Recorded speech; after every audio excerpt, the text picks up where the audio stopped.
The Mystery of the Grail, Initiation and Magic in the Quest of the Spirit by Julius Evola. Part 1. Approaching the Mystery of the Grail. Chapter 1. The Literary Prejudice. Anyone who wants to comprehend the essence of the chivalric romances and epics to which the cycle of the Grail belongs, together with many other analogous and related writings, must overcome a series of prejudices, the first of which is what I call the literary prejudice. I am referring to the bias displayed by those who regard romances and legends merely as fantastic and poetic human works, whether of an individual or collective authorship. These people deny anything that may have a higher, symbolic value and that cannot be regarded as an arbitrary creation. It is precisely this symbolic, objective, and super-individual element, however, that constitutes the core of sagas, legends, myths, adventurous feats, and epics of the traditional world. This element did not always originate from a perfectly conscious intention. Especially in the case of semi-collective works, the most important and meaningful elements have often been expressed almost unconsciously by their authors, who did not realize they were obeying some external influences. These influences at a certain point employed the direct intentions or the creative spontaneity of certain personalities or groups as means to an end. Thus, even in cases in which spontaneous, poetic, or fantastic compositions appear to be in the forefront, such elements nonetheless have the value of a contingent covering and vehicle of expression, at which only a superficial reader may stop. Some authors intended simply to engage in artistic compositions and were indeed successful at that, so much so that their productions are enjoyed by those who know about and care for the aesthetic perspective only. This does not mean that these people, in their artistic productions and in their spontaneity, have not also done something else. They have either preserved and transmitted or activated a higher content, which a trained eye will always be able to recognize. Some authors would undoubtedly be shocked if they were clearly shown that this is indeed what has happened in their works. In the legendary traditional compositions, however, the authors usually were not aware of engaging in something that goes beyond mere art and fantasy, even though they almost always had only a confused sensation of the scope of the themes that they put at the center of their creations.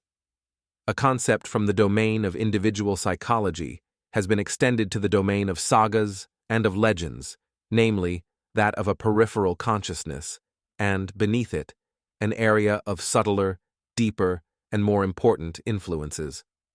From a psychoanalytic perspective, dreams are among those states in which such influences, which have been repressed or excluded from waking consciousness, take direct control of the power of imagination, translating themselves into symbolic images. Ordinary consciousness experiences these images without understanding their real content. The more these images or phantasms appear to be extravagant or incoherent, the more we must suspect the existence of a latent, intelligent, and meaningful content. This is what should be thought in many cases about sagas, legends, adventures, myths, and even fairy tales. And so it often happens that the most fantastic, strange, improbable, and incoherent aspect, which is less likely to have an aesthetic or historical value, and therefore is usually set aside, eventually offers the best way to understand the central element that bestows upon such compositions its true sense and, at times, even its higher historical meaning. According to a saying in a particular tradition, which later on I will show to be related to that of the Grail, "Where I have spoken more clearly and openly about our science, there I have spoken obscurely and mysteriously." The Roman Emperor Julian wrote, "When myths on sacred subjects are incongruous in thought, by that very fact they cry aloud, as it were, and summon us not to believe them literally, but to study and track down their hidden meaning." This, then, is the first prejudice that needs to be overcome. This prejudice influences the interpretation of the medieval romances, and especially the literature of the loves Lieges, fedeli d'amore. In this type of literature, owing to the preponderance of the artistic and poetic element, which was used as a covering, many people have regarded as iconoclast any attempt to set forth an extra-literary exegesis, namely, any attempt to penetrate the mystery found within this poetic literature. Such an attempt is related not only to the influences that have generated the Grail cycle, but also to certain organizations that have acted in history behind the scenes. Chapter 2. The Ethnological Prejudice. A second prejudice that has to be overcome is the ethnological one. This prejudice essentially concerns an order of researches that have begun to unearth many hidden roots of the cycle of legends to which the Grail belongs. These studies have not been able to recognize in these legends anything other than fragments of folklore and of ancient, primitive, popular beliefs. It is important to make a clarification in regard to this subject because the presence of such elements in the Grail tradition is real. Moreover, they constitute the guiding thread that reconnects the historical aspect, which is relative to the presence and to the effectiveness of a particular tradition, to the suprahistorical and initiatory aspect of the legend of the Grail. First of all, it is necessary to extend to the collective dimension the relativity of the creative aspect that I have previously discussed in relation to individual productions, since most people see in folklore a spontaneous popular production or a fantastic collective product that is mixed with superstitions and needs to be considered for all practical purposes as an oddity.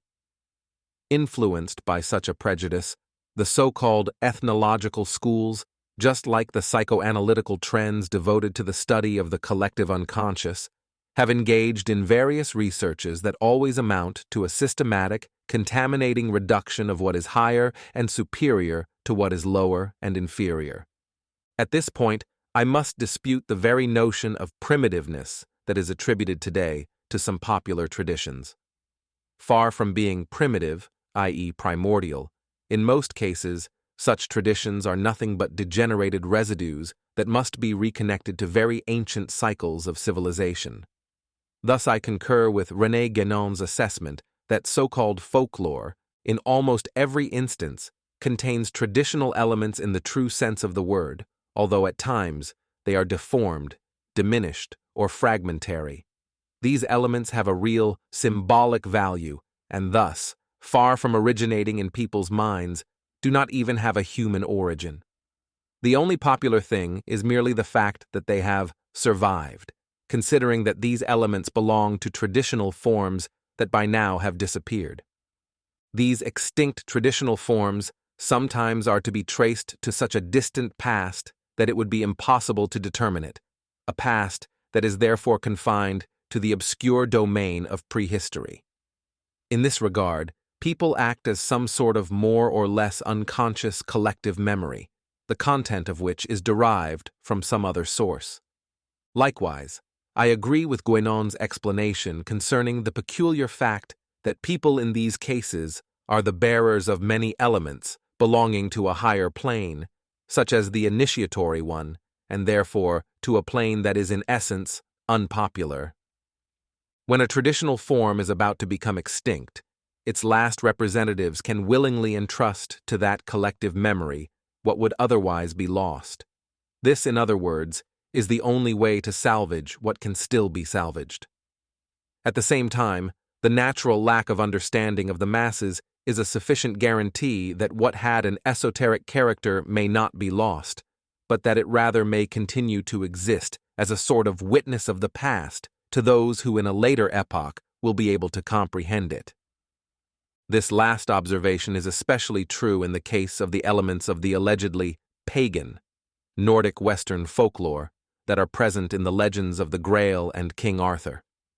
These elements, once properly integrated, i.e., brought back to their original symbolic meaning through traditional and even intertraditional references, will convey the true meaning that certain romances and epics incorporated.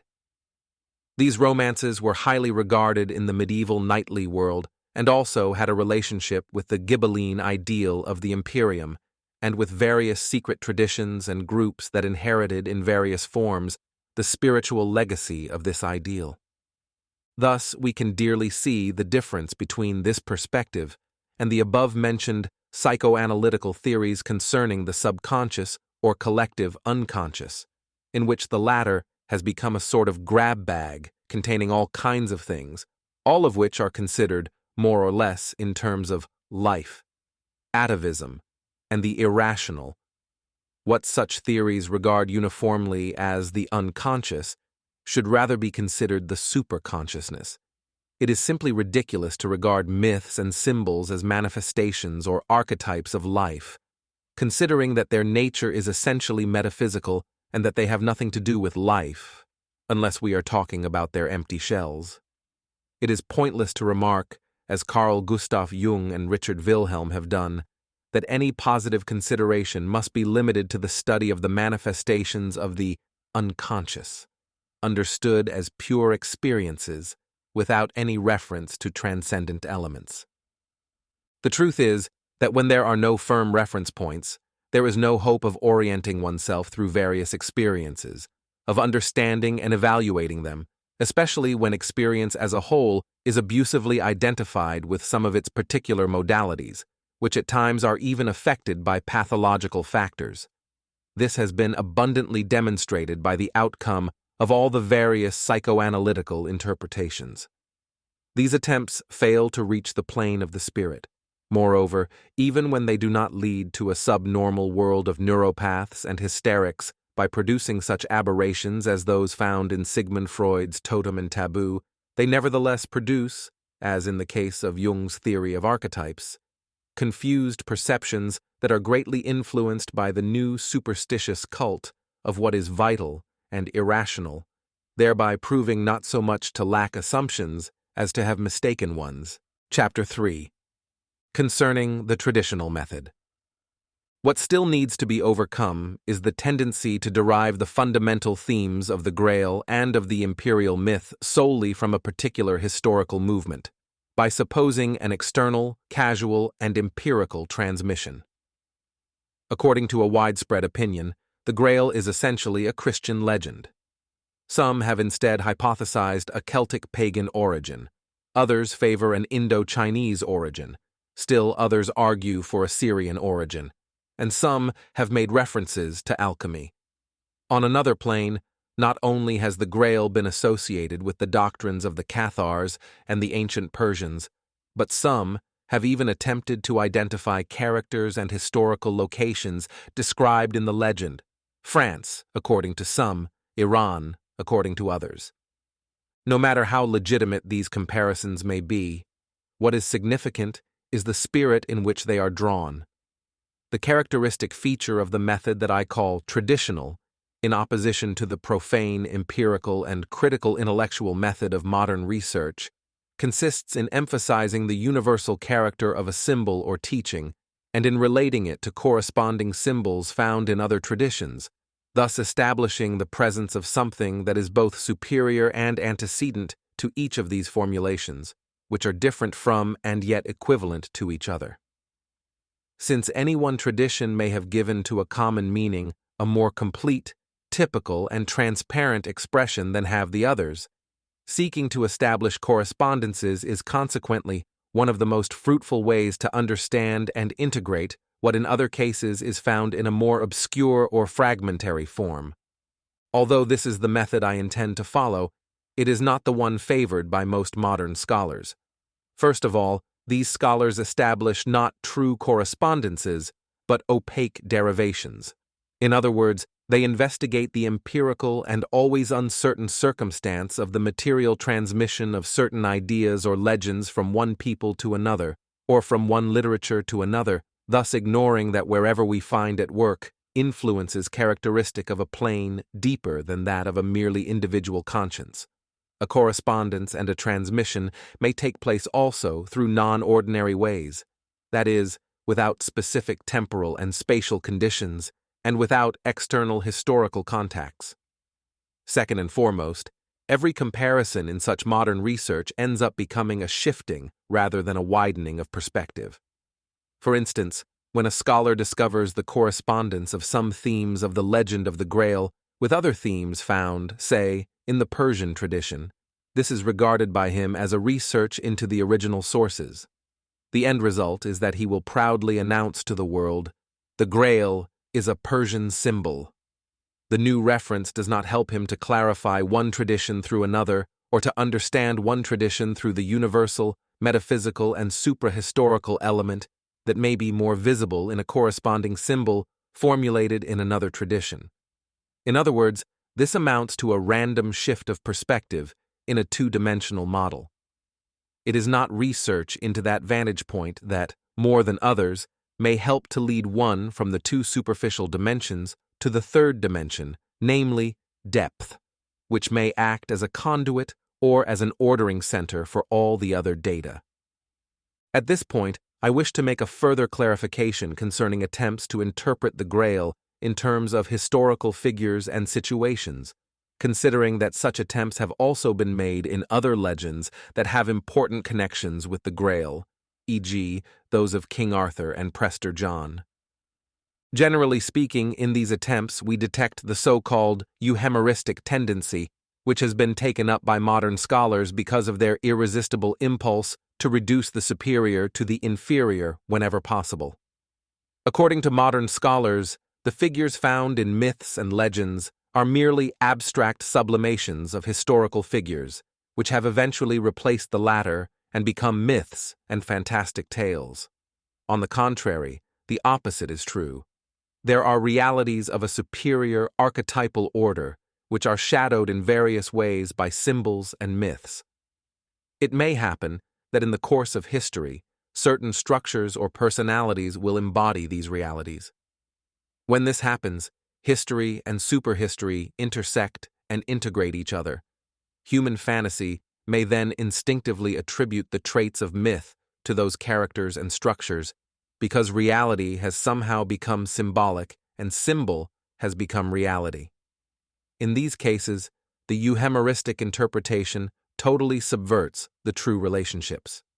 Here, myth constitutes the primary element and should be regarded as the starting point, while the historical figure or datum is only one of the various contingent and conditioned expressions of this superior order of things.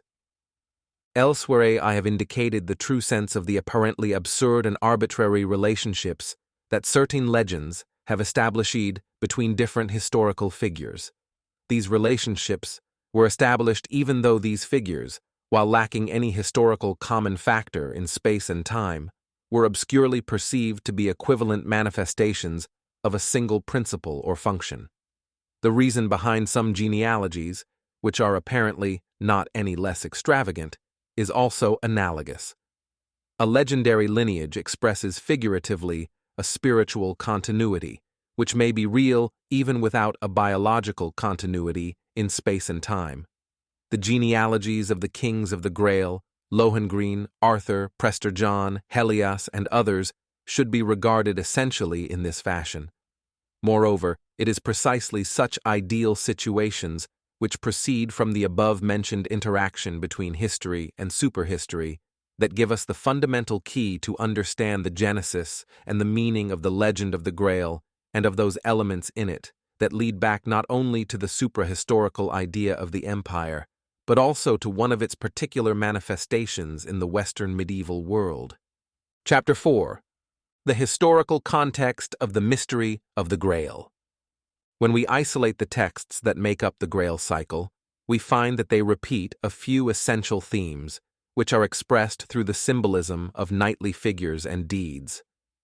What we are dealing with, then, are essentially the themes of a mysterious center, of a quest and a spiritual test, of a regal succession or restoration, which sometimes assumes the character of a healing or avenging action. Percival, Gawain, Galahad, Ogier, Lancelot, and Peridor are essentially various names portraying the same human type. Likewise, King Arthur, Joseph of Arimathea, Prester John, and the Fisher King are equivalent figures and variations on another theme. Also equivalent are images of various mysterious castles, islands, kingdoms, and inaccessible and adventurous lands, which in the narratives are described in a series that, on the one hand, creates a strange, surrealistic atmosphere, but, on the other, often ends up becoming monotonous. I have already mentioned that all this has or is susceptible of having the character of a mystery in the initiatory sense of the word. But in the specific form in which all this is expressed in the Grail cycle, we must recognize the point at which a supra-historical reality imposed itself on history, closely associating the symbols of that mystery to the confused yet lively sensation that its effective realization required to solve the spiritual and temporal crisis of an entire epoch, namely, the medieval ecumenical imperial age. The Grail cycle originated from this very specific situation. The evocation of primordial and suprahistorical motifs intersected the ascent of a historical tradition at a point of equilibrium, around which a subject of varied nature and origin precipitated and was crystallized, unified by its susceptibility to the expression of a common motif. Thus, we must start from the idea of a fundamental inner unity of the various texts, and of the various figures, symbols, and adventures proper to them, and proceed to discover the latent capability of a text to integrate and continue another, until a thorough exposition of some fundamental themes is achieved. To bring back such motifs to their universal intertraditional meaning and to an overall metaphysics of history would be a repetition of what I have tried to do in another work of mine.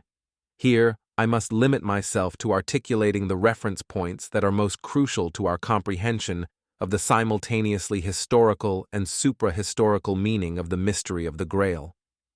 Part 2. Principles and Prior Events. Chapter 5. The Olympian Cycle. According to the way of thinking I have espoused, that which was manifested in various people as an authentic tradition is not something relative, determined by external or merely historical events. Rather, it always points to elements of a knowledge that is unique in its essence. These elements always have the character of constants. Traditional teaching, though in various forms, had always and everywhere upheld the belief in the existence of a primordial race that embodied a transcendent spirituality. For that reason, this race was often regarded as divine or like the gods. I have defined its structure as Olympian. By this term I mean to signify an innate superiority or a nature that is essentially supernature. A force from above is found in this race as a presence, predestining it to command to the royal function. It shows it to be the race of those who are and those who can, and sometimes to be a solar race. Belief in a golden age, which is found in many traditions, is a distant memory of that race. Later, peoples also formulated a supra-historical view of that race's function and seat, or place of origin. This occurred because at one point, that which had been manifest became hidden. Owing to a progressive involution of mankind, which was likewise recorded in several traditions, the function exercised by this race became gradually invisible, and that direct contact between historical and suprahistorical elements was interrupted. This is the meaning, for instance, of Hesiod's teachings, according to which the beings of the primordial age never died, but rather took an invisible form to guide mortal beings. Thus, a shift occurred from the theme of the Golden Age to a metaphysical kingdom, to which all the dominators from above are related in a mysterious, objective, and ontological way. This is the case both with the real heirs of the primordial tradition and with those who reproduced more or less perfectly and consciously the primordial type of regnum in a given land and civilization. This is how the traditional notion of an invisible king of kings, or universal ruler, or king of the world, came to be associated with specific symbols, some of which derive directly from analogies, while others are mythologized memories of the land or lands where the primordial Olympian cycle unfolded. These are first and foremost symbols of centrality: the center, the pole, the region in the middle of the earth, the central stone or the foundation, the magnet.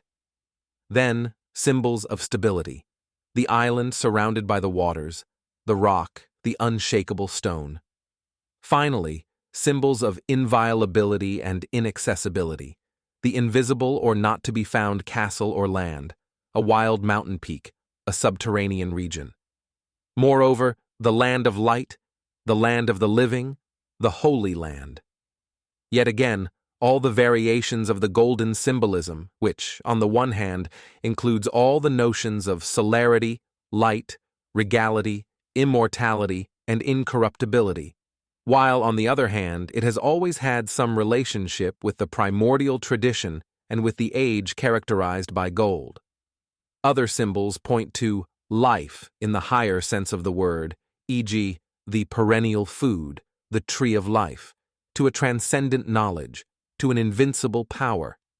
Everything appears variously mixed in the fantastic, symbolic, or poetic representations that in the various traditions have foreshadowed this constant theme of the invisible regnum and of the supreme center of the world in itself or in its emanations and reproductions. Chapter 6. On the Hero and the Woman. As everybody knows, the doctrine of the Golden Age is part of the doctrine of the Four Ages, which testifies to the progressive spiritual involution unfolding in the course of history since very ancient times. All of these ages also have a morphological meaning and express a typical and universal form of civilization. Following the Golden Age, we encounter the Silver Age, which corresponds to a priestly and feminine rather than regal and virile type of spirituality. I have called it lunar spirituality, since the symbols of gold and silver have traditionally been in the same relationship as that between sun and moon. In this context, such correspondence is particularly revealing. The moon is the feminine star that, unlike the sun, no longer has in itself the principle of its own light.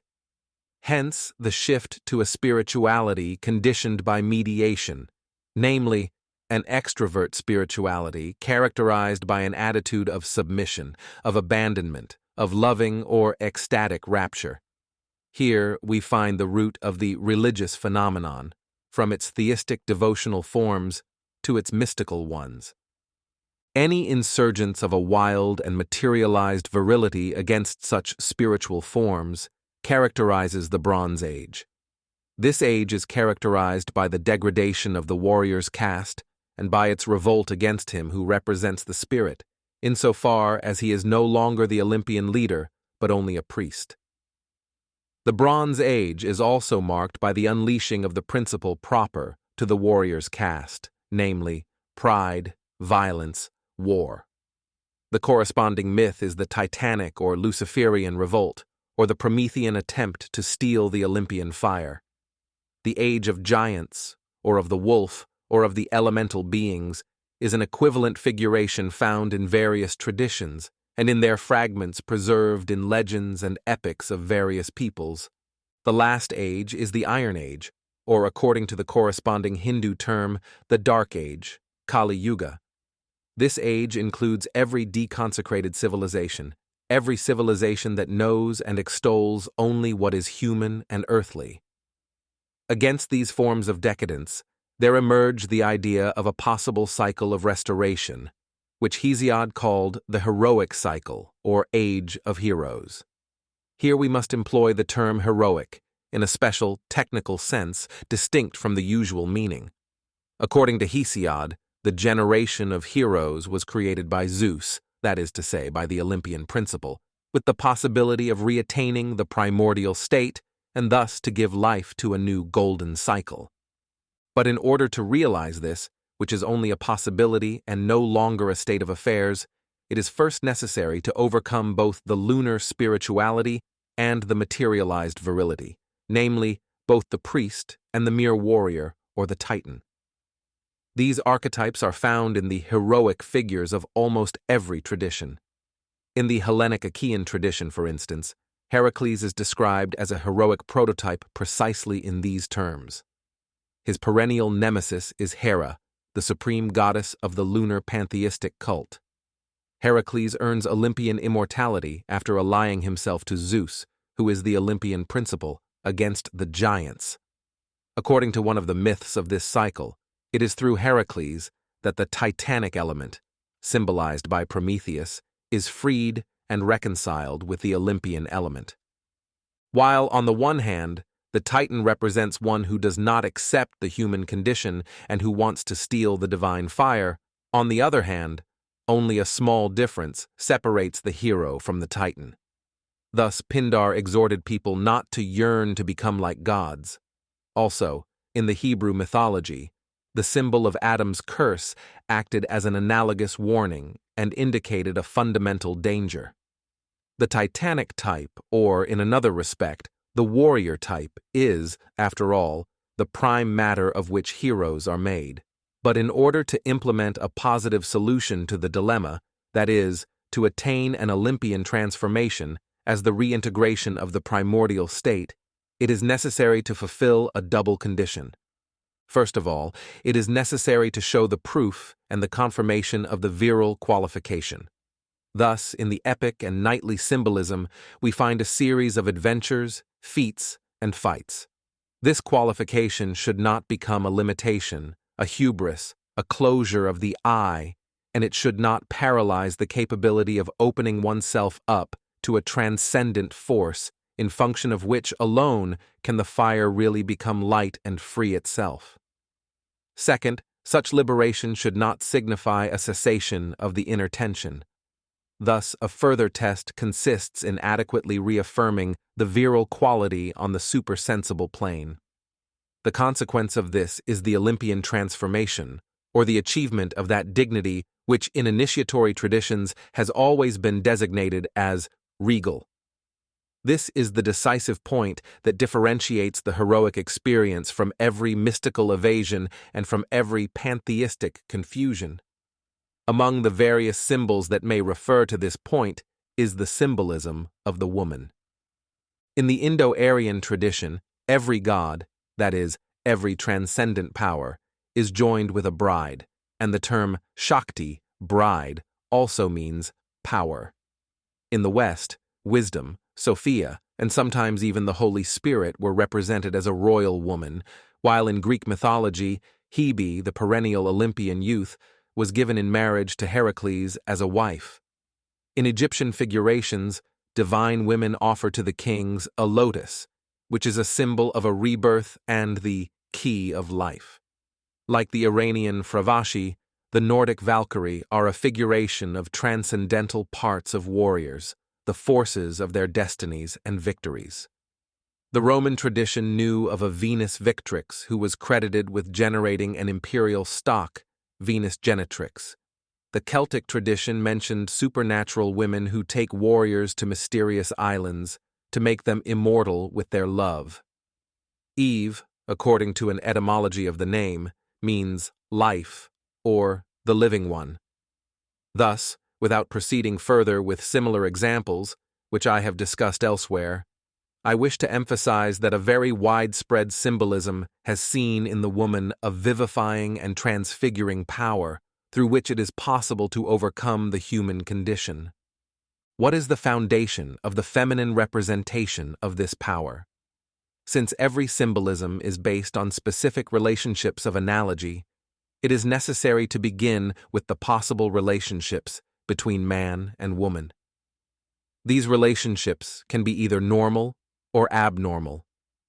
They are abnormal when the woman dominates the man. Because the symbolism of the woman connected to this second case does not concern the issue I am discussing here, I will not dwell on it.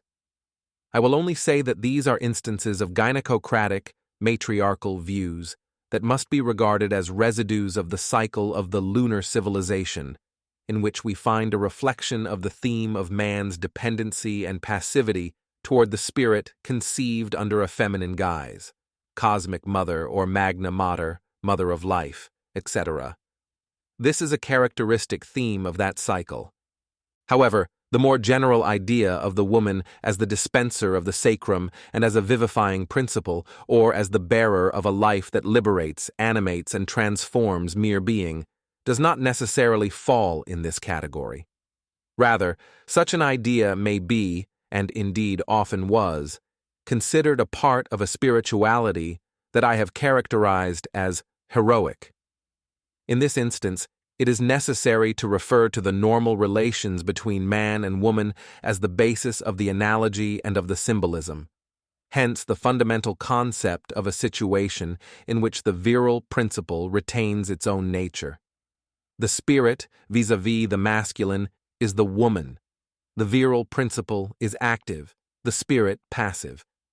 Even before the power that transfigures it and vivifies the hero, the virile principle retains the character that man has as the lord of his woman.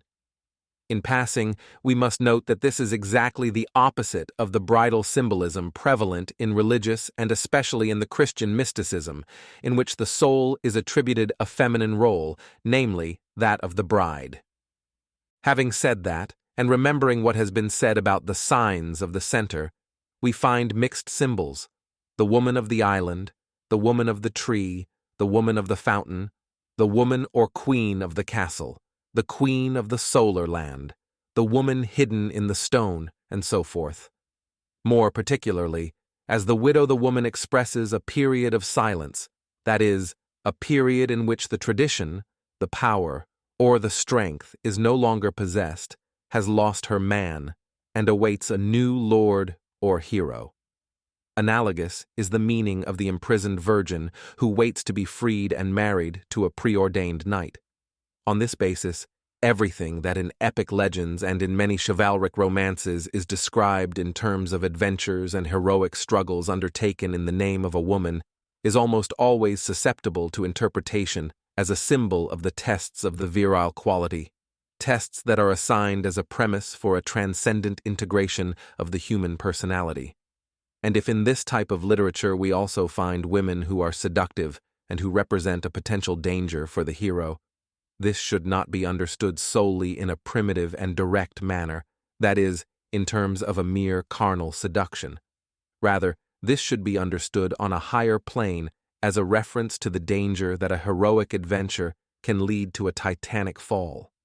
In this case, the woman represents the seductiveness of transcendent power and knowledge, when its possession means Promethean usurpation and the sin of prevaricating pride.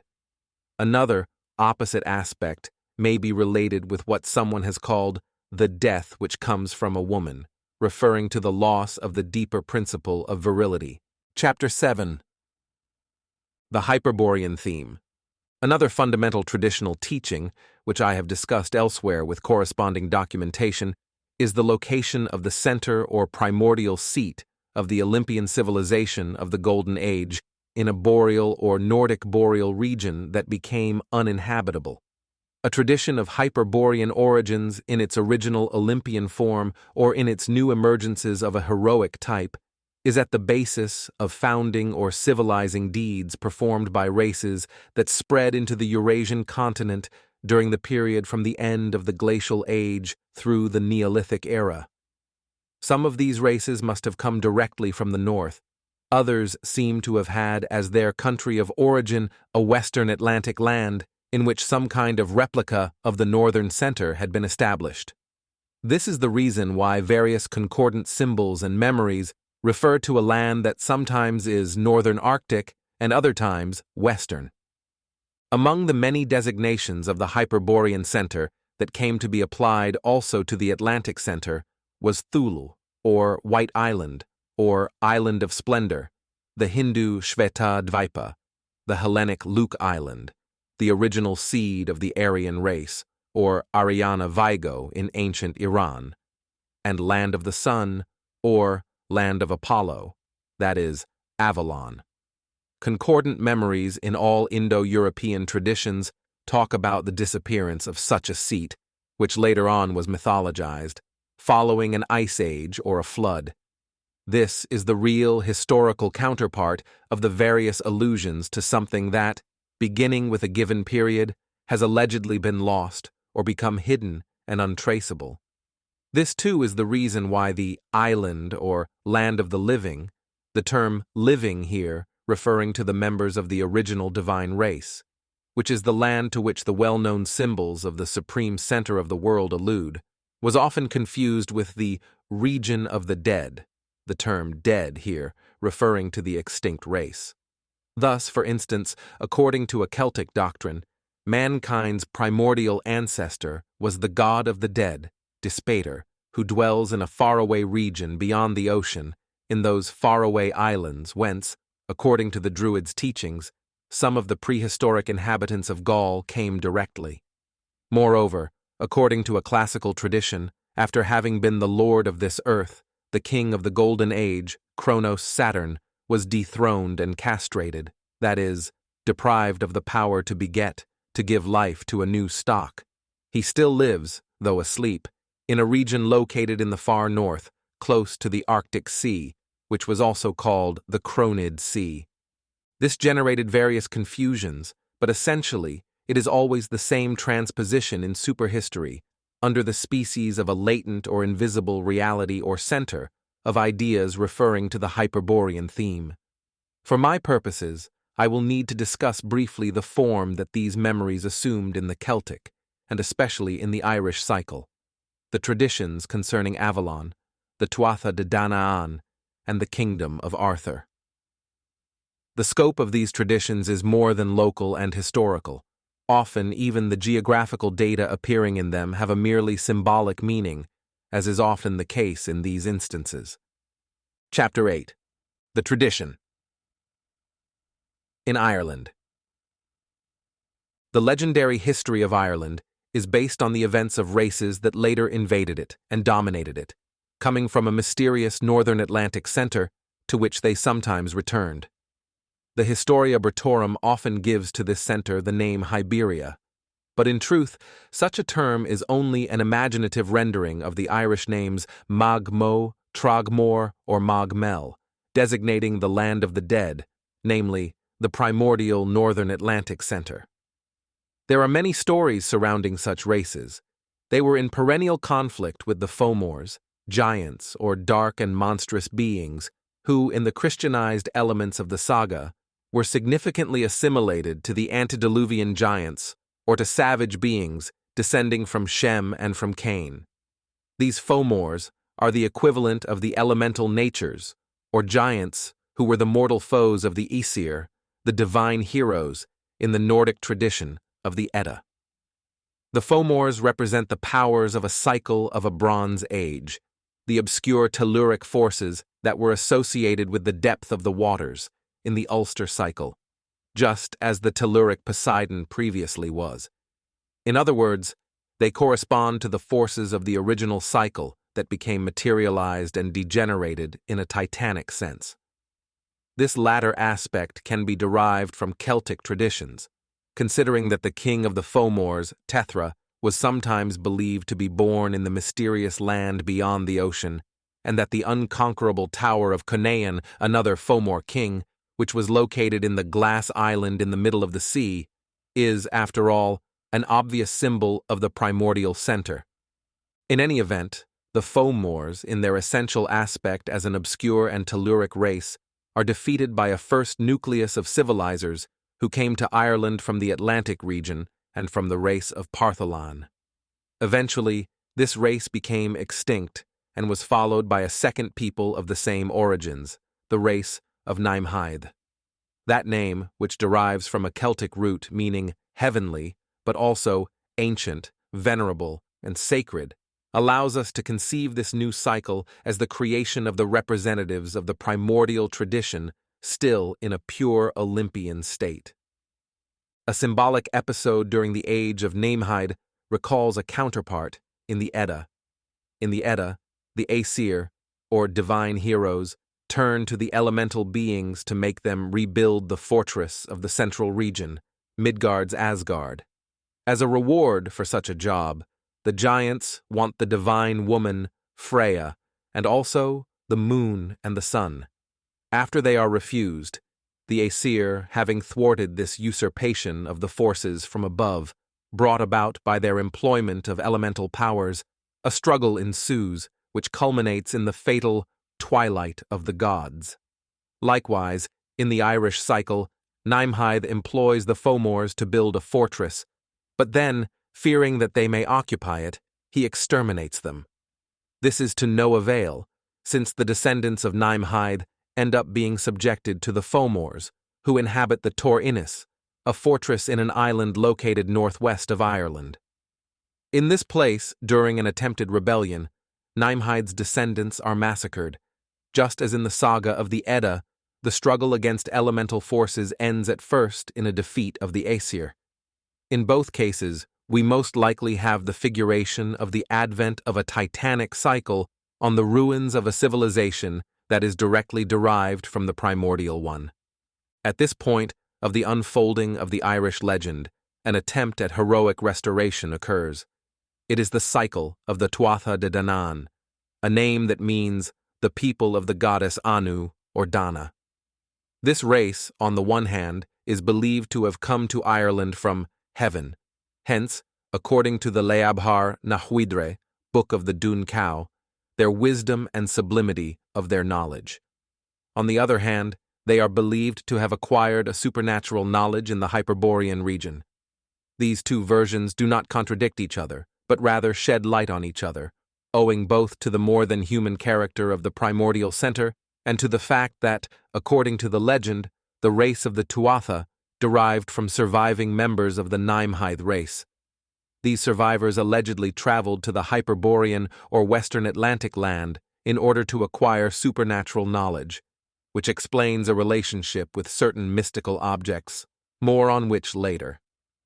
Since the race of Nimhide was the heavenly and ancient race that was swept away by a titanic cycle, the overall meaning is probably that this was a reintegrating contact with the original spiritual center, a center that is both heavenly and, in the geographic transposition of the memory, Hyperborean or Western Atlantic. This contact reanimates and bestows a heroic form to the new stock, the Tuatha De Danann, who eventually defeat the Fomors and similar races, the Firbolgs, and conquer Ireland. The leader of the Tuatha, Ogme, is a solar figure, Grian Einech, endowed with traits similar to those of the Doric Heracles. Ogme eventually captures the sword of the king of the Fomors. However, the rule of the Tuatha also ended. The Leabhar Gabhala, Book of Invasions, mentions the advent in Ireland of a new race, that of the sons of Miliad, whose physiognomy is not clear. In this race, the warrior element predominates. It seems that Miliad has the same root as Miles, soldier, yet it is not distinct from residues of the highest tradition proper to the previous cycle of the Tuatha. Thus, even in the civilization of Miliad, we find the symbolism of the central seat. The constitution of this people is feudal, with a supreme regality established in Tara, in the land of the Middle, Miadhan, which already had been a sacred center of the Tuatha. Their king used to be consecrated by the Stone of Destiny, Laia Fail, more on which later. This too belonged to the tradition of the Tuatha. As for the Tuatha themselves, according to some texts, they allegedly left the country, assuming an invisible form as the inhabitants of marvelous subterranean palaces or of mountainous caves inaccessible to mortal men, among whom they appear only in exceptional cases. According to other texts, they returned to their original home in Avalon. According to what has been said, the two versions are equivalent, since they are two different figurations of the primordial center that became hidden, subterranean, and inaccessible. In Celtic traditions, images of the Atlantic island of Avalon continued to be applied to it. Such an island was mainly conceived in later times as a place inhabited by women who attract heroes there to make them immortal. The name Avalon was explained on the basis of the Cymric term Afal, which means apple, or island of apples. This is naturally reminiscent of the island of the Hesperides, beyond the ocean, with the symbolic golden apples that Heracles captured in yet another of the labors that won him Olympian immortality. The supernatural women of the island of Avalon apparently possess the gift of health. In the legend of Tir na Nog, they declare that in their land there is no death nor dissolution of the body, and that in it the hero Oisin will be crowned King of Eternal Youth. At the same time, Avalon, the White Island, has also the value of a polar and solar island. Avalon, according to another possible etymology, is none other than the island of Apollo, the Greek god who was called by the Celts Ablon or Belen. Thus, this island represents the solar land and the Hyperborean region, since Apollo had also been considered a solar king of the Golden Age and of the Hyperborean region. The frequent confusion of this island with the glass island must be due to a general symbolism of glass walls and even of walls of air, signifying an invisible defense surrounding some places, blocking their entrance, and also, according to yet another symbol, of a fiery revolving wall around this island. These are variations on the theme of inviolability, which was always attributed to the supreme center. The text known as the Battle of Magtured, sections 3 to 6, relates that the Tuatha brought with them from the northern Atlantic seat 4 objects that were strictly related to the teaching they received there: a stone, a spear, a sword, and a bowl. The stone is the fatidic stone, or royal stone, so called because acting as a sort of oracle, it allows one to recognize the legitimate king among various pretenders to the throne. The spear is the spear of Lug, the god of thunder, of which it is said that never was a battle lost by him who brandished it. The sword is the invincible and inexorable sword of Nuadu. Finally, the bowl of Dagda is able to magically satiate with its contents any number of warriors. These objects of the Tuatha will reappear in corresponding objects of the Grail cycle, just as the Grail's seat will be shown to be in close relation to the very island of Avalon, or White Island.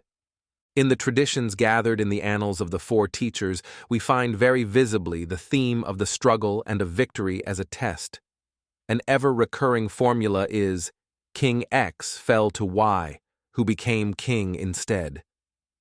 Its deepest meaning reminds us of the legend of the King of the Woods of Nemi, which I have discussed in my revolt against the modern world. In this legend, to defeat and kill a given person appears to introduce one directly to the regal and priestly function held by that person, and also to the quality of becoming the bridegroom of the divine woman.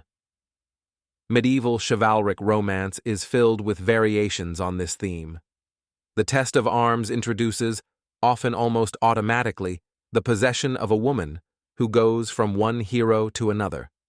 On the basis of the so-called love right, according to the ethics of this literature, it was regarded almost as a natural thing for a knight to desire his own lord's wife, provided he believed to be and could prove to be better than he in the test of arms. The peculiar character that all this presents, if taken literally, and its scarce correspondence with the effective customs of the time, should already induce us to suppose a hidden content as the true meaning of such adventures. In these adventures, moreover, one finds distant echoes of the theme of the selection of that virile quality which is most fit to qualify one to obtain possession of the woman. According to the Historia Regum Britannia, Britain was originally inhabited by giants. The main one among them was called Gumagoat. Brute, conceived as one of the descendants of the Trojans who founded Rome, exterminated these giants and established the Britannic tradition. Gemagot visibly corresponds to Gog and Magog.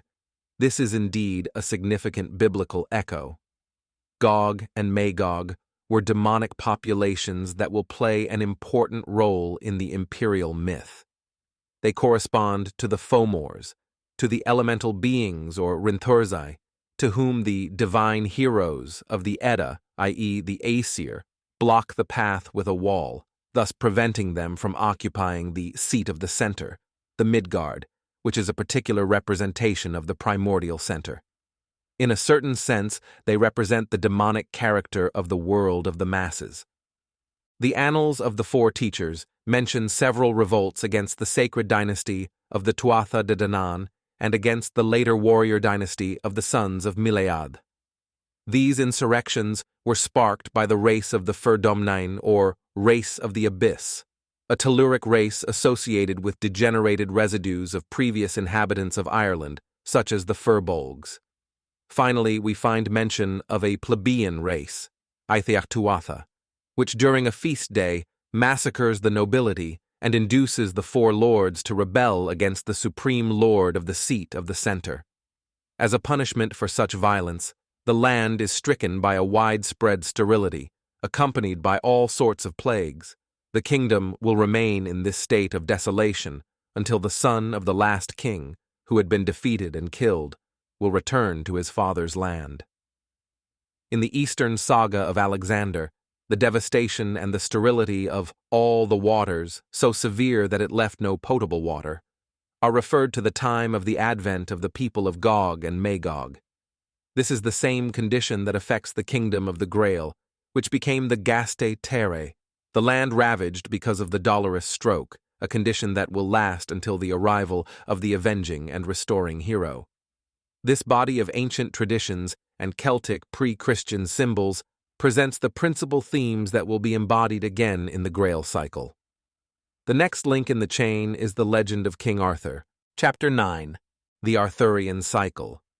In all the forms of this legend, the historical reality of Arthur, who allegedly was the Dux Bellorum of the Nordic Cymries, as they struggled against the Anglo-Saxons between the 5th and 6th century CE, is secondary compared to the aspect according to which we are led to see in his kingdom an image of the central regal function strictly connected to the Hyperborean tradition, to the point that it gained a value as this function in itself, with symbolic and suprahistorical characters. Thus the relation between Arthur's kingdom and England becomes accidental. In medieval literature, this kingdom had instead a supranational meaning, and it embraced the best chivalry. The suggestiveness that it exercised on the heroic medieval Christianity was so great that A. the latter charm to see in Arthur its symbolic leader, and B. the ambition of every knight was to become a member of the mysterious order of King Arthur, which is in itself a particularly significant fact. The name Arthur is susceptible to various interpretations, the most reliable of which attributes to it the Celtic words arthos, bear, and viros, man. Nennius had already explained, Arthur Latine sonat ursum horribilem.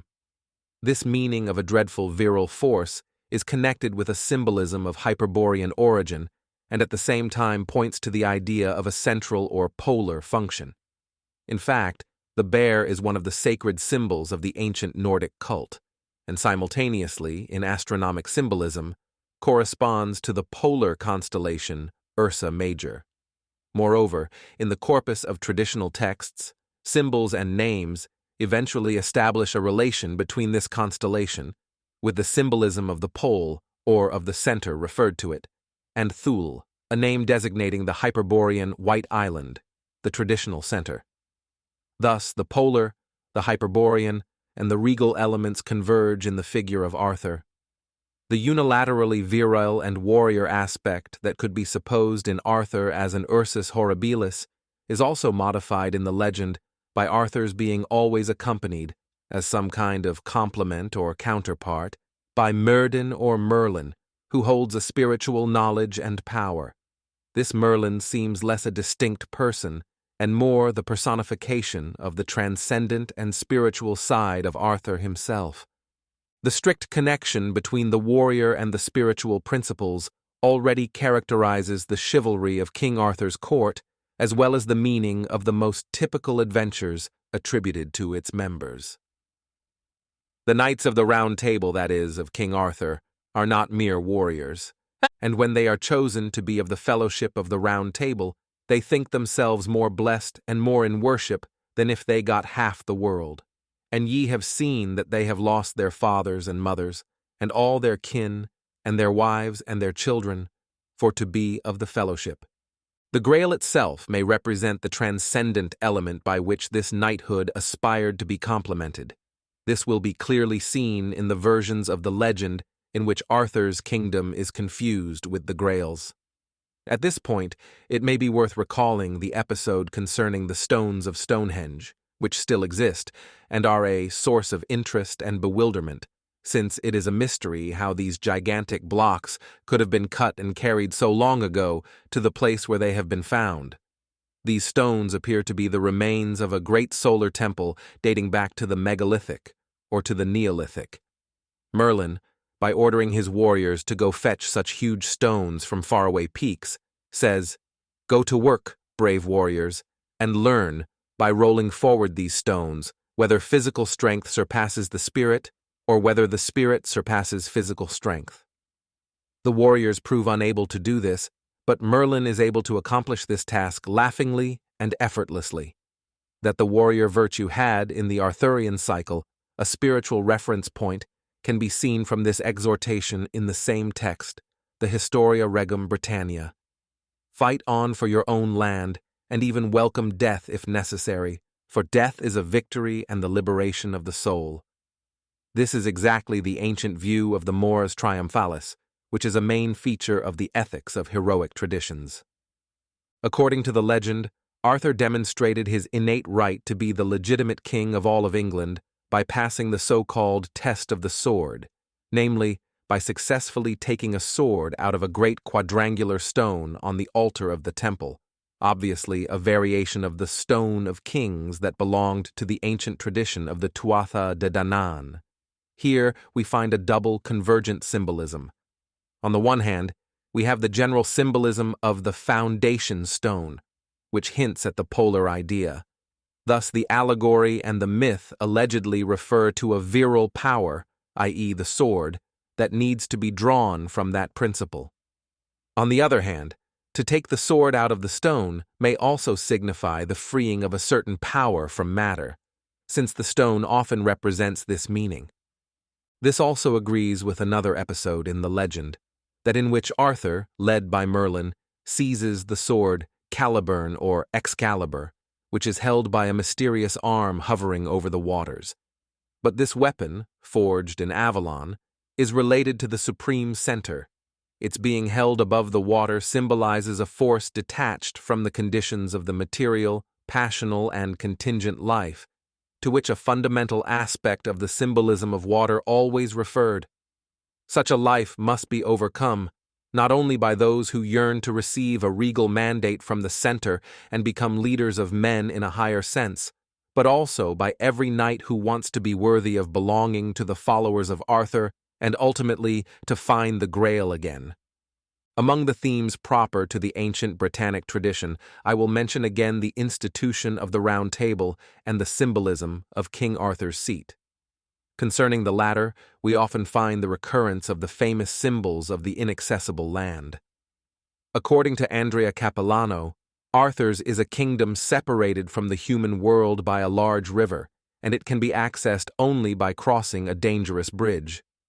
This kingdom is defended by giants. In it there is a castle that is constantly revolving. In this castle, which is called Regal Castle, Caer Rigger, or Rich Men's Castle, Caer Golud, there is a supernatural vessel that, according to the tradition of the spoiling of Anwen, was taken by King Arthur from a king of the other world. This vessel, which, like the Grail in the castle of the rich king, is a facsimile of the vessel Dagda, one of the symbols proper to the Hyperborean tradition of the Tuatha De Danann, satiates everybody, heals all wounds, and protects from the erosion of time, all the while denying its gifts to cowards and oath-breakers.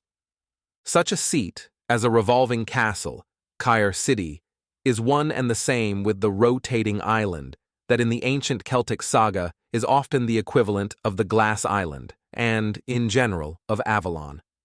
Here we definitely find an allusion to the polar land that spins around its axis and carries along the world in its rotating motion. This is a visible reminder of the image of the universal ruler, Chakravartin, an expression that literally means the spinner of the wheel, in reference to him who, as an immobile center, moves the wheel of the regnum and of the ordered universe. These ideas can also be found in the symbolism of the Round Table, which was instituted by Arthur, under Merlin's advice, to characterize the knightly order of which he was the supreme leader. According to Sir Thomas Malory's text, the Round Table was built as an image of the world. In it, the entire universe, the earthly and the heavenly, is believed to find shelter. In other texts, a reference is made to the course of the stars and to the rotation of the heavens in relation to an unmovable center. From this, it can be clearly seen that the knights who sit at the Round Table are also the representatives of the ordering central power. In different versions, these Knights of the Round Table, or at least the best among them, are 12 in number. This points to a visible correspondence with the 12 peers, who in the Roman de Brute divide the earth in 12 parts, each one taking one part as his estate and calling himself its king. 12 is a solar number that always appeared in various forms wherever the establishment of a traditional center was either accomplished or attempted. For instance, the 12 thrones of Midgard, the 12 supreme Olympian gods, the 12 stumps of the Delphic center, the 12 Roman lictors, the 12 residents of Avalonia, and the 12 counts paladins of Charlemagne. Moreover, in the cycle of the Grail and of King Arthur, such symbolism was connected with a further theme, that of the Siege Perilous, a seat at the Round Table purposely left vacant and reserved for an awaited and predestined knight superior to everybody else, who sometimes is portrayed as the 13th knight, and who clearly corresponds to the same supreme function of a center, of a leader or pole for the 12, and who is the image or representative of the Chakravartin or universal ruler. Naturally, when the theme of the Siege Perilous appears, one must think about a state of involution of Arthur's kingdom or of decadence of his representatives, such that it necessitates a restoration. Ideally, this is the point at which the Knights of the Round Table go in search of the Grail, and at which, in the corresponding literature, the adventures of the Grail and those of the Knights of King Arthur are inextricably connected. Generally speaking, the kingdom of Arthur is identified with that of Locris or Logris, an ancient designation of England, like Albania or White Island, which was regarded as the seat of the Grail. The Knights of Arthur go in search of the Grail in order to restore the kingdom to its ancient splendor and to destroy the magic spells that, according to the Mabinogion, have stricken the land. The Grail is the symbol of that which has been lost and must be found again. A person must ensure that the Grail manifests again its virtues. Often this person is also the knight who will sit at the Siege Perilous. In relation to all this, the figure of King Arthur appears to be split in two. On the one hand, there is a supra-historical King Arthur who symbolizes a function. On the other hand, there is a King Arthur who, as a historical representative of this function, is at the center of events that have a fatal outcome and that can be connected to the ancient tales concerning the destruction and the disappearance of the Tuatha de Danann and their descendants. At this point, without anticipating anything substantial, I will briefly refer to the epilogue of the ancient legend of Arthur, in which we find the recurrence of the symbolism of the woman. Two characters attempt to steal Arthur's woman, Quenouar, that is Guinevere, a name that means white spirit, confirming her symbolic character. The first of these characters is Maelvus, who takes her to his own town, Glastonbury, identified with the oceanic glass city and with Avalon, Glastonia id est, urbs vitrea etiam insula Avaloniae celebriter nominator. Consequently, the glass island is besieged. Eventually, a reconciliation is achieved. At this point, a Christian element sneaks into the legend, since in this circumstance, Arthur allegedly gives away the island as an estate to a church representative, granting him immunity. In reality, this points again to an attempt, on the part of the Christian tradition, to replace the Celtic Hyperborean tradition by appropriating all of its main themes. Glastonbury was one of the main centers of the spread of Christianity in England. To gain more prestige, it attempted to absorb in a Christianized form the previous Nordic Celtic traditions, until it eventually claimed for itself the role of ancient Avalon. According to the main text on the subject, the De Antiquitate Glastoniensis Ecclesiae, Glastonia, or Glastonbury, was originally called Ignis Gutrin, Ignis in Breton meaning insula, and Gutrin meaning Vitrea. With the arrival of the English people, it became Glastiburi, from glass dasher vitrum and buria, civitas, or Glastiberia, the story of Arthur's donation of the island to the church, is some kind of excuse for a traditional succession fabricated by Christian missionaries. Nor did the forgery end there. In reference to the above-mentioned tragic epilogue of the ancient legend, it was claimed that Arthur died and that his sepulchre was located in Glastonbury. Thus, the ancient center was retained, this time with the new meaning of the center of missionary Christianity. Second, while Arthur is attempting to realize his legendary world empire and to conquer even Rome in order to be crowned emperor therein, his nephew Modred, who remained at home, usurps the throne and takes possession of Arthur's woman, Guinevere. In the war that ensues, the traitor is killed, but the best knights of the Round Table also die. Arthur himself is mortally wounded. He is taken to Avalon, that the health-restoring techniques of the women inhabiting that land, especially Morgandes, may heal him and allow him to resume his function. But Arthur's wounds, especially the one produced by a poisoned spear, according to some writers, open up again every year while his faithful subjects at home vainly await his return. There is a tradition, however, according to which one day Arthur will return from Avalon to resume his reign. This is why the Britons, since then, never wanted to appoint another king. In other forms of the legend, for instance, in the Otii Imperialia by Gervasius of Tilbury, Arthur is portrayed lying in bed in a wonderful palace located on top of a mountain. According to another version, which is tendentiously Christian, Arthur has died, and his body has been buried in that abbey of Glastonbury, which, as we have seen, was portrayed as Avalon itself. All this may be referred to a crisis and to an interregnum that will be followed by the quest of the Grail. In the meantime, we have identified another fundamental theme in the Grail cycle: the wounded king who waits to be healed in an inaccessible and mysterious seat, so that he may return once again. We should recall, likewise, the other pre-existent theme in the Celtic saga, namely, the kingdom stricken by devastation and by barrenness owing to the plebeian revolt, or to the king's wound caused by a spear or a flaming sword. Chapter 10. The Imperial Saga and the Universal Ruler. When considered from the above-mentioned perspective, Arthur's saga appears to be one of the many forms of the general myth of the emperor or invisible universal ruler and of his manifestations. It is a theme that dates back to the most ancient times and that bears a certain relation to the doctrine of the cyclical manifestations, or avatars, namely, the manifestation, occurring at special times and in various forms, of a single principle, which during intermediate periods exists in an unmanifested state. Thus, every time a king displayed the traits of an incarnation of such a principle, the idea arose in the legend that he has not died, but has withdrawn to an inaccessible seat, whence one day he will manifest himself, or that he is asleep and will awaken one day. And just as the suprahistorical element in these cases overlaps the historical element, by turning a real figure into a symbolic one, likewise the opposite occurs.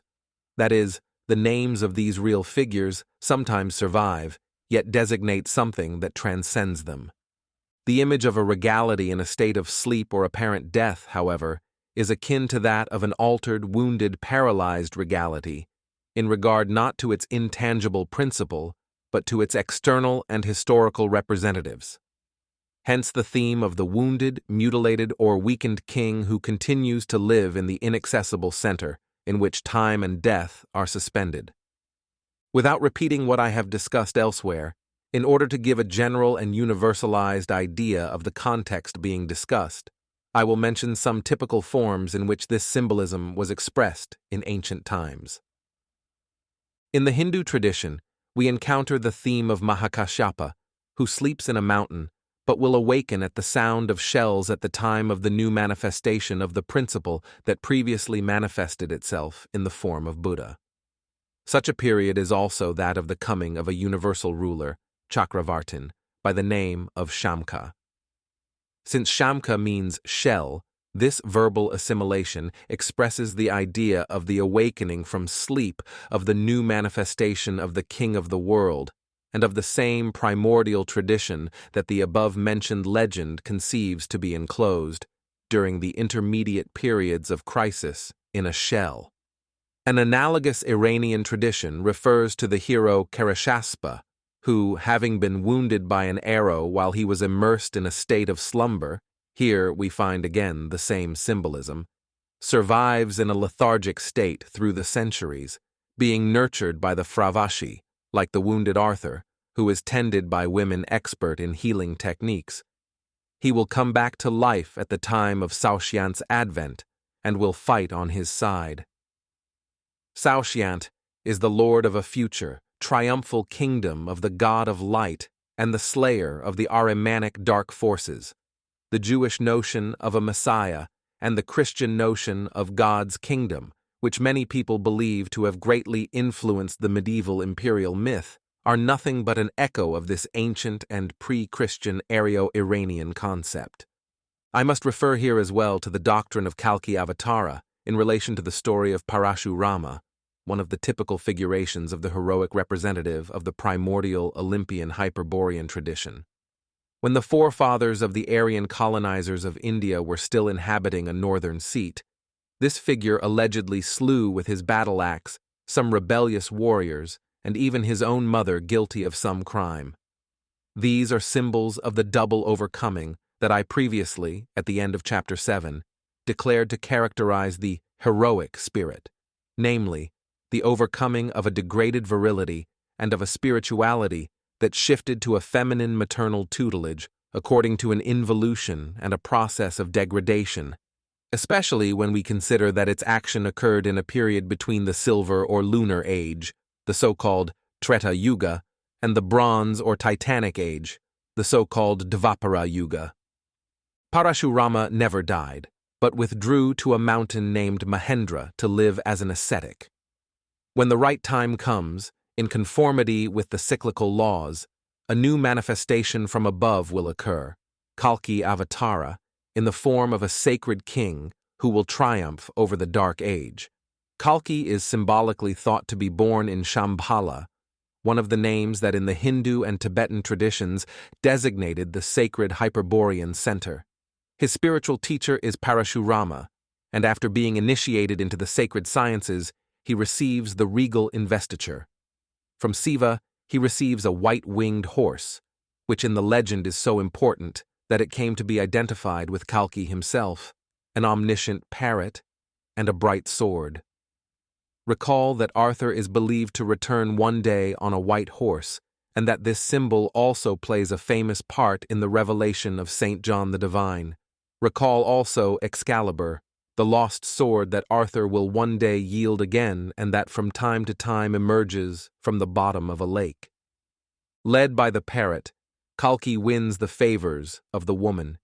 He marries Padma or Padmavati, a king's daughter whom no man could ever have, since every time someone fell in love with her, he was transformed by divine will into a woman, a symbol with a profound meaning. Kalki and his warriors cross on foot a wide sea, which magically turns into stone as they walk over it. Finally, he reaches his birthplace, Shambhala, which he finds so transformed and wonderful as to mistake it for the dwelling place of Indra, the king of the gods and the god of the heroes. Shambhala is a symbol of the new manifestation of the forces of the primordial center. In it, we find again the representatives of the solar and lunar dynasties, the kings Maru and Deva, who thanks to the power of their ascetic practices, remained alive in the Himalayas through the ages of the world, up to the most recent Dark Age. Here, the Himalayas are conceived as the region in which the primordial age lasts forever. Finally, a last battle takes place, which is Kalki's struggle against the Dark Age, personified by the goddess Kali and by the two chiefs of the demons, Koka and Vikoka. This struggle is very hard, since these demons can resurrect each other and return to fight as soon as they hit the ground. In the end, however, Kalki will prevail. Further on, I will discuss in greater detail the symbolic elements found in this story, in case the reader has not understood their full meaning. Here, I have simply wished to introduce some references in order to contextualize from an intertraditional perspective the imperial myth of the new manifestations of the regnum, and to prevent the expressions that this myth had during the Middle Ages from being read separately from each other, especially in a unilateral dependence on Christian beliefs. After all, many people thought that the Roman world, in its imperial and pagan phase, signified the beginning of a new golden age, the king of which, Kronos, was believed to be living in a state of slumber in the Hyperborean region.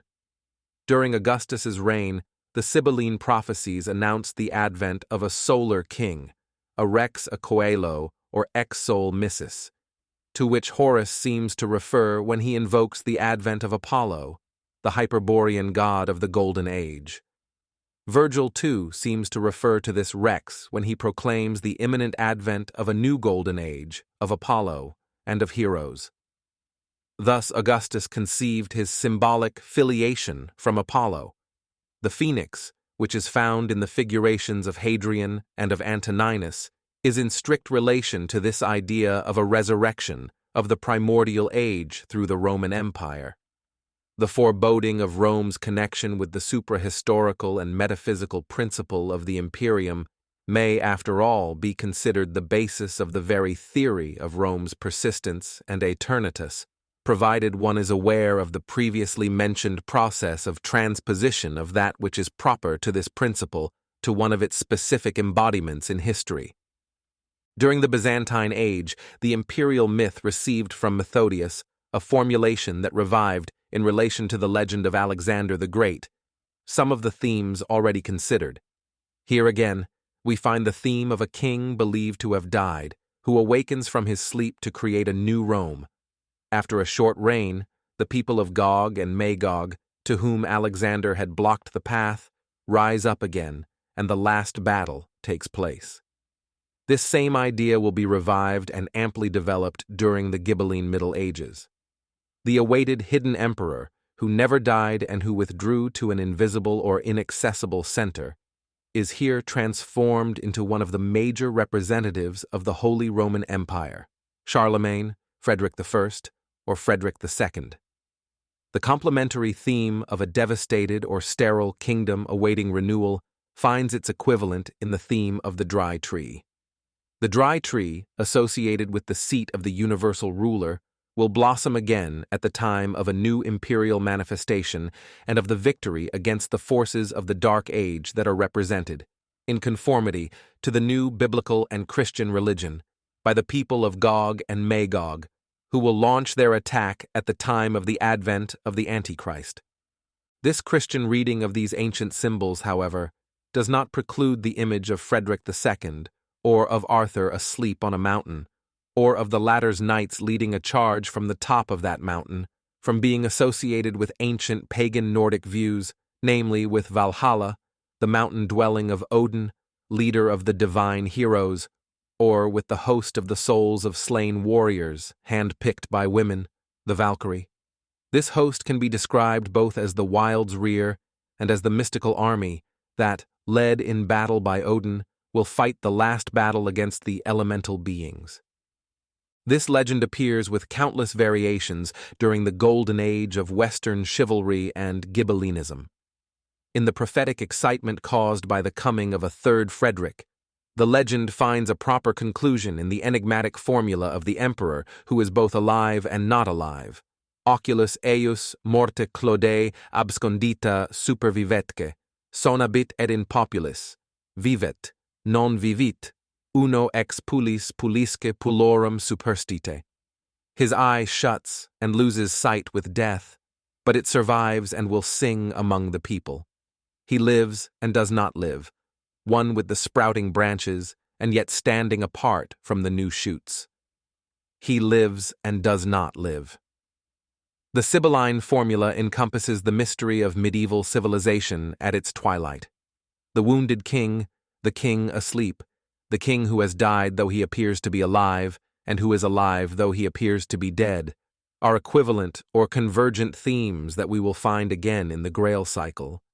These themes acquire a particular power of suggestion and liveliness at the final moment of the West's supreme effort to reconstruct itself according to a great civilization that was spiritually virile and traditionally imperial. Chapter 11.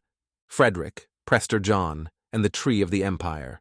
An old Italian romance relates that Prester John, a very noble Indian lord, sent an embassy to Emperor Frederick, presumably Frederick II, acknowledging him to be the mirror of the world, in order to learn for himself if this Frederick was wise in words and deeds. Thus, 3 stones were sent by Prester John to Frederick. At the same time, the emperor was asked what he thought was the best thing in the whole wide world. The emperor, the tale continues, accepted the stones and did not inquire about their value. As for the question, he answered that the measure was the best thing in the world. From this, Prester John deduced that the emperor was wise in words, but not in deeds, because he did not inquire about the most excellent powers of the stones. He thought that with the passing of time, these stones would have lost their value, since the emperor did not know what their value was, and proceeded to have them returned. This happened essentially through one of them, endowed with the magic power of invisibility, and said to be worthier than your whole empire. According to another legend, preserved by Oswald der Schreiber, Frederick II received from Prester John a fireproof garment made of salamander's skin, the water of perennial youth, and a ring with 3 stones, which gave its carrier the power to breathe underwater, to be invulnerable, and to become invisible. Prester John's stone was particularly mentioned in German writings of the 14th century, together with an allusion to the power that made one invisible. These legends are very significant, especially if we consider that the kingdom of Prester John is only one among the several medieval figurations of the supreme center. This center was supposed to be located in a mysterious and wonderful region in Central Asia, Mongolia, India, or even Ethiopia, the latter name having a vague and various meaning. When considering the attributes conferred on this kingdom, however, there are no doubts concerning its symbolic character.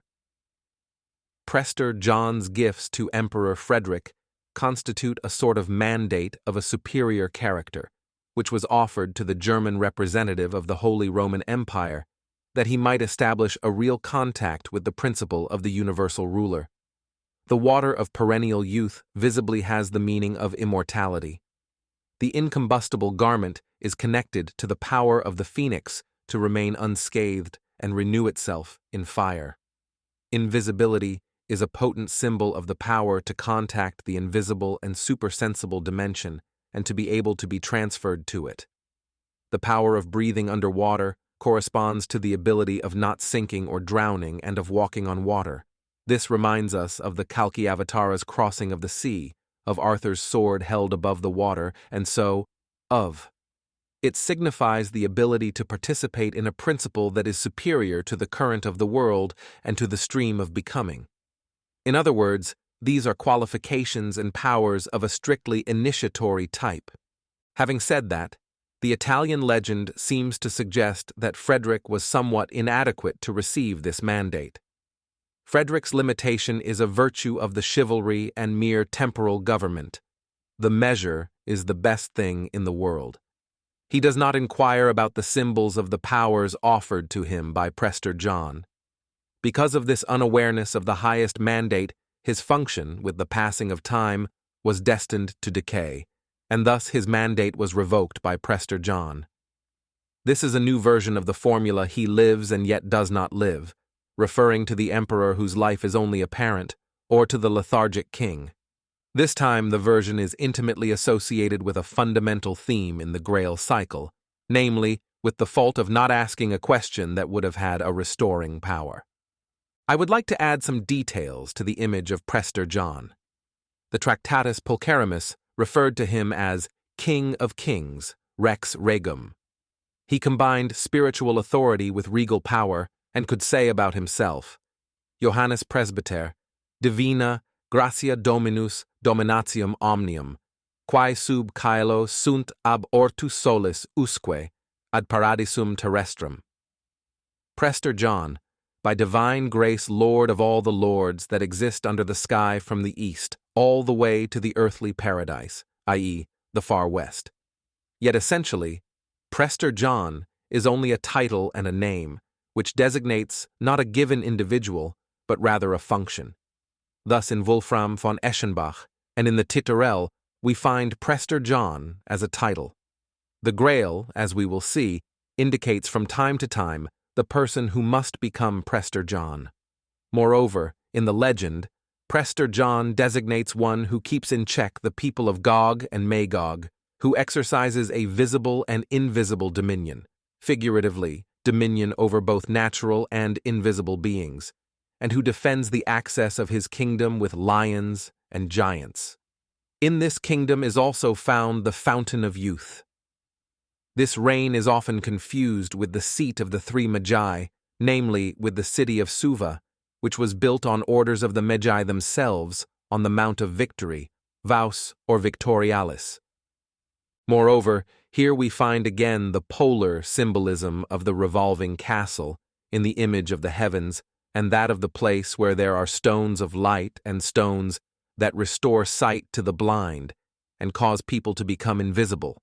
More particularly, Prester John owns a stone that has the power to resuscitate the phoenix, or, in other versions, the eagle. This symbolism does not go unnoticed, since the eagle has always represented, and particularly at the time of these legends, the imperial function, which in its eternal aspect was connected in ancient Rome to the symbol of the phoenix. According to some, the Persian king Xerxes, Alexander the Great, the Roman emperors, and finally Ogier of Denmark and Guarinus all visited the kingdom of Prester John. This is but a legendary figuration of the obscure sensation of contacts that the great historical dominators and the legendary heroes of the past are believed to have had with the supreme center, the place in which is found the stone that has the power of resurrecting the eagle. According to the legend, Alexander, as the crowning accomplishment of his conquests, after heading toward India on the path once traveled by Heracles and Dionysus, asked the deity the supreme pledge of victory. He reached not only the Fountain of Youth, but also the two trees, symbolizing the masculine and feminine principles of the sun and the moon, which announce him his destiny and his imperium. In the legends of this cycle, we find several mentions of the tree of the center, of the solar tree, of the tree that confers victory and the empire, and of the tree of Seth. On the basis of the vague and mysterious tales of many travelers, during the Middle Ages, the image of the faraway magnificent empire of the Great Khan, emperor of the Tartars, contributed to the revival of the image of the king of the world, so much so that it was often confused with the kingdom of Prester John. Thus, especially in relation to the saga of the Great Khan, the motif of a mysterious tree was developed. He who could find it or hang his shield on it was granted victory and universal dominion. Here is a very characteristic text of Johannes von Hildesheim. Et in ipsa civitate in templi Tartarorum est arbora arida, de qua plurima narratur in universo mundo, ab antiquo in omnibus partibus orientis, fuit consuetudinis, et est, quod si quis rex vel dominus vel populus tam potens efficitur, quod scutum vel clipeum suum potentur in illam arborem pendet tunc illi regi, vel domino in omnibus et per omnia obedient et intendunt. In this civilization, in the temple of the Tartars, there is a dry tree, about which many things are said throughout the whole world. Since ancient times, in every part of the East there was, and still is, this tradition. If someone wishes to become king or lord, he hangs his leather or metal shield on this tree's branches until he is obeyed and acknowledged as such. This tree became a point of convergence of various meanings through verbal assonances. It is not the above-mentioned symbol of the dry tree. Dry tree in this context is one of the interpretations of the expression arbre solque, which was translated as solar tree, arbor solis, solitary tree, arbre seul, and as Seth's tree, arbor Seth. Marco Polo, talking about the great Khan's country, wrote, Et il y a un grandissime plaine où est l'arbre solque, que nous appelons l'arbre sec. Moreover, solque, which has an Arab root, may signify wide, high, lasting. An English manuscript says that this was not the dry tree, but Seth's tree, since Seth grew it out of a sprout taken from the tree of knowledge, that is, from the central tree of the Garden of Eden. The tree that bestows on him who finds it power and universal rule evokes a tradition concerning the primordial state, alluded to by the Garden of Eden.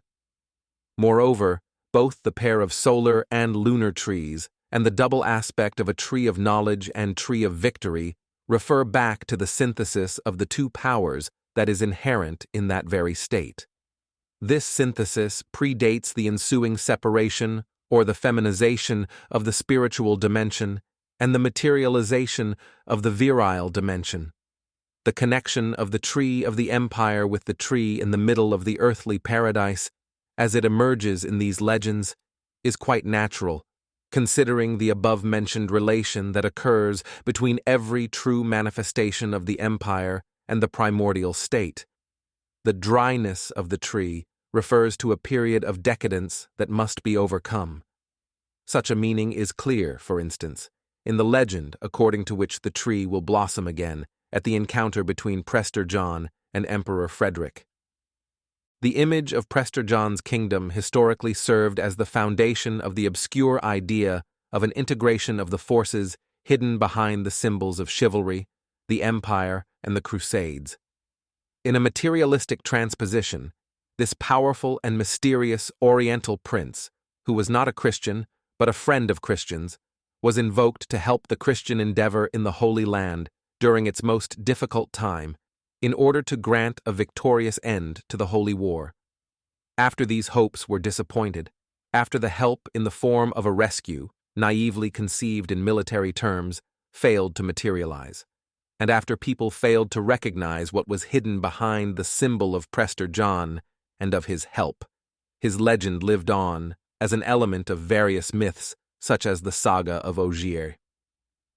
In Danish tradition, Ogier or Holger is a facsimile of the Ghibelline emperor who never died. He is a national hero taken into the depths of a mountain or locked in the cellars of Kronborg's castle to appear again whenever his land will need a savior. It is in the cycle of Charlemagne that Ogier's saga displays the features most interesting to this book, since it significantly brings together the various themes that I have individuated so far. Ogier of Denmark appears as one of Charlemagne's 12 knights, who, after having been in conflict with that emperor, ends up assuming the traits both of a savior of the Christian world at a time of extreme danger and of a world conqueror. He extends his power over the entire East and, like Alexander, travels to the kingdom of Prester John, where he sees the two trees, the solar and the lunar. These two trees, we may recall, correspond respectively to the tree of the universal power of the great Khan's legend, and to the tree of the center associated with the primordial or paradisiac state. Interestingly enough, here, Prester John's kingdom is identified with Avalon, that is, with the center of the Hyperborean tradition. Moreover, a strict connection is established between the balsam of the two trees and Ogier's assuming the form of he who always lives and who will return one day. In this regard, in Otto von Diemeringen's German translation of the Travels of John Mandeville, we read, Man saget auch in denselben Landen, dass Ogier bei denselben Baumen wäre und sich spüset mit dem Balsam, und dovor lebt so lang, und meinen lebe noch, und solle wieder zu ihnen kommen. It is also said in those lands that Ogier was at those same trees and took the balsam which caused him to live so long. They believe he is still alive and will return to them again.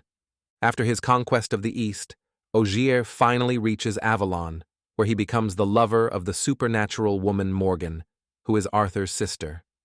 Here, he lives secluded from the world in a state of perennial youth. Christendom, however, finding itself in dire straits, needs him again. The archangel Michael visits Morgan, and by divine order, Ogier appears again in the world and achieves victory. At this point, a new characteristic theme appears, which will be found again in the Grail saga, especially in reference to the son of the Grail's king, namely Lohengrin. The hero who has been sent forth from the supreme center must not reveal his name nor the place from which he comes. The function that he embodies and that is truly acting in him must remain unknown, nor should it be confused with his own person or even attributed to him.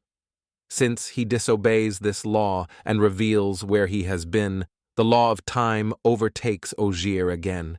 He suddenly ages and is about to die. At the last minute, Morgan appears again and takes him back to Avalon, where he will be confined until for the 7th time Christendom will need him again. If we take all of this in consideration, it is very significant that in Wolfram von Eschenbach, Prester John is thought of as a descendant of the Grail dynasty, that in the Titurel, Percival himself assumes the function of Prester John, and that it is in the latter's country that the Grail eventually ends up in order to indicate time after time who must absolve the function of Prester John. In the German version of Ogier's saga, Prester John and the Great Khan are presented as two companions of Ogier's, who create two powerful dynasties. These are various figurations of the inner unity of the same theme, variously expressed in the cycle of various legends that focus on this or that symbolic figure. Chapter 12. Dante. The Greyhound and the Ducks.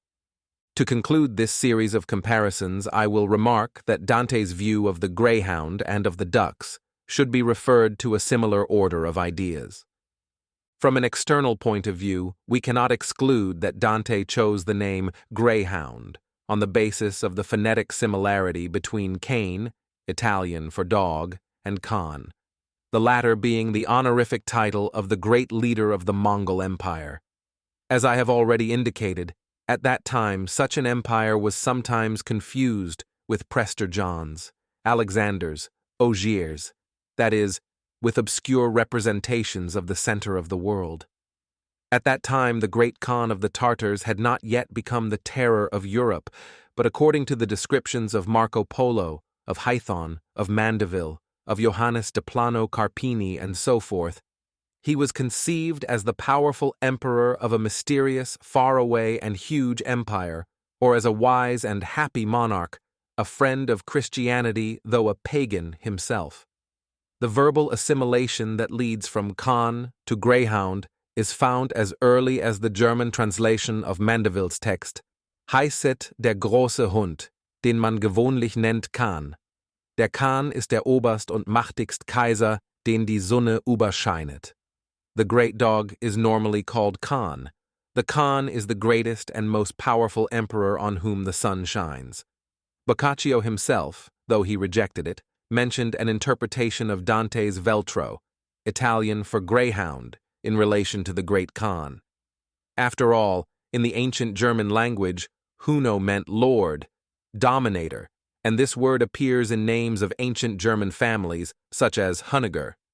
This is not totally preposterous, and it is not as odd as it may first appear to be if we refer to what has been discussed to show that the Great Khan was a mere expression designating a function that was not contingent upon any particular person or historical kingdom.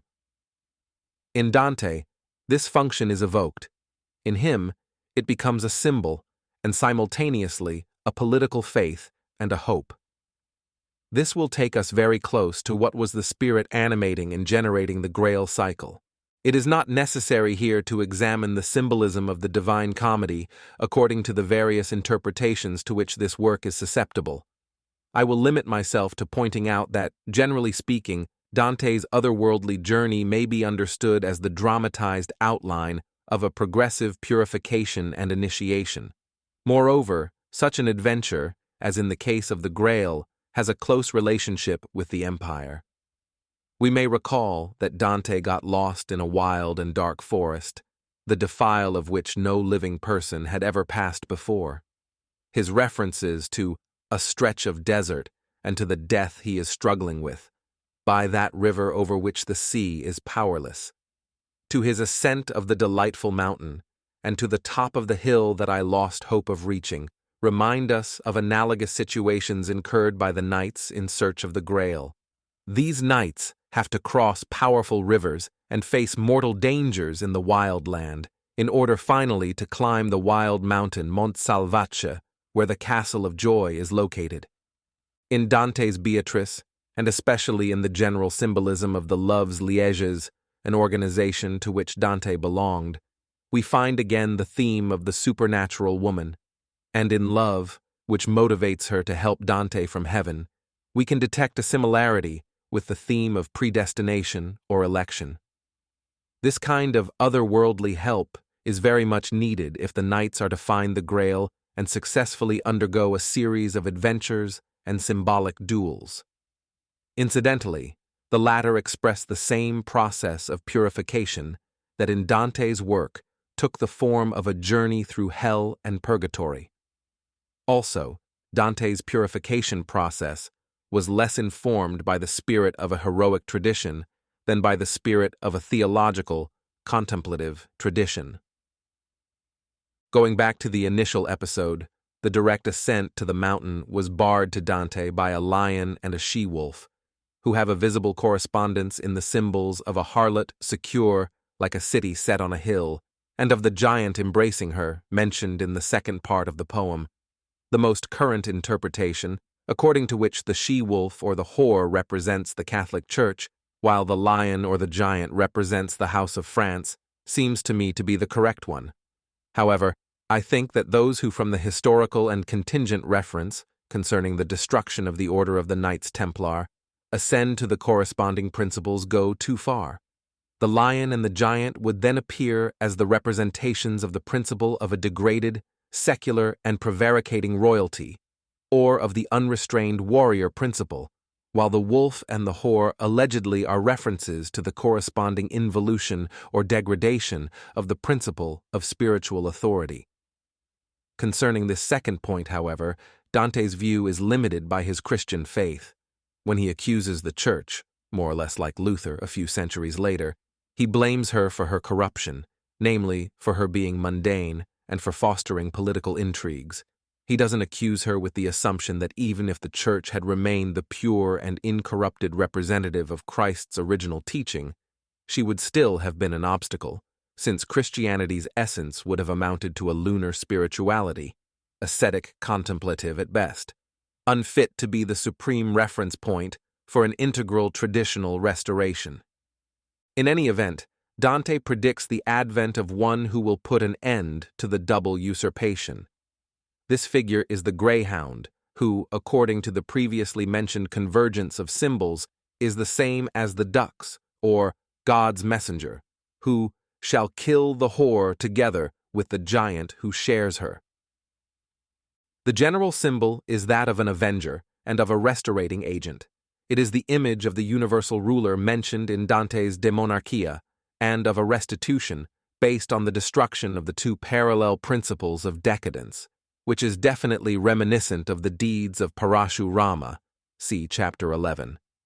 This is true regardless of the historical persons in whom Dante, following his hopes as a militant Ghibelline, thought he recognized that figure. To this we must add references pointing to other symbols that we have encountered in the legends of the Great Khan, of Prester John, of the Ogier, and of Alexander, and in the Imperial Cycle in general, especially the dry tree, its new blossoming, and the eagle. In Dante, the tree assumes the double meaning of tree of knowledge and earthly paradise, owing to its reference to Adam, and of tree of the empire, owing to its reference to the eagle. Altogether, it symbolizes the empire, which justifies itself as a function of the primordial tradition. Dante's tree is first of all the arbre sec, or dura baum of the Imperial Cycle, a defoliated tree and a widowed bough. It is said that whoever robs the tree or snaps off pieces offends against God by a blasphemous act. It was created wholly for his use.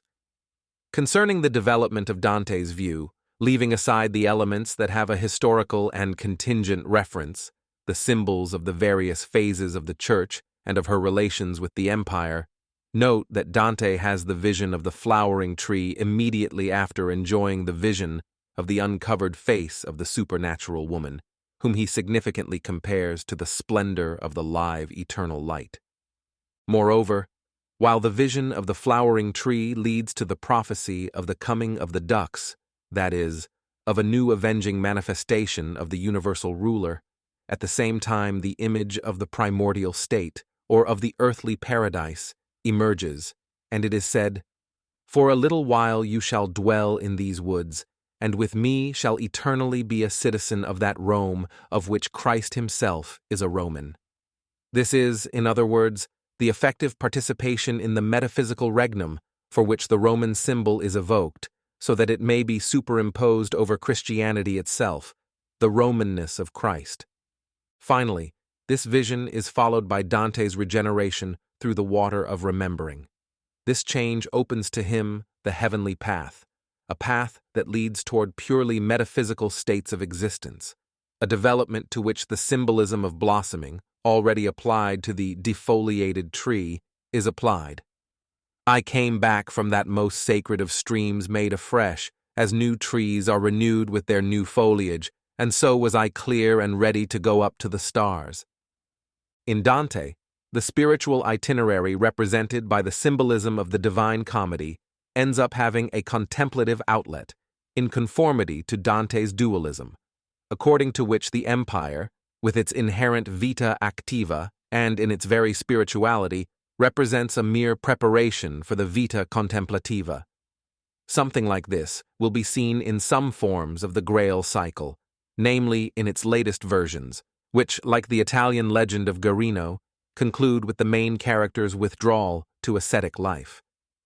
Yet in the Grail cycle, this appears in some kind of pessimistic conclusion, the main forms of which witness a different spirit, a higher tension, a more unconditioned attitude, which is a sign of the influence of a more original tradition than that by which Dante's thought was influenced.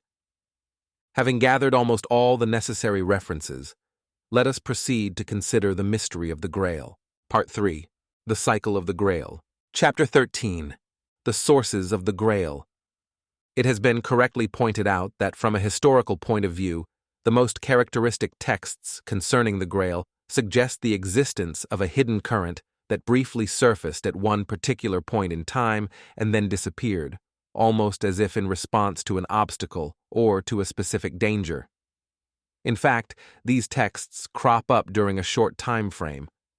Apparently, none of them predates the last quarter of the 12th century, and none is later than the first quarter of the 13th century. This period also corresponds to the apogee of the medieval tradition, to the golden era of the Ghibelline movement, of knighthood, of the Crusades, and of the Knights Templar, and also of the synthesis attempted by Thomism, on the foundation of a pre-Christian and non-Christian legacy that was also assumed by the Arab civilization, alongside an analogous blooming of a knightly and mystical spirit, namely, Aristotelianism. The sudden popularity of the Grail romances was followed by a similarly strange oblivion. During the early years of the 13th century, almost as if obeying a password, Europe ceased writing about the Grail. A new revival occurred after a sensible interval during the 14th and 15th centuries, in altered and often stereotypical forms, which underwent a rapid decadence. The period of syncope of the first tradition of the Grail coincides with that of the greatest effort on the part of the Church to repress trends that she considered heretical. The revival occurred sometime after the destruction of the Order of the Knights Templar, which was followed, especially in Italy and in France, and partially in England, by the organization in a more secret form of the representatives of similar influences. These influences were not without relation to the same tradition of the Grail, and they perpetuated some of its aspects up to relatively recent times. The main sources of the Grail legend that I will use in my exposition are given here in an approximately chronological order.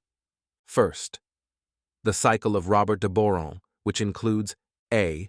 Joseph of Arimathea. B. Merlin. C. Perlesvax, i.e. Percival. 2.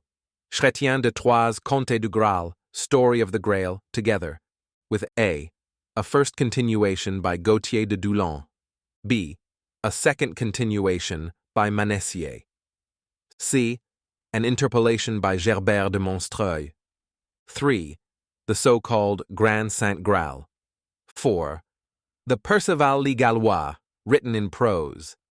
The Queste del Saint Graal, which is the penultimate part of the work Lancelot, written in prose. 6. Wolfram von Eschenbach's Parsifal, which can be associated with Albert von Scharfenberg's Titurel and Wartburg Krieg. 7. Malory's Le Morte d'Arthur. 8. Heinrich von dem Turlins Dieu Kron. These are the primary literary sources of the Grail legend. Let us now briefly examine the inner sources of the tradition, according to some indications supplied by these texts. Let us note, first of all, the theme of Avalon. In Perceval le Gallois, it is explicitly said that the Latin book containing the story of the Grail was found on the island of Avalon, in a sacred house atop adventurous lands, in which Arthur and Guinevere are buried too. In one part of Robert de Boron's text, which is one of the oldest of the cycle, Avalon is described as a country located in the far west, to which some of the knights of Joseph of Arimathea's host, such as Petrus and Alain, travel, obeying a divine injunction. It is written that Petrus must go where his heart tells him to, namely, to Avalon's valleys, and remain there until the advent of one who will know how to read a divine letter and who will announce the power of the Grail. We already know that the western Avalon is one and the same with the White Island. According to Gautier, Joseph of Arimathea himself and the Grail travel to the White Island, which owing to a transposition is conceived as a part of England. There, being attacked by enemies, he and his troops are nourished by the Grail itself, which gives to them whatever they wish. After all, according to others, Joseph of Arimathea himself is buried in the Insula Avallonis, which is confused with Glastonbury for reasons I have already explained. This island is a facsimile of the island to which many heroes of the Grail are taken. Their adventures and most significant trials take place there. Moreover, this island takes up again the ancient Nordic Celtic polar symbol of the primordial center whenever it is portrayed in the form of a rotating island. In reality, it is this center that is being discussed in this context. This is the promised land of the Grail, conceived either as the place where the sources of the Grail are to be found, or as the land to which the Grail is taken, or as the place in which it is sought. The different travels attributed to it have a symbolic character and the meaning of a contact with forces or centers of the primordial tradition. This can be seen, for instance, in the fact that in the Grand Saint Grail, England, which is conceived as the Grail's promised land, is reached by Joseph of Arimathea and his knights through supernatural means. They have to face the challenge of crossing the waters in a supernatural way. The pure and the elect will pass this test, while those who lack faith will drown. I have already discussed the meaning of this symbolism. The tradition related by Wolfram von Eschenbach leads to Avalon. In that tradition, the founder of the dynasty of the future king of the Grail is Mazadan, who is led to Fimorgan by a supernatural woman named Ter de Iashoya. Through a visible exchange of names, here we recognize the Morgan of the Arthurian Cycle, who lives in the Land of Joy, one of the names given to the western island of the Celtic tradition, which sometimes ends up being applied to the kingdom of the Grail itself. The theme of a primordial tradition connected with Avalon, which needs to be resurrected in a heroic way, plays an important part in the formulation of the legend by Robert de Boron. Percival eventually learns that the rich fisherman, a title that is often applied to Joseph of Arimathea himself, is his father. By divine order, he has traveled to the far western lands where the sun sets, and there he has been kept alive until Alain's son will perform deeds that will prove him to be the best knight in the world. The references to Joseph of Arimathea constitute the Christian, though not the Catholic and Apostolic, component of the legend. Joseph is portrayed as a pagan noble knight who landed in Palestine because of his 7 years of faithful service as a warrior under Pontius Pilate. He obtained from the latter Jesus' body. Joseph was then believed to have filled a cup, which, according to some texts, was the Grail itself, with the blood flowing from the Nazarene side. Having been imprisoned in a house like a hollow pillar in the middle of a swamp, Joseph has an apparition of the Lord, who gives him the sacred cup. The cup gives him life and light until he is finally released, according to some texts, 40 years later. All these events took place while Joseph was still a pagan. Then Joseph was baptized and anointed by the Lord as the first Christian bishop with an oil that is used in both a regal and a priestly consecration. In fact, later on, this oil will consecrate the entire dynasty of Britain's kings, up to Uther Pendragon, King Arthur's father. Before traveling to England, a land that acquired the meaning of White Island in the miraculous way previously mentioned, Joseph and his peers undergo various symbolic adventures, more on which later, in which the theme of the island appears again. In Perceval Thackeray Gallois, we find the important reference that already prior to Jesus' death, Joseph had visited the island to which Perceval himself will travel. Moreover, Robert de Boron mentions the mysterious ancestors of Joseph, whom one must serve as a condition for being admitted into the order. This order allegedly existed prior to Jesus' time and to the advent of Christianity.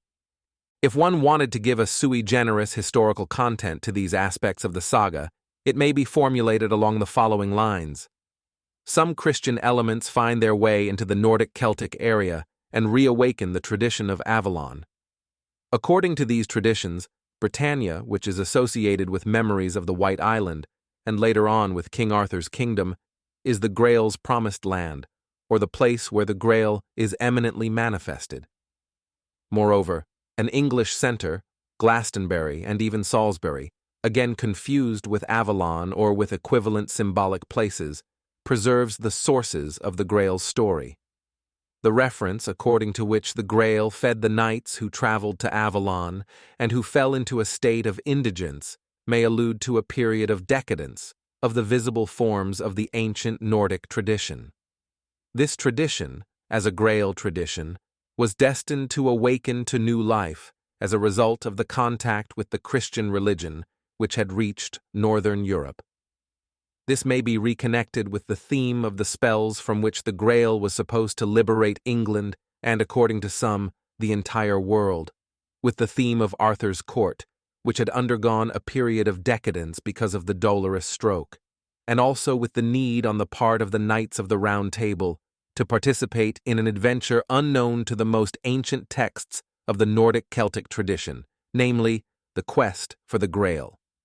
In its Christianized form, this quest is also unknown to the early texts of Orthodox Christianity. Moreover, the tradition of the Grail has ostensibly little in common with the Apostolic Roman tradition. Concerning the second point, we have already seen that the forefather of the Grail's regality, Joseph of Arimathea, receives the investiture directly from Christ.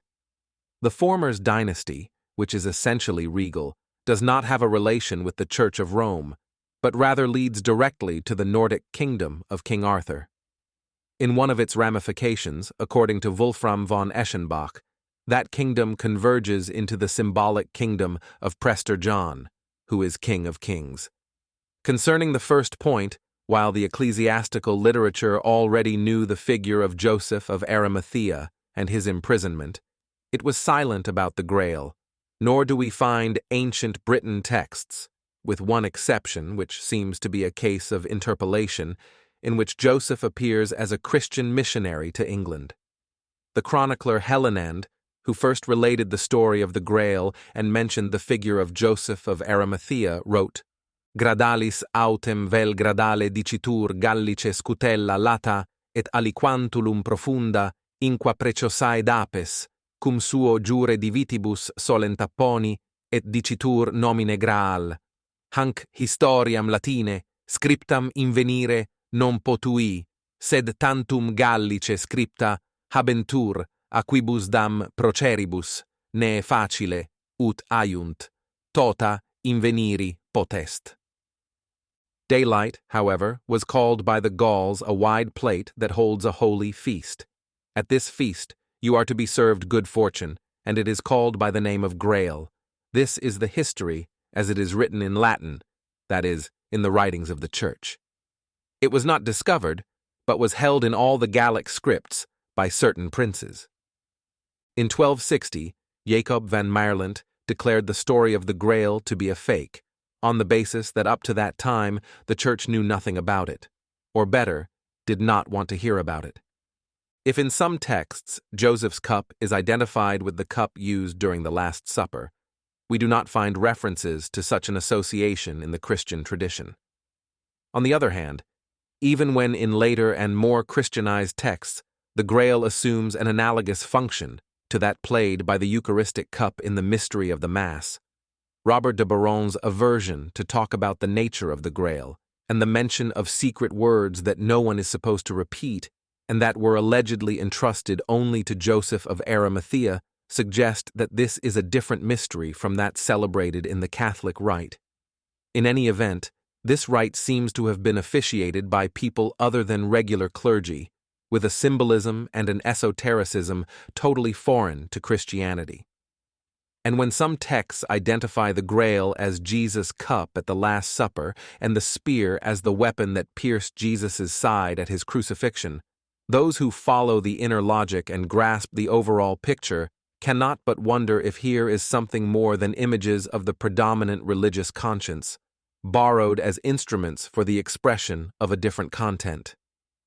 The facts that such a content originates from traditions extraneous to Christianity and that it reflects a climate that can hardly be reduced to Christian religiosity can be seen rather clearly by those who consider the legends of the Grail in their entirety.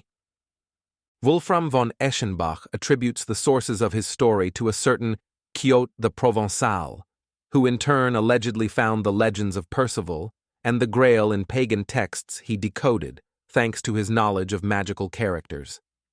In very ancient times, Phlegethonus, of Solomon's stock, had written the story of the Grail found in these texts on the basis of his knowledge of astrology, having read the name of the Grail in the stars. By examining the stars, he discovered deep secrets about which he talked only with shivers and great fear. Thus, the story of the Grail generally presents supernatural, secret, and initiatory characters. Robert de Boron attributes its true sources to a great book that he was never able to read, in which the great mysteries of the so-called Grail are inscribed. In the Percival Le Galais, it is also written, "This story must be held in high esteem and never told to people who would not understand it, since evil men will never understand a good thing when they see one." Robert de Boron adds, "The great story of the Grail was never started by a mortal man. Unque retraite este n'avoit la grand esther du Graal par nul jamais qui fust mortal." According to him, the metamorphoses that occur in the vision of the Grail cannot be expressed, since the secrets of the sacrament must be revealed only to him whom God has given the grace of being worthy of it. Vauchier says that it is dangerous to talk about the Grail other than at the right time and place, and that one cannot talk about the mystery of the Grail without trembling and changing complexion. The so-called elucidation that precedes the text of Chrétien de Troyes mentions a certain Master Lieges, who was in charge of a tradition that must remain secret. Car ce Maître Lieges ne ment, nul ne doit dire le secret. The most recent and Christianized text of the first period, the Grand Saint Graal, substituted the original secret and mysterious character surrounding the Grail with a more mystical one. The Book of the Grail was written by Christ himself and transmitted to the author during a vision. One can approach it only after an ascetic and purifying preparation. When reading it, apparitions are experienced, and one's spirit is taken by angels to contemplate directly the mystery of the Trinity. To open the casket that contains the Grail means to enter into direct contact with Christ himself. However, even in the case of the blinding or combustion that this text says will plague those who want to get too close to the Grail, we find the permanence of the ancient and more original meaning of a mysterium tremendum that has little in common with the Christian pathos. Chapter 14. The Virtues of the Grail. In the various texts, the Grail is essentially portrayed under three forms. 1. As an immaterial, self-moving object of an indefinite and enigmatic nature. It was not made of wood, nor of some metal, nor of stone, horn, or bone. 2. As a stone, a heavenly stone, and a stone of light. 3. As a cup, bowl, or tray, often of gold and sometimes adorned with precious stones. Both in this form and in the previous one, we almost always find women carrying the Grail, another element totally extraneous to any Christian ritual, since no priests appear in it. A mixed form is that of a cup carved out of a stone, sometimes of an emerald. The Grail is sometimes qualified as holy, sometimes as rich. This is the richest thing that any man hath living. This text, like many others of the same period, uses the expression sangreal, which is susceptible to three interpretations: Holy Grail, royal blood, and regal blood. The main virtues of the Grail may be summed up as follows. 1. Virtue of light, that is, an enlightening virtue. The Grail radiates a supernatural light. In the words of Chrétien de Troyes, une si grande clarté y vint, que si Pierre diront les candoiles, los clartes, comme font les étoiles, quand si solo liève ou la lune. Such a great brightness shone forth that the light of the candles was lost in it, just as that of the stars is dimmed by the rising sun or moon. Robert de Boron describes the appearance of the Grail in the prison of Joseph of Arimathea as that of a great light, adding that, as soon as Joseph saw the bowl, he was entirely filled with the Holy Spirit. In Vaucher, the fisher king, who carries the Grail with him at night, lights his path with it. Talking about its appearance to Joseph, the Grand Saint Grail says that out of it came such a light as if from 1,000 candles, and mentions being taken beyond time. The 42 years that Joseph spent in jail seemed to him as 3 days. In Gautier, Percival follows a maiden into a dark forest despite her protestations. Immediately, a great light appears. The maiden disappears, and a great storm breaks out. The following day, Percival learns that the light came from the Grail, as it was carried about the forest by the Fisher King. In Wolfram, the Grail is a stone of light. The Grail is a perfect fulfillment of every desire and true paradise. It is a stone of light before which any human splendor pales. In the Queste du Graal, Galahad, upon seeing the Grail, shivers and says, "Now I can clearly see what a tongue could never express, and the heart fail to realize. Here I see the beginning of all great deeds, and the reason behind courageous feats. Behold, the wonder of wonders." In Le Morte d'Arthur, the manifestation of the Grail is accompanied by the sound of thunder and by a ray of sun 7 times brighter than the light of day. At that time, they were all enlightened by the grace of the Holy Spirit. In that occasion, the Grail appears in an enigmatic form, and there was none might see it, nor who bear it. And every knight had such meats and drinks as he loved best in this world. 2. This corresponds to the second virtue of the Grail. Besides being light and an enlightening supernatural power, it gives nourishment and life. In Wolfram, all the Knights Templar receive nourishment from the Grail, which is conceived as a stone, lapsit exilis. Sie lebend von einem Steine. When it is taken to the dining table, or at its magical appearance, every knight receives what he wishes for the most. In this context, mention of various physical foods that correspond to different tastes is the materialization of the superior meaning of the various effects of the same gift of life, according to the will, the vocation, the nature, or the qualifications of those who receive it. This nourishment eventually destroys every material craving. Thus, in the Perceval le Gallois, in virtue of the fragrance emanating from the Grail, the guests even forget to eat, and Gawain, during an ecstatic trance, achieves the vision of angels. In the Grand Saint Grail, the Grail reproduces the miracle of the multiplication of the loaves of bread. In the Quête du Grail, in which its apparition is preceded by a light as bright as the sun, the Grail moves around in a magical fashion. After giving to each his own food, it disappears, just as in the previously mentioned account of Le Mart d'Arthur.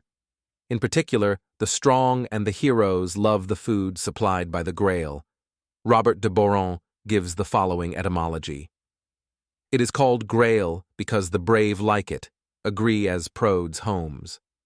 We have already seen that Joseph of Arimathea himself, together with his knights, received not only light, but also life, nourishment, from the Grail during the entire 40 years of his imprisonment, which was inflicted on him by King Crudel. 3. The Grail's gift of life manifests itself even in its power of healing mortal wounds and of supernaturally renewing and prolonging life. In Manessier, as Perceval and Hector fight each other, they are both mortally wounded and await their death, when at midnight, the Grail, carried by an angel with imperial looks, makes his appearance and heals both of them instantaneously and entirely. The same episode is also found in Le Marte d'Arthur. In the Quête du Grail, mention is made of a suffering knight lying in a coffin, who drags himself to the Grail and by touching it feels rejuvenated, falling out of pain into a deep sleep. In this case, we have also the interference of a further motive, namely that of the kings who, as they await a predestined avenger or restorer, are artificially kept alive by the Grail. Wolfram, by relating that, in virtue of the Grail, the phoenix is consumed and turned into ashes, but it is also transformed, appearing again in all its splendor, more beautiful than ever, clearly establishes a relationship between the Grail's gift of life and the regeneration of which the phoenix was traditionally a symbol. Wolfram says that this stone, i.e. the Grail, infuses in man such a vigor that his flesh and bones are instantly rejuvenated. Thus the Grail not only enlightens, but also renews, yet it refuses its symbolic nourishment or gift of life to those who are guilty of serious offenses, namely, to cowards and to liars. 4. The Grail induces a power of victory and domination. Those who use it n'encourent de bataille vaincu. According to Robert de Boron, all those who get a glimpse of it, besides rejoicing with eternal joy, will never be deprived of their right or defeated in battle. In the Lorengal, the Grail appears as a stone of victory, with which Perceval pushes back Attila and his hordes of Huns at the moment in which they are about to overcome Christianity.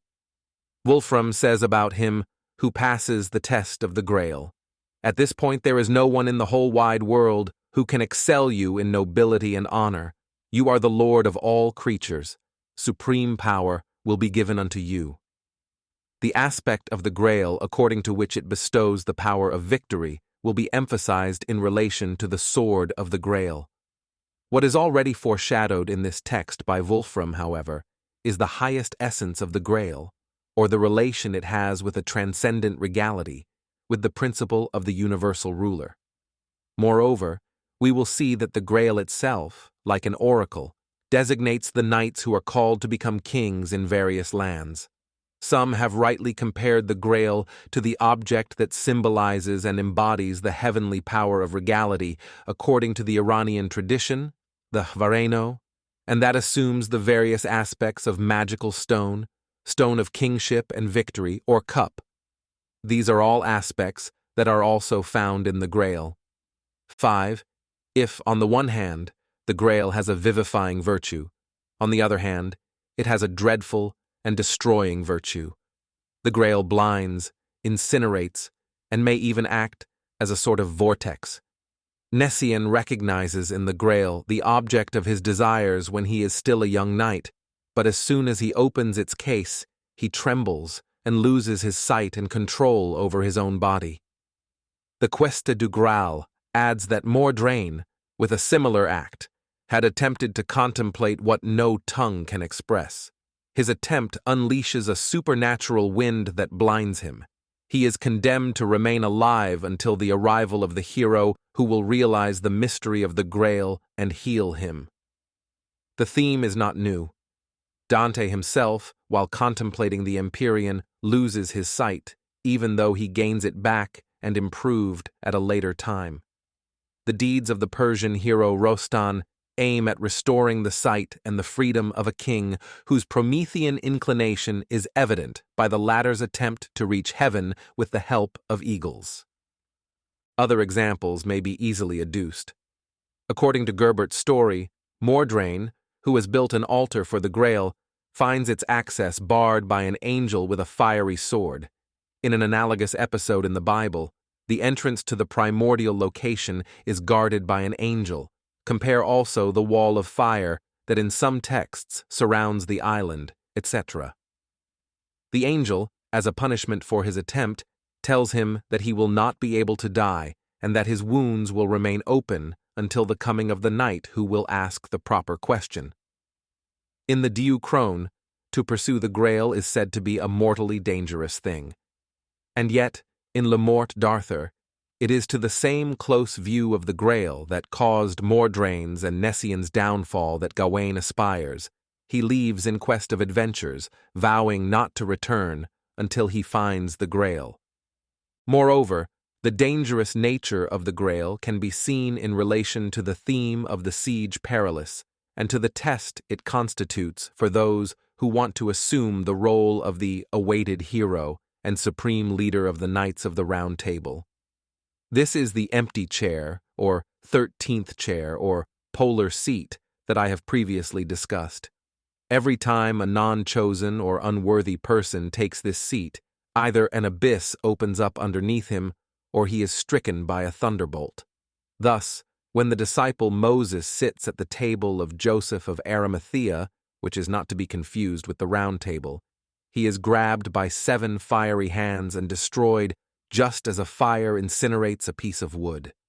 Later on, the text describes this event in the following terms: half of the fire that consumes Moses is put out, but the other half will keep on burning until Galahad comes to bring the adventure of the Grail to a successful end.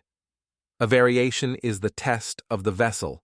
The only ones who enjoy the ecstasy of the Grail are those who, sitting at the table of Joseph of Arimathea, are not stained with any offense. On this occasion, Moses, after taking a seat analogous to the Siege Perilous, is swallowed up into an abyss that opens underneath his feet.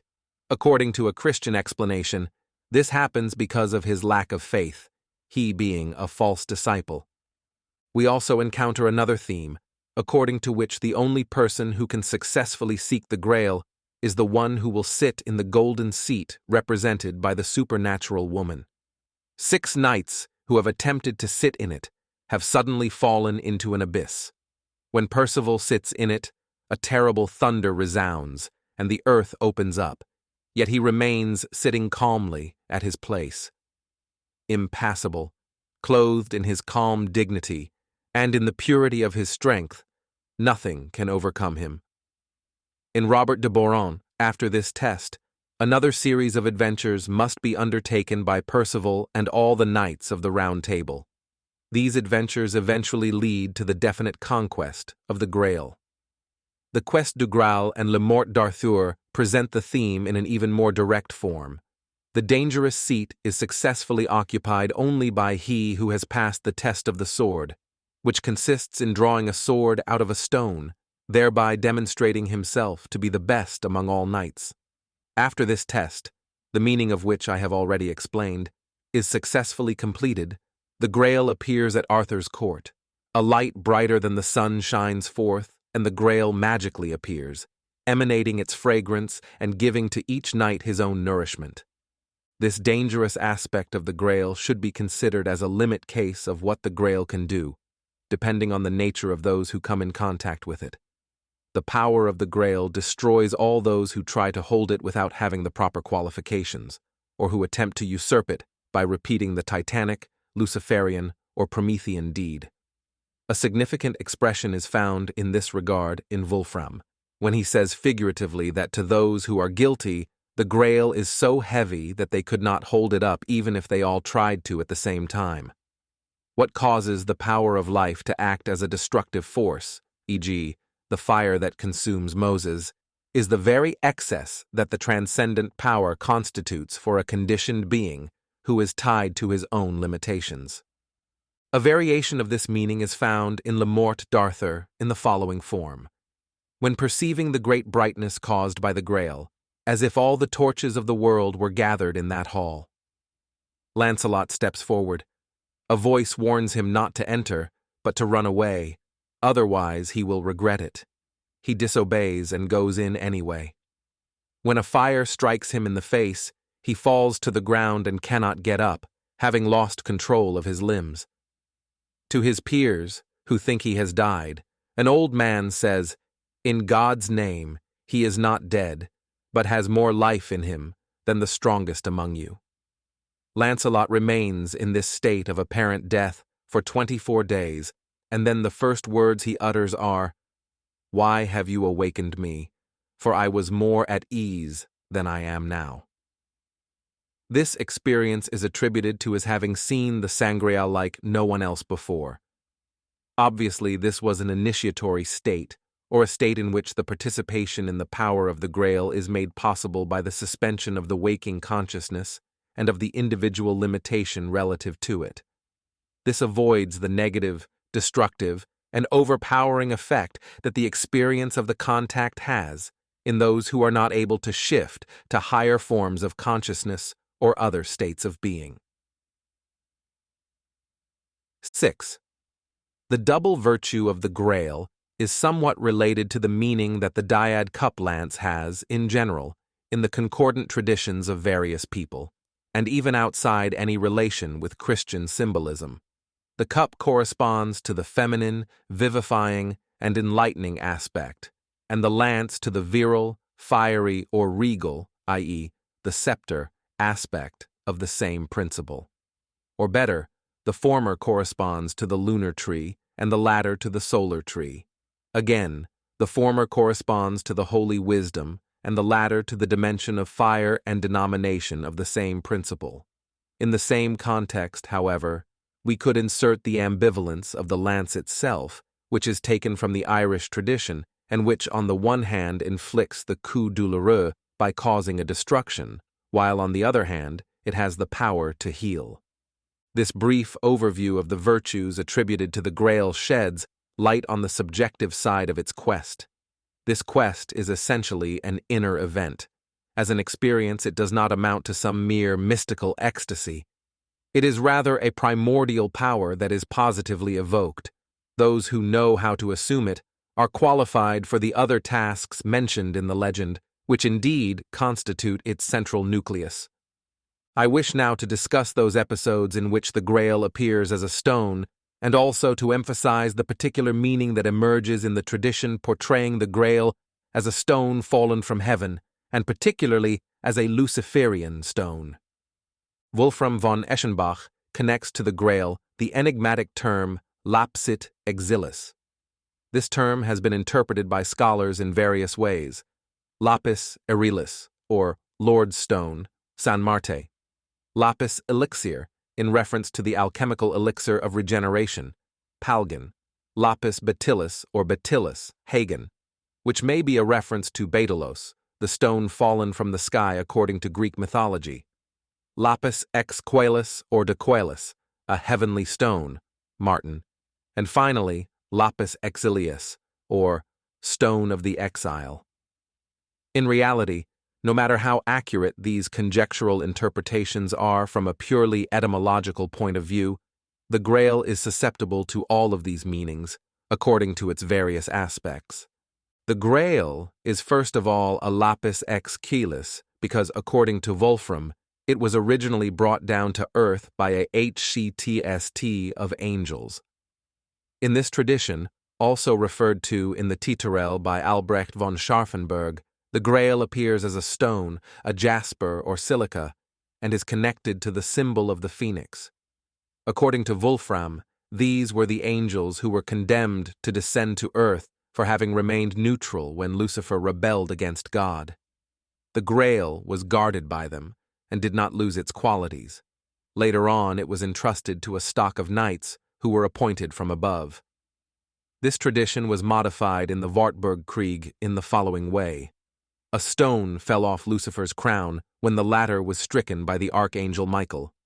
This is the stone of the elect, which fell from heaven to earth, which Percival found again, and which was previously picked up by Titterell, who is the founder of the Grail dynasty. Thus the Grail allegedly is this Luciferian stone.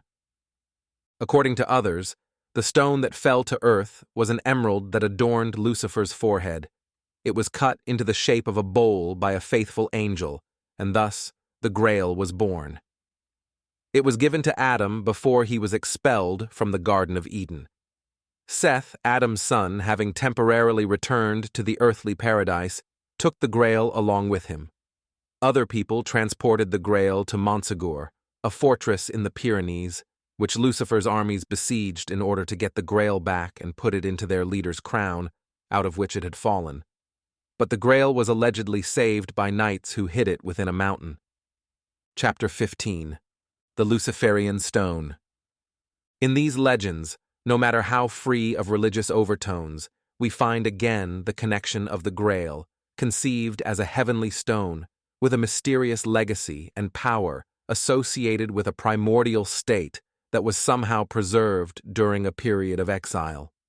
The reference to Lucifer, beyond a Christian and theistic context, may be seen as a variation on the theme of an aborted or deviated attempt at a heroic reattainment of this state. The theme of the host of angels descending from heaven with the Grail resembles the theme of the race of the Tuatha De Danann, which was believed to be composed of divine beings. This race came to Ireland from heaven, carrying a supernatural stone, the stone of the legitimate kings, and other objects that, as we have noted, correspond exactly to those of the cycle of the Grail: a sword, a lance, a bowl that feeds people without ever being depleted. At the same time, the homeland of the Tuatha was that Avalon which, according to a noted tradition, is also the seat of the books of the Grail, and which has often been confused, owing to obscure associations, with the place in which the Grail was eminently revealed. There is more. In some Celtic legends, the fallen angels are identified with the Tuatha De Danann. In other legends, mention is made of spirits who, as a punishment for their neutrality, were forced to descend on earth. They are described as the inhabitants of a western Atlantic region, which was visited by Saint Brendan. This region is a facsimile of Avalon, just as the journey is a Christianized image of the journey undertaken by various Celtic heroes to reach the island, the original homeland and inviolable center of the Tuatha. Thus, we have a curious interference of motifs that finds an expression, for instance, in the Leabhar nach Widre, in that it is written that the Tuatha are gods who begat wise men. It is likely that they arrived in Ireland from heaven, which explains the superiority of their science and of their knowledge. A careful separation of themes may here differentiate that which refers to authentically Luciferian elements, to which we may correctly apply the idea of a fall and of life on earth as a punishment, from that which, through a tendentiously deformed representation, refers to earthly custodians of the power from above and of the traditions symbolized by the Grail as a persistent, unaltered, secret presence of that which was proper to the primordial and divine state. The neutrality of the Grail's angels, mentioned in Wolfram, is reminiscent of a state ideally prior to that differentiation of spirituality which the Luciferian theme characterizes. And if Wolfram later on presents a different version, making Trevisan say that the neutral angels did not return to heaven, unlike the Tuatha who returned to Avalon, but were responsible for their eternal downfall, and that those who want to be rewarded by God should not become an enemy of these fallen angels. We must remember how Christianity deformed prior traditions, substituting their original meaning with totally different interpretations. Generally speaking, owing to its prevalently lunar view of the sacred, Christianity has often stigmatized as Luciferian and diabolical not only that which is truly such, but also any attempt at heroic reintegration and any spirituality that does not foster a relationship of devotion and of creaturely dependence on the divine, theistically conceived. Thus we often come across mixtures of motifs analogous to that of the Tuatha De Danaan in certain Syriac Hebrew literature, in which the fallen angels eventually become one and the same with those who are awake, the Erhurt. Tertullian did not hesitate to attribute to the fallen angels the body of magico-hermetic doctrines, namely, those doctrines that helped Phlegetanis penetrate the original texts of the Grail and that Le Morte d'Arthur attributed to Solomon, conceived as a forefather of the heroes of the Grail, in the same terms as Tertullian's. This Solomon was wise and knew all the virtues of stones and trees, and so he knew the course of the stars and many other diverse things.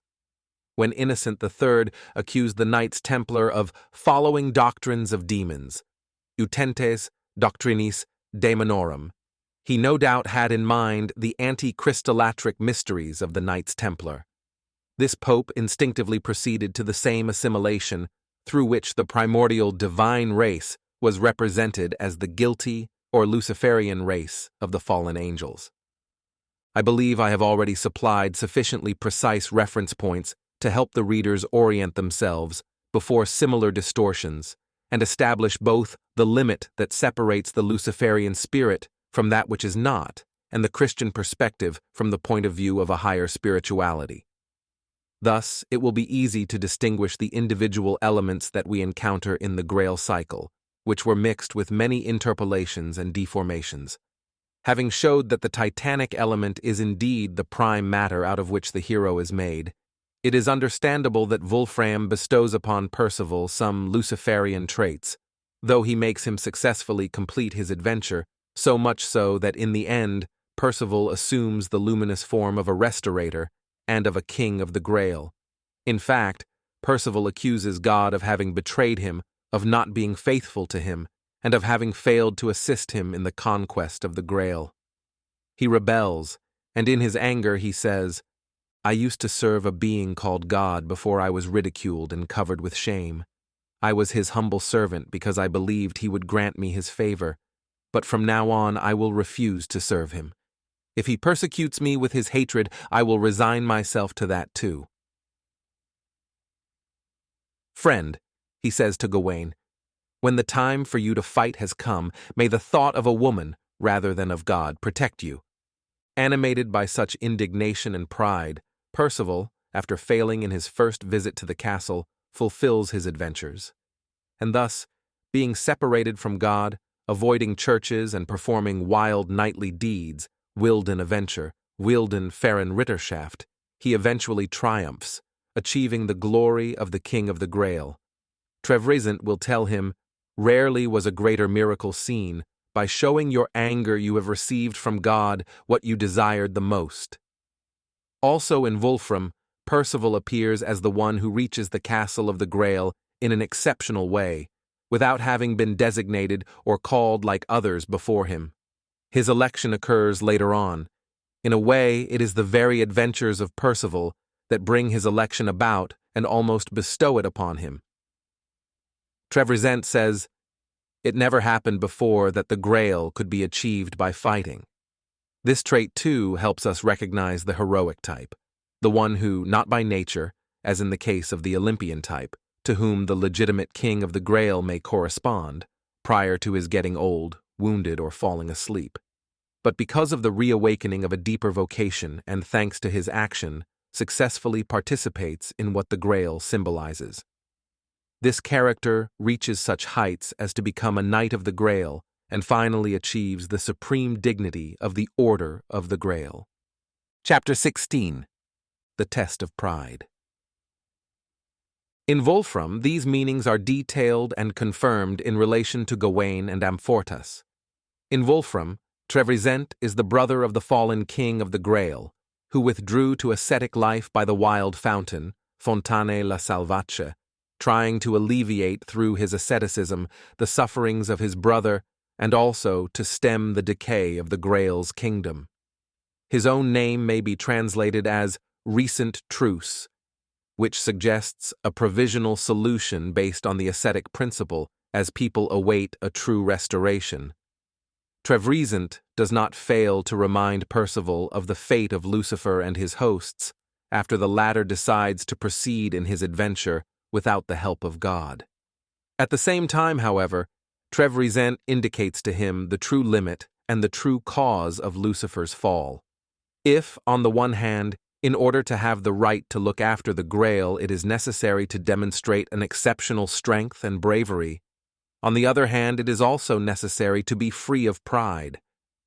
Trevisan tells Percival, "Perhaps your youth will cause you to show a lack of the virtue of renunciation." And he reminds Percival of Amfortas's situation, the misery tormenting him, which was the reward of his pride. And because in his quest of love he did not respect chastity, Amfortas was stricken by evil, which eventually plagued all those around him. Wolfram has portrayed in Amfortas the type of the wounded king who awaits the hero who will heal him and to whom he will transmit the mandate of the Grail's kingship. Amfortas's fall is explained in the following way, choosing as his battle cry, Amor, which does not become humility. He puts himself at the service of Orgelus de Logrois, performing brave deeds characterized by the yearning for love. In one of these adventures, however, he ends up being wounded in his manhood by a poisoned lance, mit einem geluppeten Speerwart Erde Jostieren Wund, thrust by a pagan knight who was certain of being able to conquer the Grail. His opponent is eventually slain, but Amfortas's wound remains and his strength disappears. He can no longer adequately function as the king of the Grail, and therefore the whole kingdom falls into a deep state of prostration and desolation. Behind the erotic symbolism of this episode, it is relatively easy to recognize the allusion to a Luciferian deviation, that is, to an affirmation or action guided not by a transfiguring orientation, but by craving and pride. Ordinary chastity is not the Grail's law. In Wolfram, the Grail's kings are allowed to have a woman, designated by the Grail itself. In other texts, the Grail's knights accept the sexual favors of the woman of the castle, and some even go as far as raping her.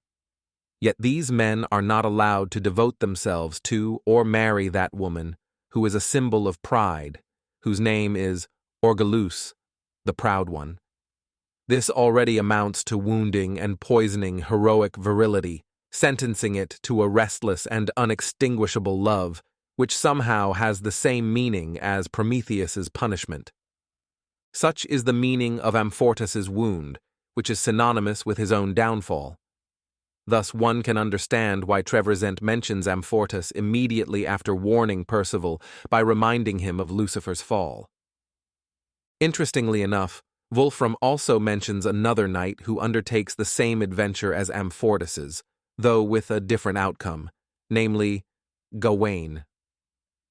Gawain listened to Percival's advice to entrust himself to a woman rather than to God. In Oblilote, he finds a woman who will protect him in every difficult adventure, or one who will be his escort and follower, or a roof that will protect him during storms and times of calamities. This woman says, "My love will give you peace and successfully protect you from all dangers, even though you will valiantly defend yourself. I am in you, and my fate is strictly connected with yours. I want to be close to you during combat. If you firmly believe in me, luck and valor will never desert you." Having defined in these terms the union with his woman and her occult efficiency, Gawain undertakes the adventure of the Castle of the Maiden, or Chastel Marvale. This adventure had been indicated by Kundry, the Grail's messenger, as the one that the Knights of the Round Table must undertake, because Percival, though he reached the castle of the Grail, did not successfully accomplish his restoring mission. In Wolfram, this is declared to be the most daring of all his adventures, and in Le Morte d'Arthur it is declared a great folly. In Wolfram, this adventure unfolds in the dream of the lady who had already been Amfortas's ruin, namely, Orgelus. Gawain succeeds in his adventure without getting himself killed. We shall learn the details further on. Here we only need to note that in this adventure, Gawain must prove to be ready to undertake all kinds of tasks, humiliations, jokes, and disavowals. It is, all things considered, a real test of pride and of the ascetic faculty to struggle and to overcome any hubris, thus exhibiting a subtle inner self-control. This self-control may well be demonstrated in the allegory of Gawain's walking through the étroite voie with which the adventure begins, that is, through a dangerous path, which in the Dieu Crone is made of steel, as wide as a hand and laid over a dark and deep river. This is the only access to the rotating castle, and one that another knight, Kay, did not dare to attempt. Generally speaking, this is the symbol of a tough path, equally distant from Prometheism and from a non-virile sacrality. Gawain succeeds and makes Orgelus his bride, instead of ending up like Amfortas. It is also a significant symbol that Gawain reaches Orgelus's kingdom just when he finally finds the man who had previously wounded a knight whom he found in the arms of a woman. In other words, the same path is traveled again, the same cause is sought after, but the deed is successful. In relation to this, we notice the double aspect that, in conformity with what I have already discussed, the theme of the woman assumes. On the one hand, here we find the distinction between an earthly knighthood, which is inspired by a woman, and a heavenly knighthood, the object of which is the Grail. This can be seen, for instance, in the Quest du Graal, in which the knights about to leave in search of the Grail wish to take their women along, but are prevented from doing so by an anchorite who declares that the earthly knighthood must be transformed into a spiritual knighthood. More interesting yet, the texts of the Grail mention frequently and openly Lucifer's temptation by a woman. This is rather odd, prescinding from the interpretation I have suggested, since Lucifer's action traditionally has never had anything to do with a sexual temptation. At the same time, the Grail cycle develops in multiple forms the notorious theme of kingdoms obtained by a woman who is seduced after successfully completing various heroic tests. It is through this way, for instance, that not only Percival's father, Gamuret, becomes king twice, but Percival himself achieves this dignity through Conduire Amour, the invocation of which is assimilated by Wolfram to that of the Grail itself. Gerbert de Montreuil attributes Percival's initial lack of success with his having abandoned his woman, here named Blanchefleur. The Grail itself appears in strict relation with women. Regal virgins and crowned women always carry it, and sometimes even embody some attributes of the Grail. Percival's stepbrother, the pagan knight Feriphus, who ardently yearned for the reward that women can give, devoting himself for this reason to every heroic and dangerous deed and concentrating his mind on the woman, gains so much strength as almost to defeat Percival himself. He even becomes the bridegroom of the lady carrying the Grail, Réponse de Choix. In this way, having been baptized, he obtains the vision of the Grail and participates in the transcendent regal function, becoming the forefather of the dynasty of the Prester Johns. Antigone's kiss has a peculiar power. Once given to a knight, it inflamed him to such a degree that he was ready to tear down entire forests with which to make countless spears. But Antigone is also she who makes a knight promise to go loyally and without hesitations to conquer the Grail for her. It is especially in Heinrich von dem Turlin that one can see the connection and almost the identification of the theme of the woman as supernatural woman, Vrouw Zelda, with the theme of the Grail. Frau Zelda's palace, made of gold and precious gems, and of such a blinding brightness that at first Gawain believes the entire land is ablaze, and containing an equivalent symbol to that of the revolving island, is a facsimile of the Grail's castle. The quest of the residents of Frau Selde has many traits in common with the quest of the Grail, and is conditioned by analogous trials, e.g., defeating a wizard and a lion that spits fire. In other words, it appears as a phase preparing for the true winning of the Grail. The text offers some significant symbols, beginning with the test of the glove.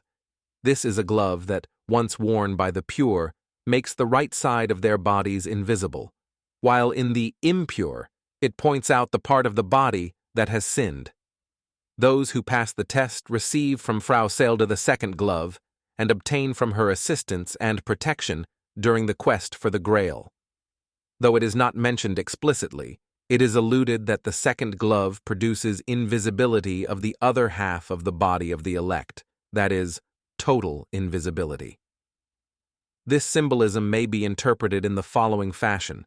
Since the virtue of invisibility corresponds to the power of stepping into the invisible dimension, of assuming a state that is not tied to a physical form, the woman, in relation to Saeldi's second glove, here acts in the sense of integrating that which may be derived from the purity of the knights who undertook this test. Here only Arthur and Gawain pass the test. In another episode of the same story, Gawain reaches the residence of Saelde and obtains from her the wish of health and victory for all time for himself, and of eternity for Arthur's kingdom, to which he belongs. Shortly after this virtual chrismation, Gawain must face a test that corresponds, in its effects, to that of Wolfram's Gawain, namely, the test of steadfastness, of inner self-control. He must go ahead, impassibly, without responding to provocations, challenges to duels, cries of distress, or knightly deeds concerning a rightful revenge. If Gawain had failed in this test willed by Frau Saelde, the text says, the court would have been dissolved. This is analogous to the effect caused by Amfortas's fall.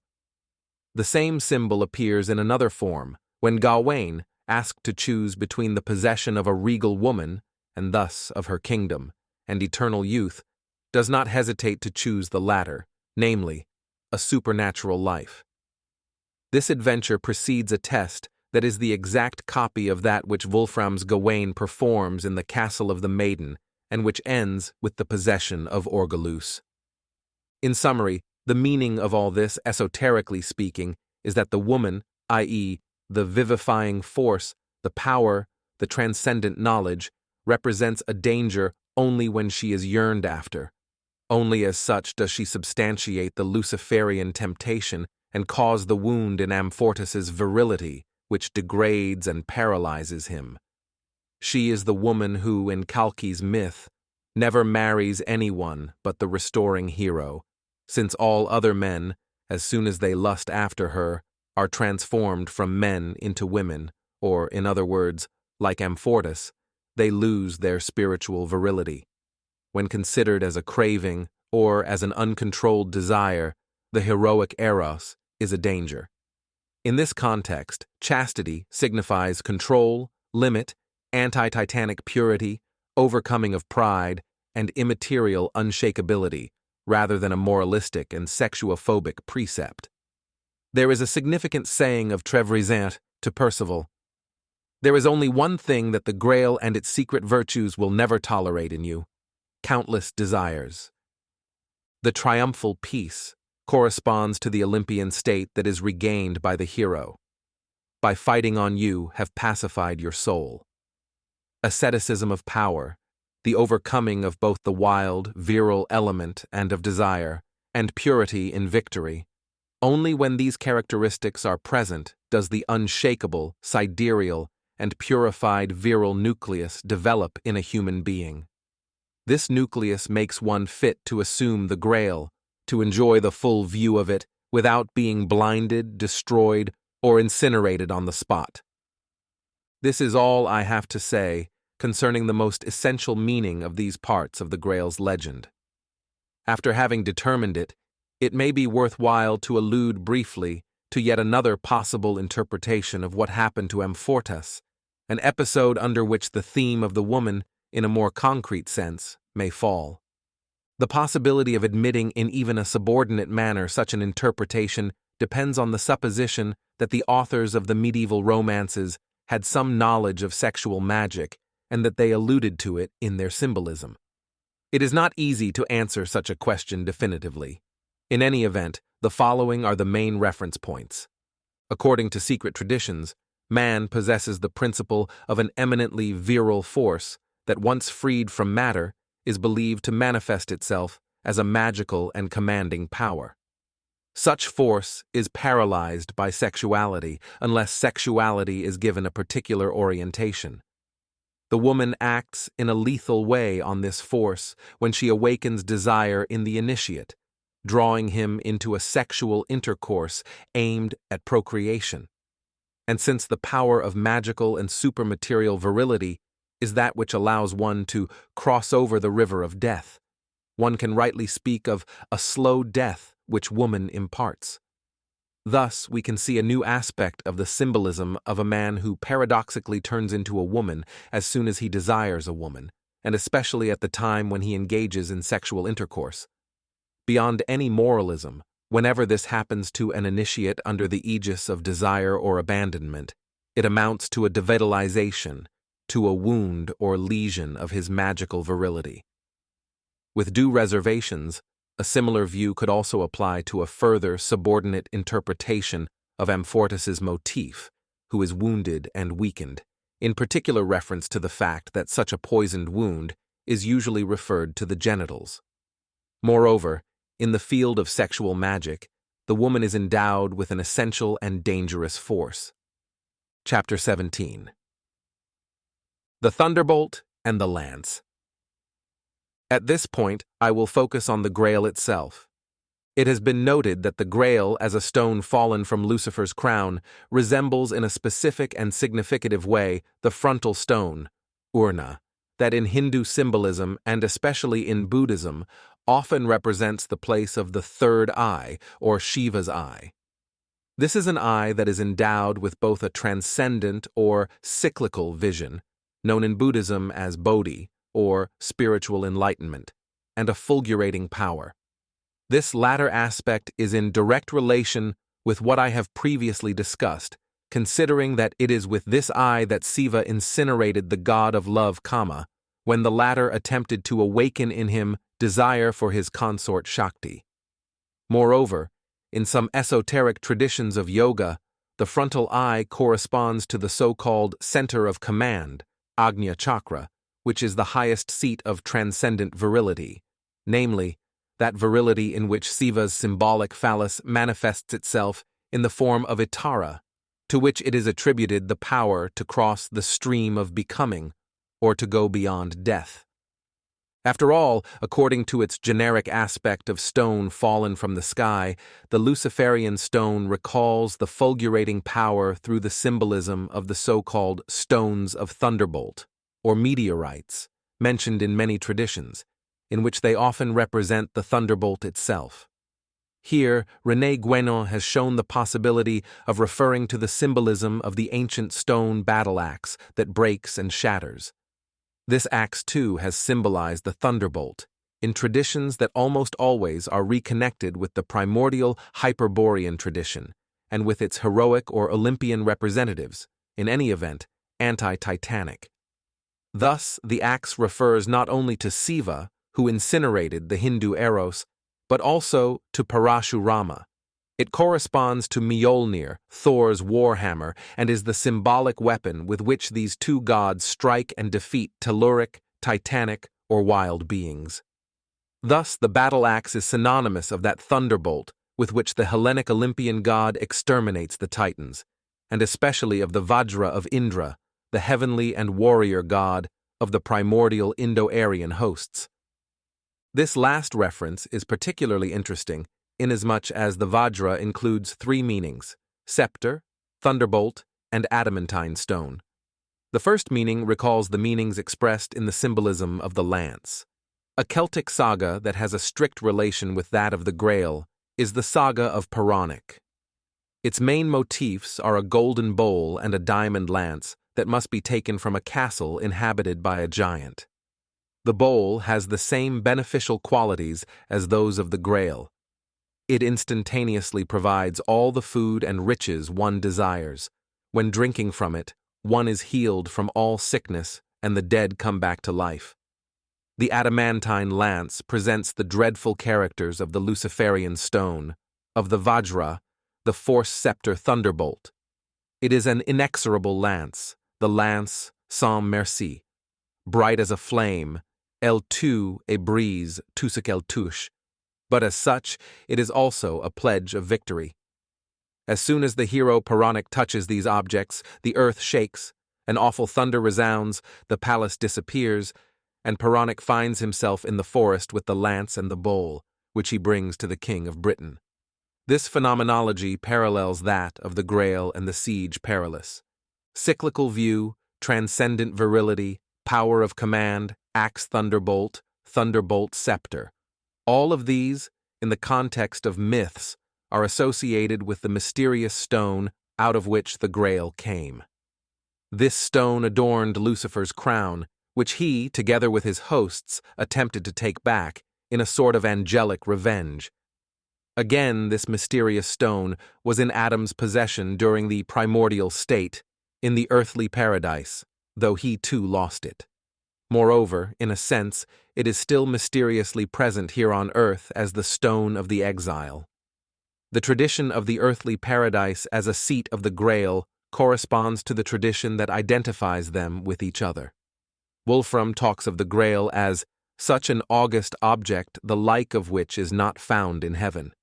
In the Questa du Graal, Galahad, contemplating the Grail in the Palais Espirituel, experiences an awesome shudder and begs God to take him out of this life and to let him into heaven, having already fully known the mystery of the Grail. In the Percival Le Galais, the castle of the Grail is named Eden. In the Diu Crone, the quest leads Gawain to a country that may well be considered the earthly paradise. During the 15th century, Veldenaer relates that according to ancient sources, Lohengrin, the Knight of the Swan, allegedly came from the Grail, dat Grail, which earlier on was called the earthly paradise, and yet it is not paradise, but a place of sin that is reached through great adventures, and out of which, through great tribulations, one can leave. Thus the Grail, in one way or another, is also reconnected with the new attainment of the primordial state, which is represented by the earthly paradise. I have already mentioned the tradition, according to which Seth allegedly attained the Grail again in the earthly paradise. This is a very interesting motif, considering that Seth, in Hebrew, is a name susceptible to two opposite meanings: ruin and upheaval on the one hand, and foundation on the other hand. The first meaning points to the Luciferian substratum, to the wild warrior principle that is destined, through heroic reintegration, to change nature and be transformed into a foundation. Hence, the second meaning of Seth as foundation, or pole, having an essential relation with the regal function, generally conceived as an emanation of the power of the center. In this, we may encounter the interpretation of Wolfram's mysterious lapsit exilis as lapis beryllus, central stone, and as lapis erilis, stone of the Lord. In some Syriac texts, mention is made of a precious stone that is the foundation or center of the world, hidden in the primordial depths near God's temple. It is put in relation with the body of the primordial man, Adam, and, interestingly enough, with an inaccessible mountain place, the access to which must not be revealed to other people. Here Melchizedek, in divine and eternal service, watches over Adam's body. In Melchizedek we find again the representation of the supreme function of the universal ruler, which is simultaneously regal and priestly. Here this representation is associated with some kind of guardian of Adam's body who originally possessed the Grail and who, after losing it, no longer lives. This is found together with the motifs of a mysterious stone and an inaccessible seat. I have previously pointed out that a central meaning is inherent to the symbolism of the heavenly stones that are to be found wherever a given race either embodied or intended to embody a polar function within the cycle of a given civilization. Thus, from the Irish regal stone, which I have repeatedly mentioned, we go to the lapis niger that was put in ancient Rome at the beginning of the sacred path, to the black stone of Kaaba, a traditional center of Islam, to the black stone transmitted, according to a legend, from the universal ruler to the Dalai Lama, to the sacred stone that in the Greek hymns is the altar and the house of Zeus and the throne at the center of the world, and finally to the omphalos, the sacred stone of Delphi, the traditional center of ancient Hellas, which was conceived also as the first post-Diluvian creation of the primordial race, the race of Deucalion. This sacred central stone, omphalos, was also called betil, betil being a stone that, like the Grail, represents victory.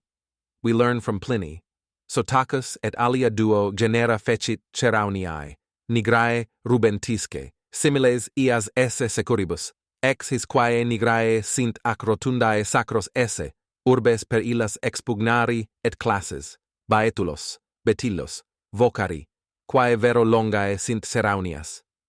Sotakus creates two other types of thundering objects, black and red.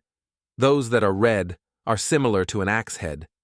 Those that are black are round and sacred, and it is through them that cities and fleets are defeated, and they are called baetulos, meteorite. Those that are drawn out are called Ceraunias, thunderbolt. But the name Beit-Eoz is identical to the Hebrew Bethel, which means the house of the Lord, and suggests the famous story of Jacob, who defeated an angel. Jacob named Bethel the region in which a sacred stone indicates the dreadful place where a ladder joins heaven and earth. How awesome is this place! This is none other than the house of God, and this is the gate of heaven, says Jacob. And yet in Jacob we can still discern the Luciferian component proper to heroic realizations. His name means usurper. Jacob struggles with the angel and forces him to bless him. He manages to see Elohim face to face and to save his life by fighting against the divine. The angel says to him, "Your name shall no more be called Jacob, but Israel, for you have striven with God and with men, and have prevailed." Here we can notice a singular analogy between Jacob and Percival, who, despite scorning God, achieves his goal and asserts his election. Likewise, Jacob, by winning, obtains his blessing. I wish to point out an even more enigmatic correspondence. The king of the Grail, who waits to be healed, either limps or is wounded in the thigh. In Jacob's story, Jacob is wounded in the thigh by the angel and limps. When the angel saw that he could not prevail against Jacob, he touched the hollow of his thigh, and Jacob's thigh was put out of joint as he wrestled with him. Once again, we find further connections that I cannot pursue or develop in this context. Therefore, I wish to make this point. The Grail Betil is connected to the primordial state as a foundation, and in relation to this, like Jacob's stone, it represents something that unites heaven and earth, essentially under the sign of a supernatural heroic victory and of a central function. Moreover, it is clear that the tradition that makes of Seth a conqueror of the Grail is related to another tradition, according to which Seth allegedly took a sprout from the plant located in the middle of the Garden of Eden. From this sprout grew the tree that appears in the legends of Prester John, Alexander, and the Great Khan in various forms, including that of the dry tree of the empire. Such a tree appears in the Grand Saint Graal, in the Quest du Graal, and in Le Morte d'Arthur, 1757, in relation to the so-called Ship of Solomon and to the test of the sword. This is a mysterious ship on board which are a bed, a golden crown, and a sword ornamented with strange pendants. These pendants are made with 3 strands of different colors, white, red, and green, which were woven by Solomon or by his wife with branches of a tree grown from a sprout of the central tree of paradise, in 3 phases of its development. The sword is that of David, the priestly king who was often confused with the figure of Prester John. Here is a significant detail. The scabbard of this sword is named Memory of Blood, Mémoire de Sang. An inscription warns that only one knight will be able to hold this sword. He will exceed all those who preceded him and who will follow him. The ship carrying these objects does not have a crew, since it was abandoned at sea and navigates under divine guidance. All this is clearly an equivalent of the question that must be asked, as I will interpret it later. In other words, it apparently symbolizes the abandoned legacy of the primordial regal tradition, which awaits the chosen one who will restore it. Another equivalent symbol is Arthur's lost sword, which from time to time emerges out of the waters, flashing, awaiting the one who will wield it again. In the Grand Saint Graal, this ship comes to get Nessian from the Isle Tournoyante, an island that constantly rotates because it is fixed to the terrestrial magnet and eludes the influence of every element. Analogously, in Le Morte d'Arthur, 1704, the ship comes from parts west, that men call the Isle of Turnants. And so the motifs of the ancient Hebrew tradition merge with those of the Celtic Hyperborean tradition, since the revolving island has the polar meaning of King Arthur's court, of the round table, of the wheel spinning before Frau Selda, and of Avalon, or the glass island, or the western island. The Grail reveals its meaning of central stone, and thus also of the Empire, lapis erilis. In the close association it has with the various themes and legends I have previously discussed it.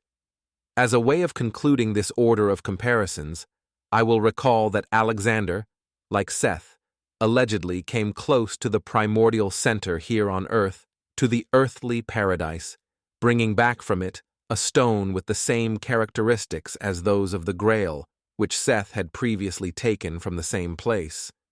The stone is as bright as the sun, bestows an eternal youth, and grants victory.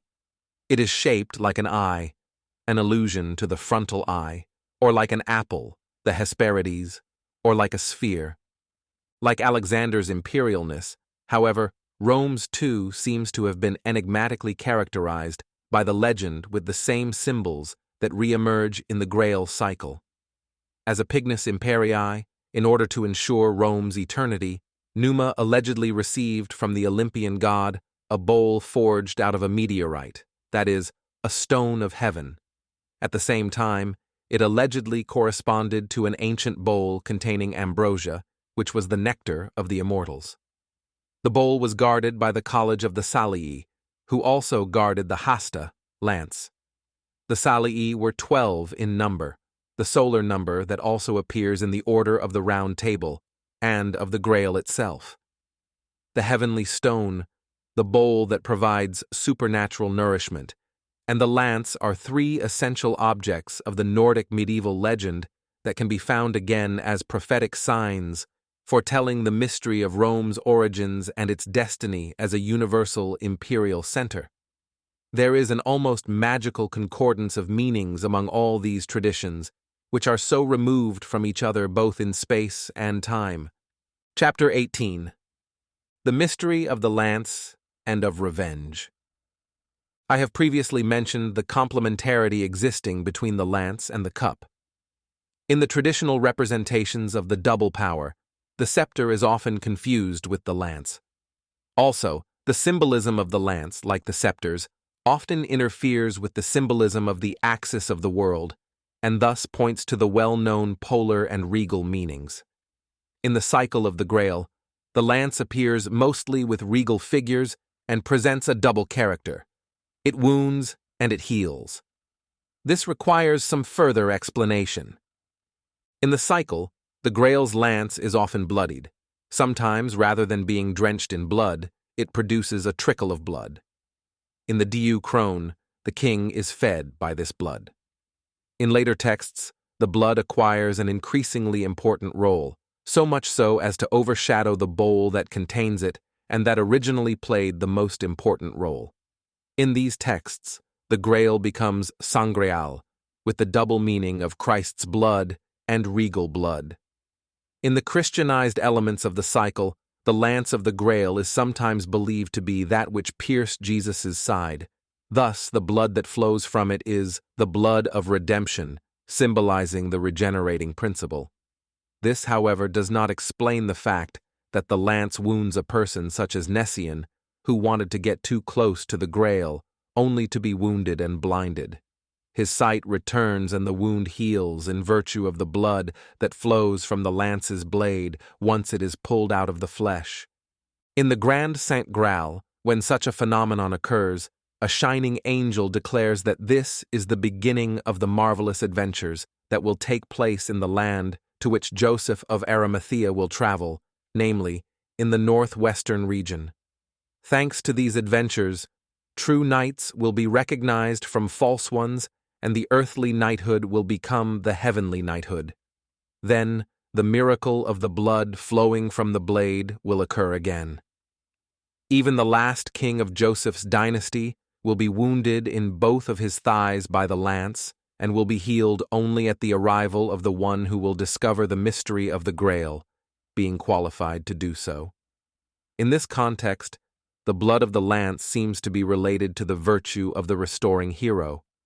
But in this text, one also finds mentioned that the lance aventureuse can inflict a wound, in the sense of inflicting a punishment that is meant to recall Jesus' wound.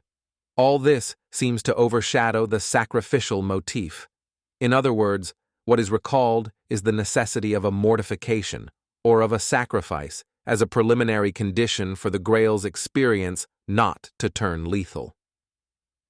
In other texts, however, this motif is mixed with the theme of revenge. The lance, with its blood, hints at a vengeance that the chosen one must exact, for only then, together with the fulfillment of the mystery, will peace and the end of the kingdom's crisis be ushered in. In relation to this variation, the restoration assumes the character of a reaffirmation, or of a victorious assumption of the same force or tradition that others had previously picked up only to fall or be wounded by it.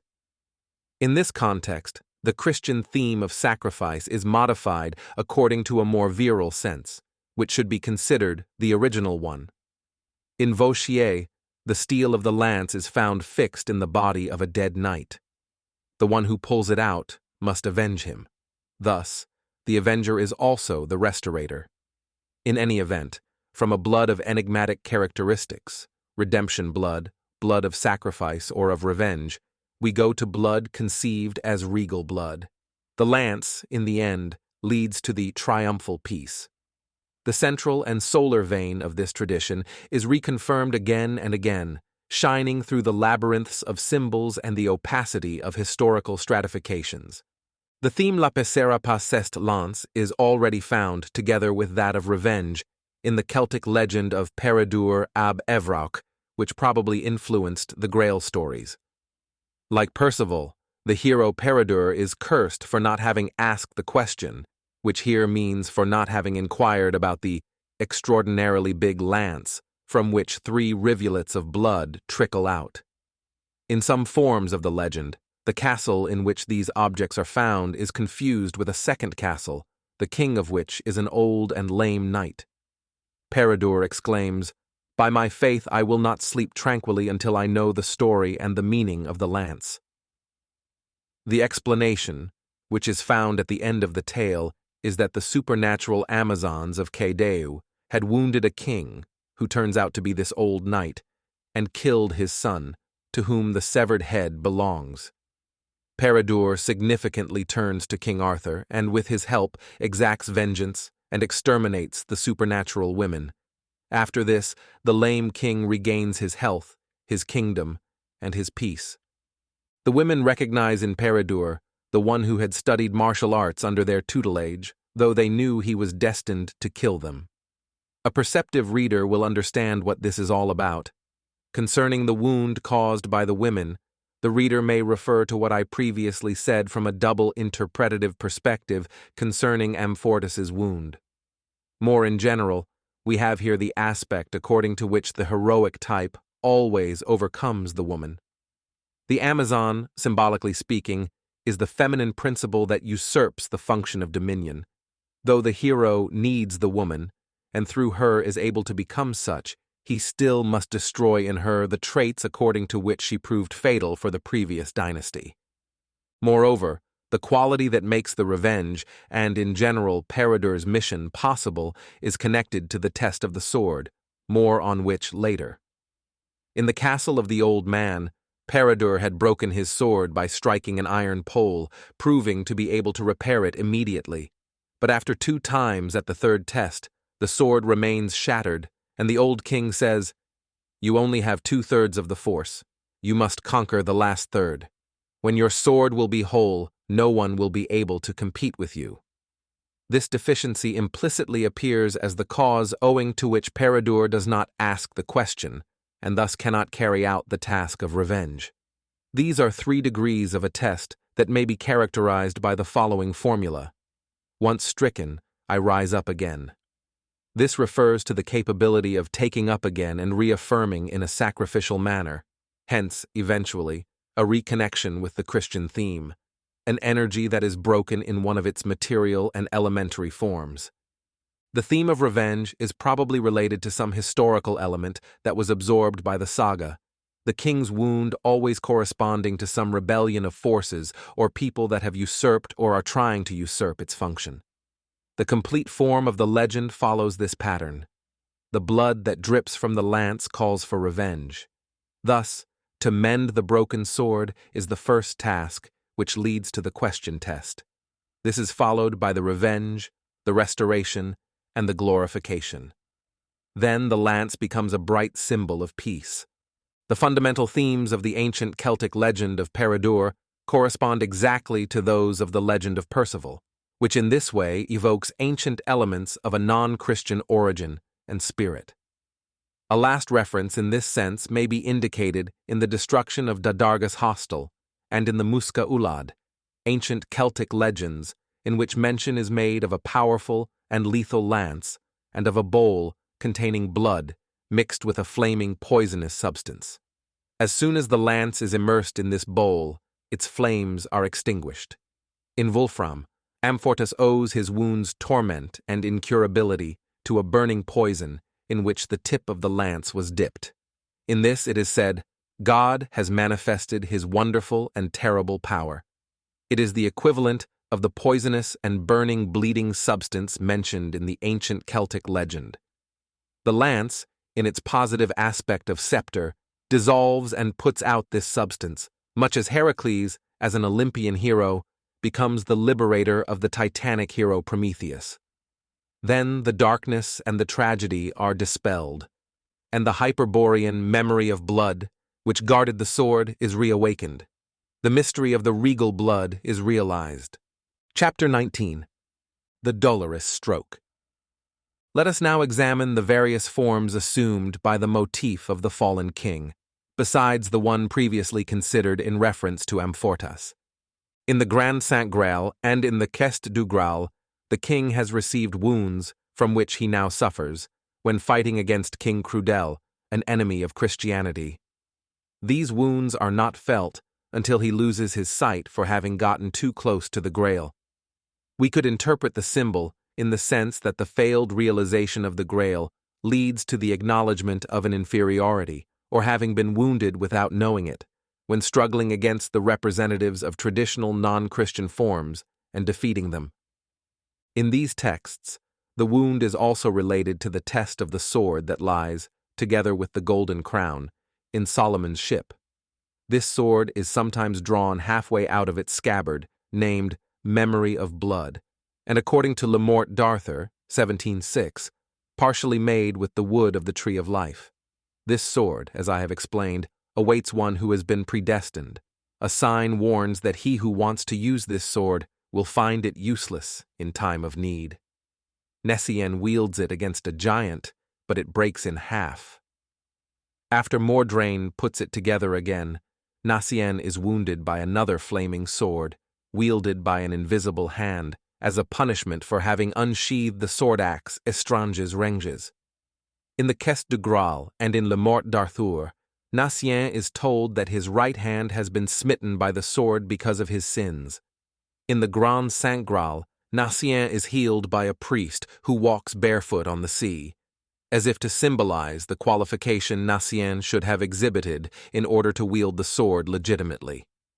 Pellis, too, unsheathes the sword halfway, but is immediately wounded in the thigh by a lance. He will not heal before the arrival of Galahad, who is the predestined one. Besides all this, in the Grand Saint Grail we also find the principle of faith. Just when Nacien thinks that Solomon's ship, carrying sword and crown, is a mirage, the ship disintegrates and he is thrown into the sea. Here, the theme of usurpation merges with the theme of lack of faith. In one of the versions, Joseph of Arimathea's disciple Moses, lacking faith, is swallowed up by a chasm that opens up beneath the perilous seat reserved for the elect one. The weapon cannot be brandished against the giant without breaking, or before the one wielding it assumes a different quality from all that may have a relation with the elemental, the wild, the titanic, the giant, and before his faith becomes unshakable. The story of the sword is almost always related to le coup douloureux, the Dolorous Stroke. The following is the version found in the Quest du Graal. This sword was used by Lebrun to treacherously murder King Urban in the kingdom of Logres, an ancient name for Britannia. Since that time, the kingdom of Logres has been devastated by an epidemic. Lebrun himself, while on Solomon's ship, drops dead at the act of sheathing the sword back into its scabbard. It is said that from then on, no one was ever able to either wield or unsheathe this sword without either being killed or wounded by it. Further developments of this theme are found in Le Morte d'Arthur. The relevant character here is Sir Balin le Sauvage, also called the Knight with Two Swords, who was believed to be the one who imparted the Dolorous Stroke. In these texts, the sword is related to Avalon and is a facsimile of Arthur's own sword. It is carried by a maiden sent by the great Lady Lyle of Avallon, and may be extracted only by a knight, without villainy or treachery, and without treason. Sir Balin passes this test. That is, he successfully draws the sword, but refuses to return it to the woman. Thus he is told that the sword will become the cause of his perdition. Balin later finds himself battling King Pelin. The sword breaks in half, and as he looks for another weapon, he finds the prodigious lance on top of a golden table. With it, he wounds Pelin, who passes out and does not heal until Galahad, the noble prince, will come to heal him as he follows the quest of the Sangreal. Next to the table, on a bed, lies Joseph of Arimathea, plagued by old age. This is the Dolorous Stroke that partially destroys the kingdom of Logres and attracts some kind of nemesis. In fact, Balin ends up fighting his own brother Balan, without recognizing him, and the two knights slay each other. In all this, we can clearly see the representation of a wild eruption, Balin le Sauvage, who next to a fallen regality, symbolized by the decrepit Joseph of Arimathea, does not act in the sense of a restoration, but rather in the sense of a usurpation, or in other words, in the sense of a usurped force that only leads to an internecine conflict. Balin striking Pelin, of Joseph's dynasty, representing a power that more or less corresponds to that which is conferred by the sword, and Balin fighting against his own brother Balin. After these events, nobody else will own the sword, with the exception of Galahad, who will be able to take it out of a marble stone hovering above the waters, that is, out of a supernatural and immaterial stability. In Gautier, the sword belongs to a knight killed by an unknown hand. Gawain puts on his armor, which is to say he takes on his function, picks up his sword, and carries it with him into the Grail's castle. The king of the Grail takes this sword and notices that it is broken, and that the other half is stuck in the body of a knight lying in a crypt. He asks Gawain to put the two halves together, but when the latter is not successful, the king tells him that he is still not ready to undertake the task for which he has come there. As Gawain begins to ask the question and receives some preliminary explanations, he learns that the power of the lance has been neutralized by the Dolorous Stroke, which has impoverished Logris's kingdom. But as soon as the king begins to talk about the secret connected with the sword, Gawain falls asleep. The king, after all, had previously warned him that since he was not able to piece the sword together, such a secret could not be revealed to him. Here, the theme of the broken sword assumes its most significant form. A part of it belongs to the type of a stricken hero, whose function is assumed by Gawain, while the other part refers to the dead king and, by correlation, to the task of restoring the regnum. To reconnect the two parts means to get at the heart of the synthesis proper to the restoration and to the primordial king, who rises up again thanks to the hero.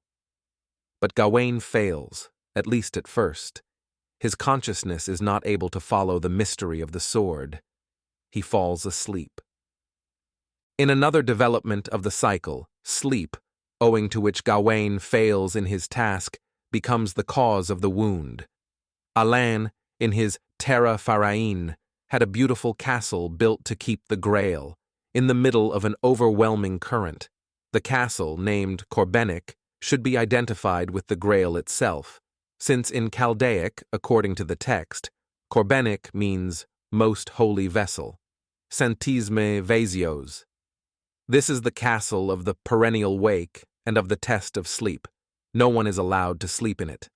When the king, Alphasem, tries to fall asleep, a fiery figure pierces both his thighs with a lance. This wound will later cause his death. Corbenic is le palais aventureux, and every knight who falls asleep in it is found dead the morning after. An analogous theme is found in the Dieu Crone. Unlike his companions, though he is asked to drink, Gawain refuses. This symbolic abstinence allows him not to fall asleep like the others, and thus to ask the question, without which everything he had done up to that point, and everything that he still could have accomplished, would have been useless. The meaning of this is rather obvious.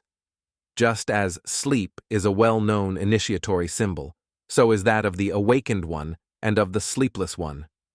In every initiatory tradition, to overcome sleep has had the meaning of participating in a transcendent lucidity, free from the contingencies of material and individual existence. A variation on the theme of usurpation, which is somewhat connected to the theme of amfortas, is found in the so-called elucidation. The kingdom of Logres is ravaged and sterile because King Amagon and his knights raped the women of the fountain and stole from them a golden cup.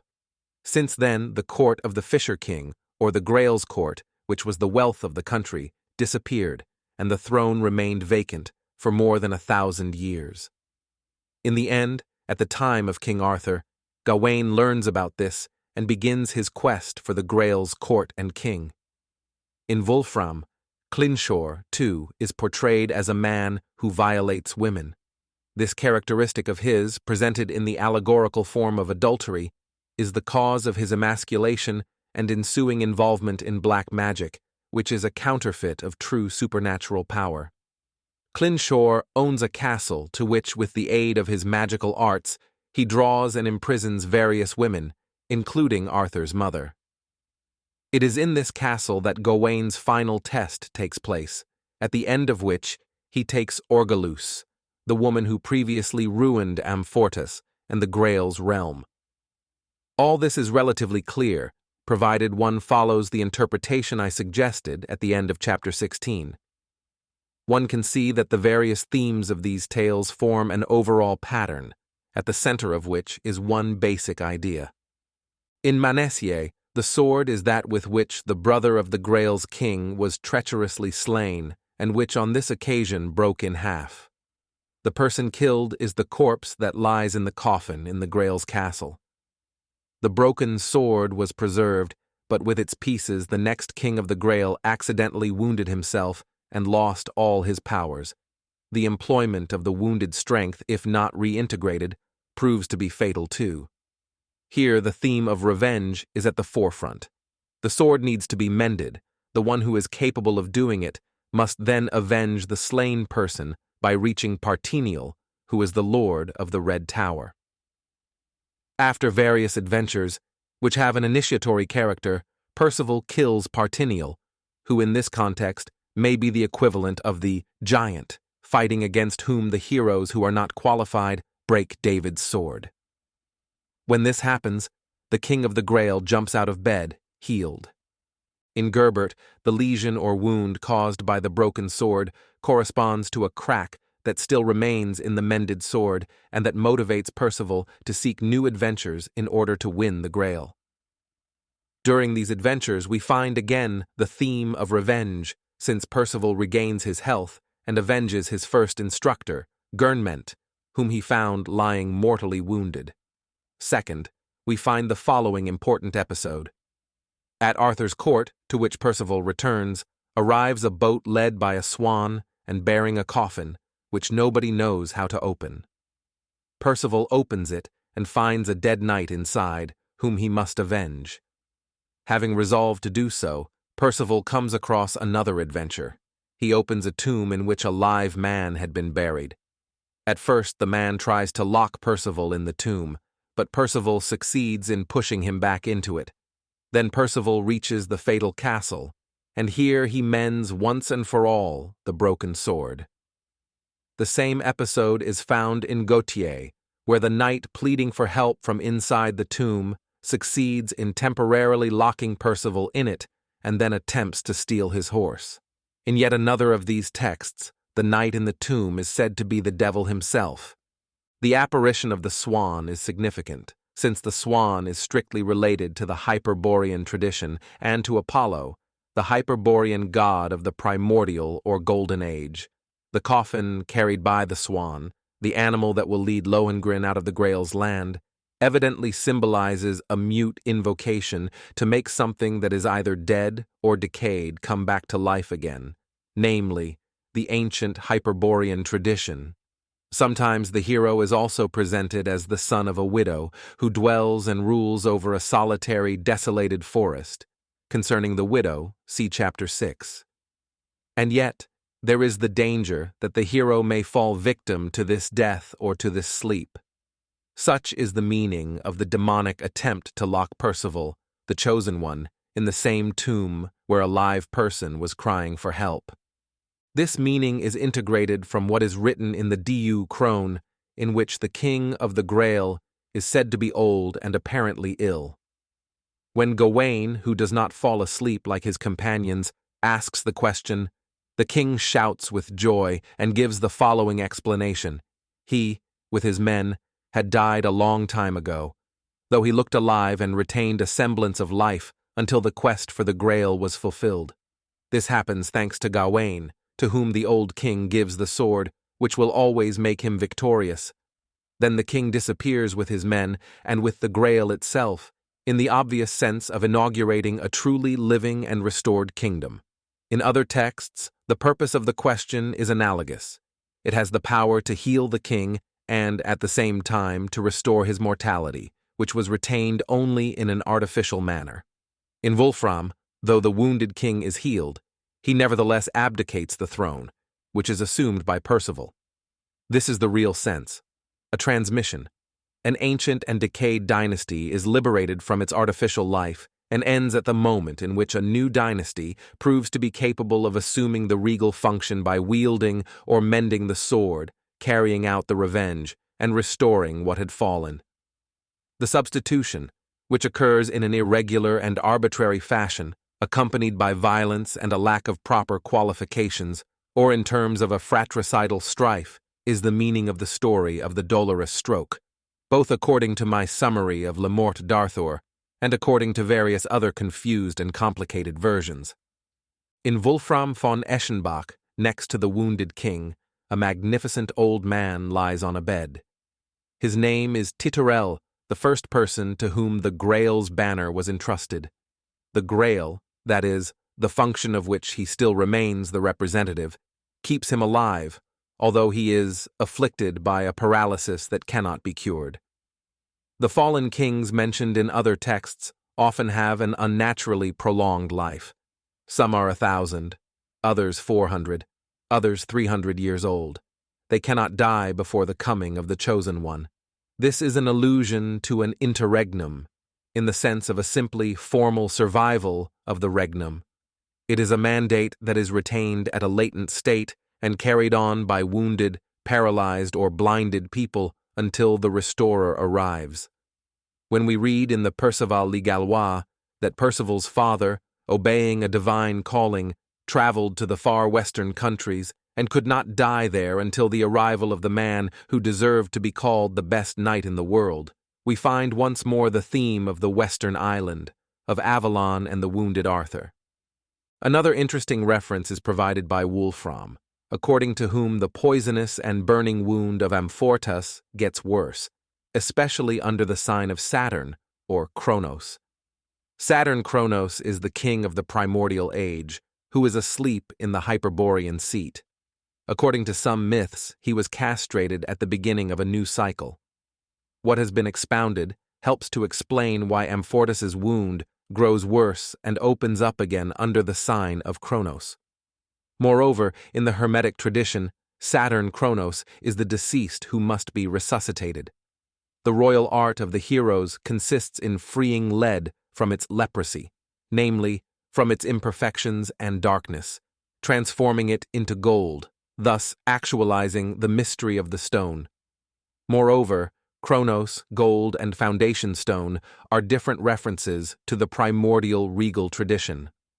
Wherever the sign appears again, the wound of the person who has either degenerated or usurped burns and becomes troublesome. The theme we have already encountered, of a slain or wounded knight whom the seekers of the Grail find by his woman, sometimes significantly enough, next to a tree, refers to the motif of the hero who has failed in his task. In other words, it awakens the Grail seeker to the reasons why he failed in his mission at first. Significantly, such a woman, conceived as a relative of the seeker of the Grail, makes him aware of his own name, which he himself has ignored. In any event, she offers some explanations regarding the mystery of the Grail's castle. She blames the knight for not having asked the question, and sometimes she gives instructions on how to mend the sword should it break. Since in Wolfram the woman stands by the embalmed body of the dead knight, there seems to be a further interference, namely, the mixing of the motif of the king of the Grail, whose life is only apparent, with that of the hero, struck down before he was able to conclude his adventure. In Wolfram, this woman is named Sigune. She even curses Perceval for his indifference toward the suffering king in the Grail's castle and the meaning of the Grail itself. A variation of the previous theme is that according to which the king is not ill and his kingdom is not devastated, and yet all this happens exclusively because the Grail has been sighted together with the lance and the sword as many as 3 times, without anybody asking what purpose they served. Indifference and lack of understanding have caused a great misfortune. This is why King Arthur's court has lost its ancient splendor and why various conflicts have erupted all over the earth. This particular version of the legend has something that recalls the tragic tone of the Twilight of the Gods. When Perceval arrives, the Fisher King has already died. His opponent, the King of Chastel Mortel, has seized the Grail, the lance, and the sword. Perceval regains these objects and forces the enemy king to commit suicide, but he does not found a new dynasty of the Grail. Rather, he retires to an ascetic life with his companions. A divine voice warns him that the Grail will never manifest itself other than in a mysterious place that will be revealed to them. Perceval and his companions leave to seek this place and never return.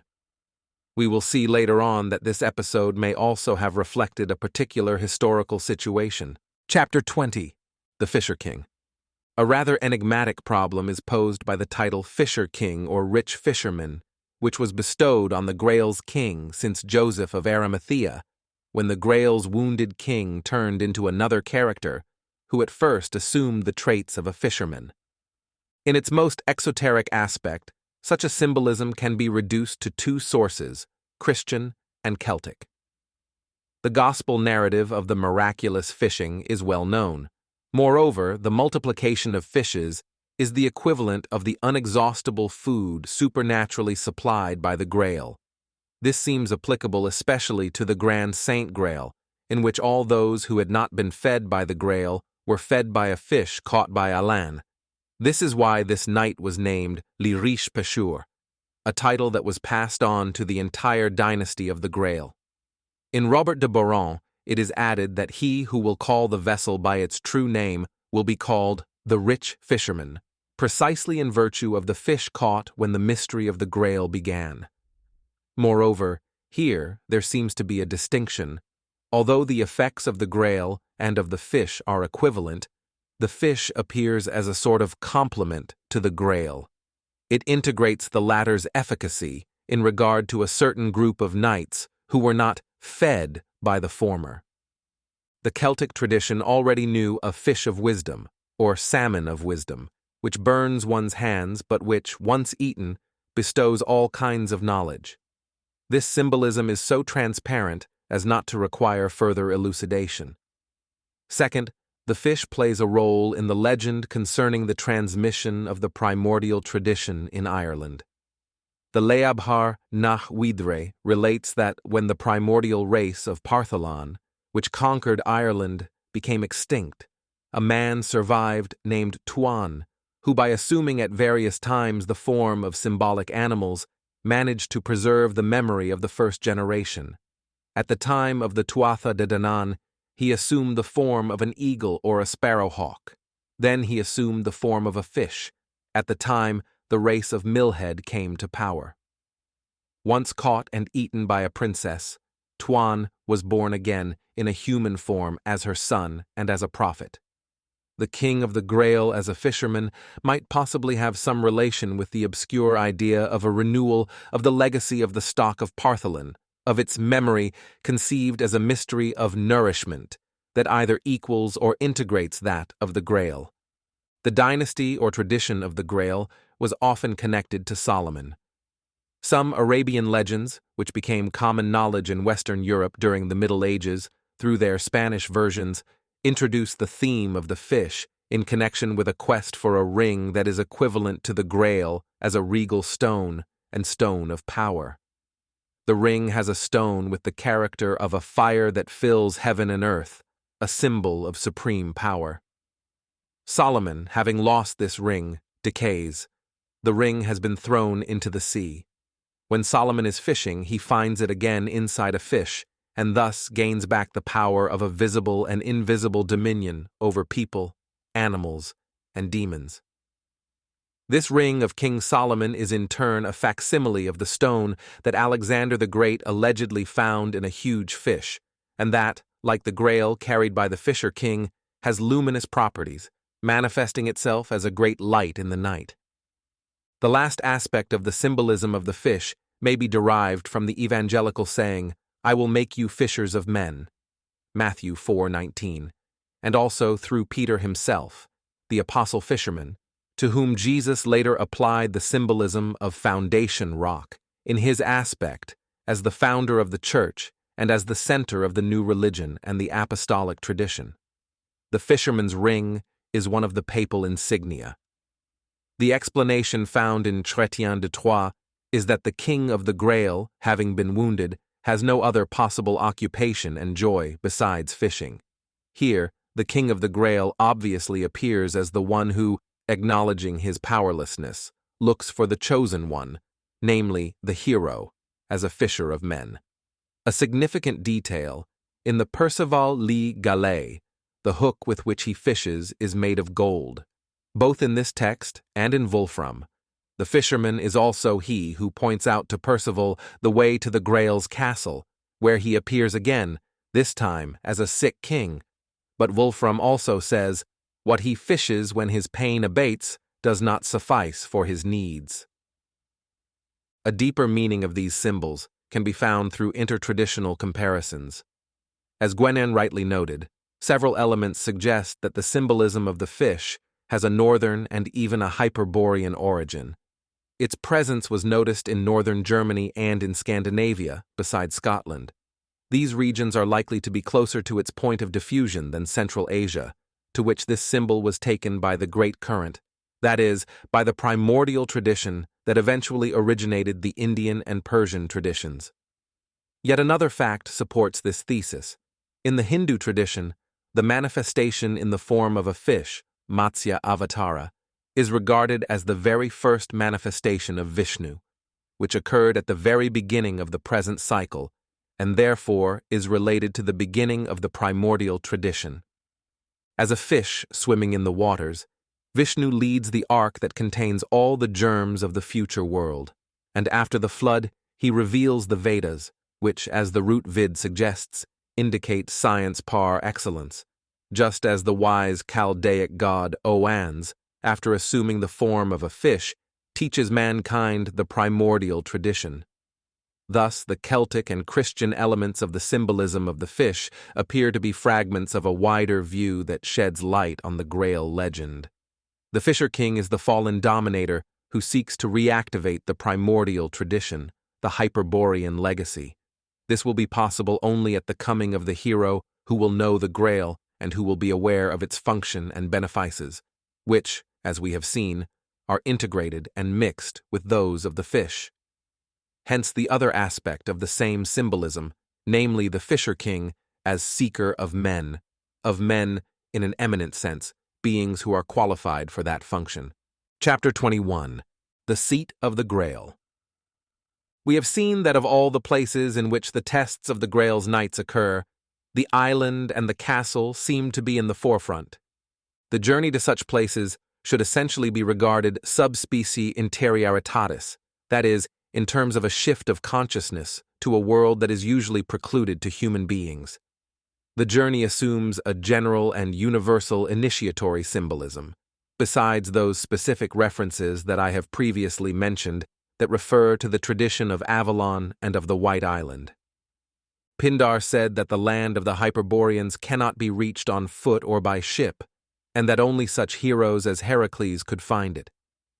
In the Chinese tradition, the island located at the further ends of the northern lands can be reached only by a flight of the spirit. In the Tibetan tradition, Shambhala, the mystical northern seat related to Kalki Avatara, was said to dwell in my spirit. This theme occurs also in the Grail cycle. The castle of the Grail in the quest is called Palais Spirituel, and in the Perceval Lee Galais it is called Castle of Souls, in the sense of spiritual beings. Mordrain reaches the rocky island, which is located in a place whence the real crossing to Babylon, Scotland, and Ireland begins, and where his trials begin after he has been taken there by the Holy Spirit. And while Plutarch relates that the vision of Kronos in the Hyperborean seat occurs in a state of sleep, it is in a state of apparent death that Lancelot, in Le Morte d'Arthur, 1715, has the vision of the Grail. Moreover, in the quest, it is in a state of either sleep or death that Lancelot has the vision of the wounded knight crawling up to the Grail to soothe his suffering. These are experiences beyond ordinary consciousness. Sometimes the castle is described as invisible and unreachable. Only the elect can find it, either out of sheer chance or through a magical spell, since it usually vanishes from the sight of its seekers. In Wolfram, the Grail itself is invisible to those who have not been baptized. The water causes all creatures to prosper. It is thanks to this water that our eyes can see. The water cleanses the souls and makes them shinier than the angels themselves. This description of the baptismal water should suffice to prove that Wolfram is not really referring to the Christian baptism, but rather to a real enlightenment, the water having here more or less the same meaning of the divine water or of Hermeticism's philosophical water. In many instances, the castle, after the hero has found it and visited it, suddenly disappears, and he finds himself on a deserted beach or in a forest. In other cases, the adventure of the hero ends with the discovery of the castle, even though he never gets a chance to ask the question about the Grail. The figurations of the castle surrounded by waters, or by the sea, Queste, or by a raging river, Grand Saint Graal, or by a lake, and in which we find the Fisher King, Wolfram, are symbols of inaccessibility and of isolation, in addition to what has already been said about the polar figurations. We also find the theme of the dangerous crossing. In the Queste de Grail, the castle is guarded by 2 lions, the same animal that Gawain will defeat in the trial of Orgelus's castle, which again is an initiatory experience. In Wolfram, the arrival at the castle in an extraordinary way is described as Percival's covering ground in the woods, while riding his horse, as a bird would. Here the castle is presented as strong and mighty, with smooth walls that would make it impregnable even if it were besieged by all the world's armies. In the castle are many splendid things that have no equal on this earth, but those who look for it unfortunately never find it, though many start this quest. In order to see it, one must arrive in it without knowing it. The place in which it is built is deserted, wild and ghostly. It is the Mont Salvatge in the lands of Salvatge, and the path leading to it is filled with ambushes. Wolfram adds, "One is not likely to ride so close to Mont Salvatge without engaging in a dangerous fight, or without encountering that expiation of sins which the world calls death." The Knights of the Grail, or Templars, Templisen, prevent people of all nations from approaching, with the exception of those who are indicated by an inscription that appears on the Grail itself. They commit themselves to fight to the death any invader. According to the Titurel, in the middle of the woods is a mountain that nobody can find, unless one is led there by angles. This mountain, called Mont Salvatge, is protected and well guarded. Upon it floats the Grail, held by invisible beings. In later texts, the meaning of the mountain of the Grail, Mont Salvatsky, often shifts in meaning from Mons Silvaticus to Mons Salvationis in relation to the land of Salvaterra and of San Salvador in Spain, where it is allegedly found. Generally speaking, various symbols always express the idea of inviolability before any profanation. Moreover, the theme of invisibility, together with other related themes, underlines the notion of inaccessibility, which is proper to anything that escapes the control the physical world, of form and the physical senses, according to a limitation that, in the case of ordinary people, is identified with death or with sleep. We have already seen how the Grail's castle, upon which the flames of the Holy Spirit descend, is also that in which the test of sleep takes place. To pass this test means to go beyond the realm of waking consciousness proper to the physical individual. And yet, this does not happen without a crisis and some difficult and risky action. According to a particular interpretation, this may be what the dangerous fights mentioned by Wolfram allude to. Those who have experience in such matters know very well that similar adventures may also end in sickness, derangement, or death. In relation to this, it is interesting to note the image found in a text, to walk on the edge of a sword. Lancelot reaches the castle of his adventure by going over a bridge as thin as a sword's blade.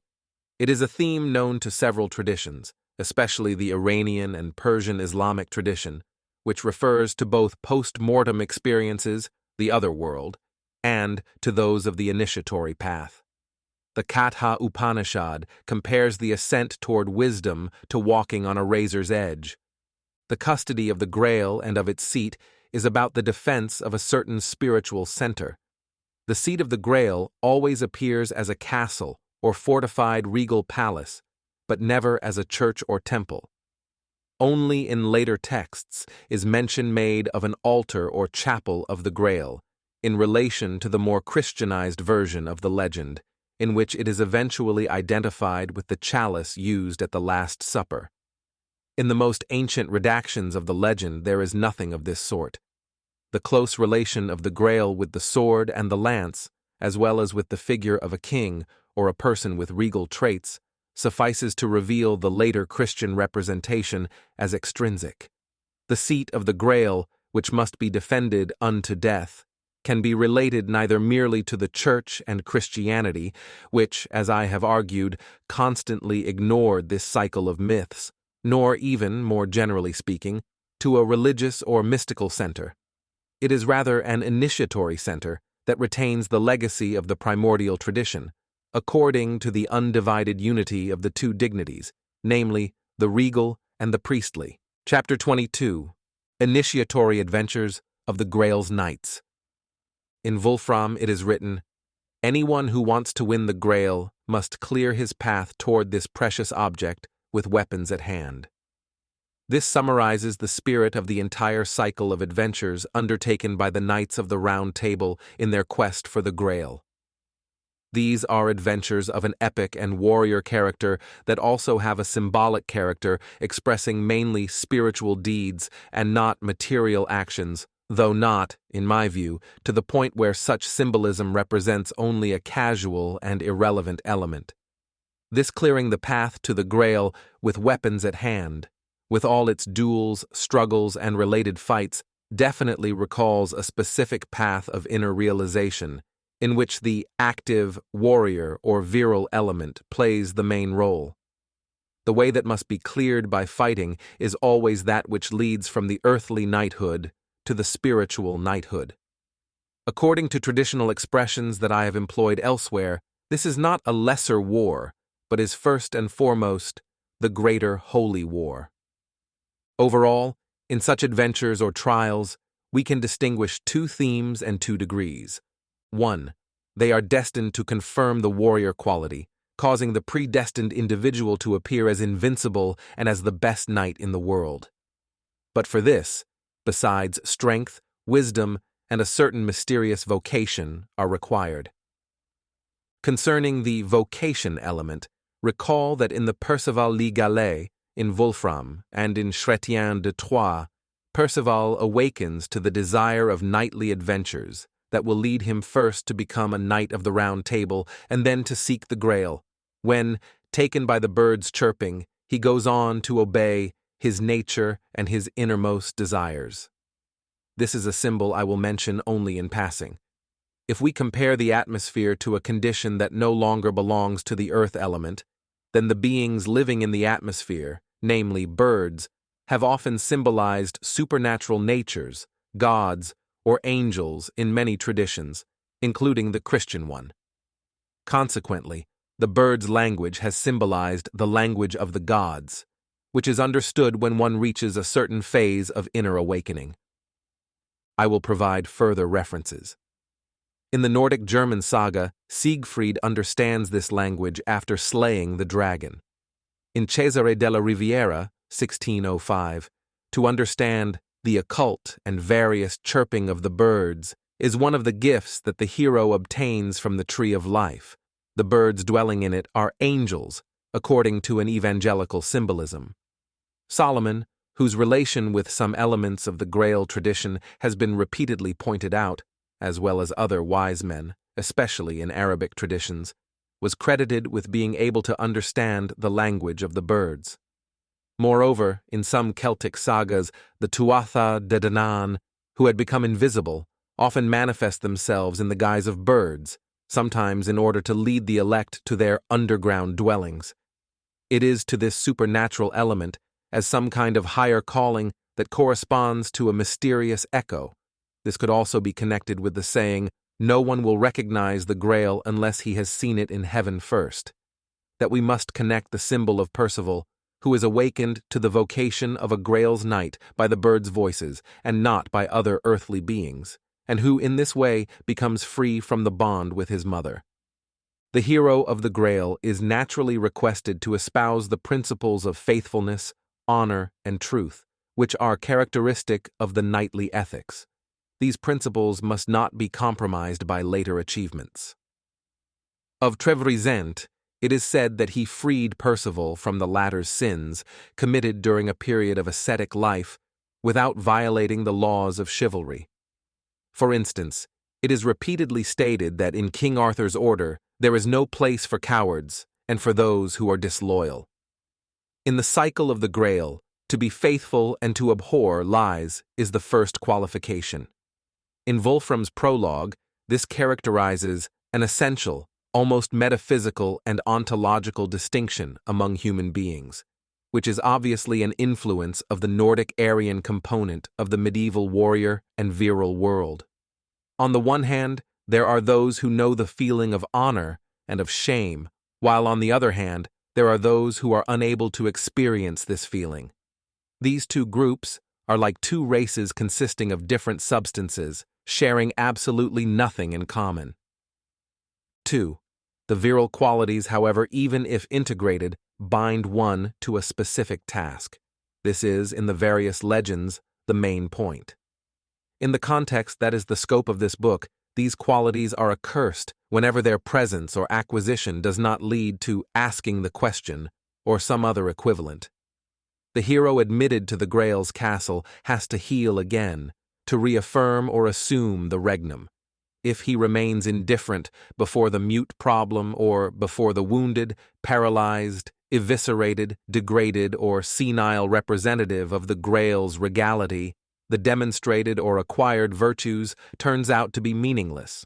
That is to say, it proves to be incomplete, illusory, and almost demonic, accursed by God. In other words, the initiates of the Grail must aspire to a suprapersonal mission, which is the true measure of their qualification. According to previously mentioned texts, to know the Grail and yet not ask, what is its use, is a proof of the hero's insufficiency. This is a matter of a committed spirituality, the ideal of which is not transcendence separated from this world. The countless adventures of the heroes of the Grail refer to a few motifs. Having understood them, readers of these romances find only their endless repetition through the most various forms. As I have said, the readers find themselves immersed in a fantastic, surreal atmosphere, and in a merging of the supernatural world with the real world. What is missing are the connections of coherence or of a true literary plot. The adventures are, for the most part, greatly disconnected, but often it is exactly their incoherence, coupled with the intervention of the supernatural dimension, almost as if it were a natural fact, that gives the sense of the events unfolding outside of time. The repetitions enhance the non-episodic, typical, and symbolic character of the facts and deeds. First of all, I have already mentioned the episode of Mordrain, who is taken by the Holy Spirit to an island tower in the middle of the ocean. The island is deserted. Mordrain is exhorted to remain steady in his faith. What ensues is the temptation of a woman, and we learn that it is Lucifer who acts in her. Then comes the trial of a terrible storm, with thunders and flashes of lightning, followed by the apparition of some kind of phoenix, the miraculous bird of Serpolion, which strikes and wounds Mordrain.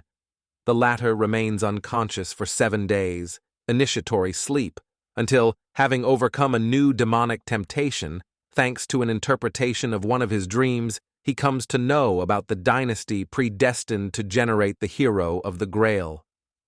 In similar adventures, we have first of all the arrival at the revolving island or island tower, a facsimile of Avalon, which is presented as a deserted and dangerous place. After various trials, the ship appears.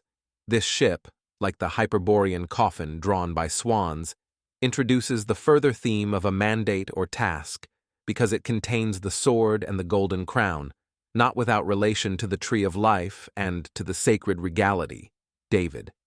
An analogous theme is found in the Queste du Graal. Perceval is thrown into a stream by a diabolical horse riding as fast as the wind. He manages to reach the island, where he helps a lion fighting against a snake, purification of the lion's strength. He resists the temptations of a woman in whom a demonic influence is at work. Then a priestly figure appears and takes him aboard a ship. Manasseh's text has this variation. While Percival rests under an oak, a diabolical horse appears, which throws him into a stream. Percival is assisted by a boat carrying a woman whom he mistakes for his lady, Blanche Fleur, but who really is a demonic creature. The priestly boat arrives and takes Percival to a beautiful castle. There, a little later, he undertakes and successfully completes the test of mending a broken sword, initiatory integration of being. In that text, as in a previous adventure, as Percival approaches a bright tree, he watches the tree turn into a chapel in which the corpse of a knight lies next to an altar. The light is suddenly put out by a dark hand. Percival returns to the chapel to spend the night, the equivalent of the test of sleep undergone at Corbenic, and later learns that the devil himself was present in that hand, which had already killed a great number of brave knights, all buried nearby. He is told this by a hermit, a personification of the ascetic principle, who warns him to seek not only glory, but also the salvation of his soul. Percival is then thrown from his horse, and thus he cannot catch up with the hermit. While he waits under an oak, he finds the demonic horse, and the adventures I have already mentioned ensue. Both groups of adventures are clearly two different versions of the same motif. The mortal danger of the trial of the chapel is the same that Percival faces when he mounts the demonic horse by the oak and lets it carry him. Considering the abnormally important part that the horse plays in the knightly literature, it is appropriate to recall briefly what I have previously mentioned concerning the horse as a symbol. If the knight represents the spiritual principle of the person engaged in various trials, then the horse must necessarily represent that which carries such a principle, namely the vital force, which is mastered by it in different degrees. Likewise, in the ancient classical myth related by Plato, the personality principle is represented as a charioteer. His fate depends on how he masters the two symbolic horses carrying him. In the days of old, the horse was sacred to two gods, Poseidon and Mars. Poseidon is also the telluric, the earth shaker, and the sea god, and thus the symbol of an elemental force. This sheds some light on the relationship that in the previously mentioned adventures the horse has with the waters and with the current into which it hurls its rider. In relation to Mars, the horse expresses a warrior orientation of the vital force, which corresponds to the vehicle of the heroic adventures that are typical of knighthood. This explains the esoteric meaning of being thrown off the horse. It represents the danger that the elemental or unrestrained force may take over. Likewise, we can now see the meaning of other episodes. The knight in the coffin who tries to lock Percival in it also tries to steal the latter's horse. In the test of pride that Gawain successfully completes, as a condition for being taken across a river on a ferry, the hero is asked to surrender the horse belonging to the knight whom he is attempting to defeat. To successfully tie one's horse to the column of Mount Orgulus, which was created by Merlin and the polar meaning of which is rather obvious, is the test that characterizes the best knight. This test is followed by the sacred mystery, namely, that of the tree turned into a chapel, and then by the test of the chapel, and so on. What I have mentioned so far should suffice to help readers orient themselves wherever, in such adventures, something singular and abnormal relative to the rides of individual knights seems to suggest the presence of a hidden meaning.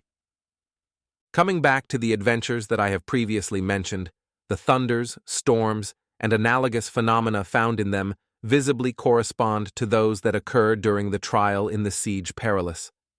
The theme of the integration offered by the Grail beyond the purely natural or warrior unshakableness, a theme that more or less corresponds to that of the boarding of the ferry or of the mending of the sword after the first test, assumes in Robert de Boron the following form. Percival remains calm and unmoved when, after he sits in the Siege Perilous, the earth opens up and thunder booms as if the whole world were exploding. Percival, however, owing to his bravery, which was not accompanied by asking the question, hence the reproach of one of the women, "Your lord hates you, it is a miracle that the earth does not swallow you up," must now go through a series of adventures. Only after he receives the Grail is the stone of the Round Table, which broke in half under him, completely restored.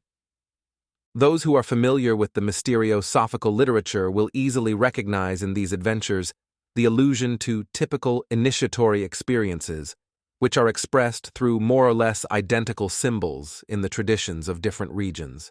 Storms and thunders, crossings of waters, developments of the themes of the tree and of the island, Abductions and apparent deaths are constants in initiatory tales in both the East and the West. It would be trifling to make comparisons, which could go on indefinitely. In Plutarch's and in Emperor Julian's works, in the testimonies of the Hellenic mysteries, in the De Mysteries, in the Tibetan Book of the Dead and the Egyptian Book of the Dead, in the so-called Mithraic ritual, in the teachings of esoteric yoga and Taoism, in the oldest Kabbalistic tradition of the Merkava, in all these works even a non-specialist can discern the supra-traditional mutual correspondence of various symbols.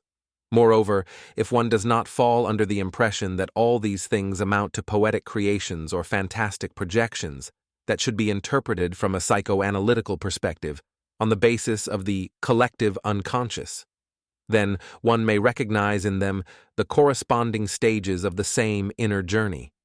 I could refer my reader to other works of mine that deal specifically with this subject matter, since this is not the proper context to discuss ex professo the phenomenology and symbolism referring to the destruction of the physical I, and to the participation in transcendent states of being. I presume that my reader already has some knowledge of the matter, and thus will limit myself to emphasizing the elements that are easier to understand. One of the more noteworthy adventures is that of the Castle of Wonders, Chastel Marvel, of which Wolfram says, "The fights you have engaged in until now were just child's play. Anguishing events are waiting for you." I have already noted that this adventure is announced by Kundry, the Grail's messenger, after she reproaches Percival for failing to ask the question with these words: "The praises people sing of you are unjustified. The Round Table has compromised its prestige by welcoming Sir Percival." The adventure of Chastel Marvel appears therefore as some kind of reparation, or as a proof destined to awaken in Percival a strength, a conscience, and a vocation that he still lacked. In Le Morte d'Arthur, 13:4, Galahad is induced to pursue the adventure of the Castle of the Maidens by a heavenly voice that he hears in a chapel on top of a mountain. In Wolfram's text, in which this adventure is referred to Gawain, the events unfold as follows. Once inside the castle, in Le Morte d'Arthur this happens after the crossing of a river and the victory over 7 knights. Gawain sees a moving bed that turns away as soon as one approaches it. It is said that anyone lying on it will see his own hair turn white. Gawain, having caught up with it, feels as if he has been caught in a whirlwind. He hears thunder and horrible noises, which end only when the knight turns his mind to God. Then flying stones and arrows hit him, which do not kill him, only thanks to the shield with which Gawain, lying on top of the bed, protects himself. Nevertheless, he is wounded. What follows is the manifestation of a primordial power in the form of a wild lion, which Gawain, though wounded, manages to slay, losing consciousness immediately after. When he wakes up again, he finds himself healed by the women. Having passed this test, Gawain becomes the king of the castle, and Clinshore loses all powers over it. This trial may be compared to the dangerous and deadly test of sleep.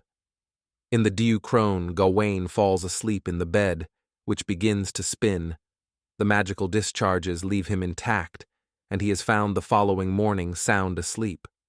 The test of dread, which is overcome with a reference to God, is followed by a contact and by a test that consists in enduring the discharges of a transcendent force that is awakened by this contact in the person who is to be initiated.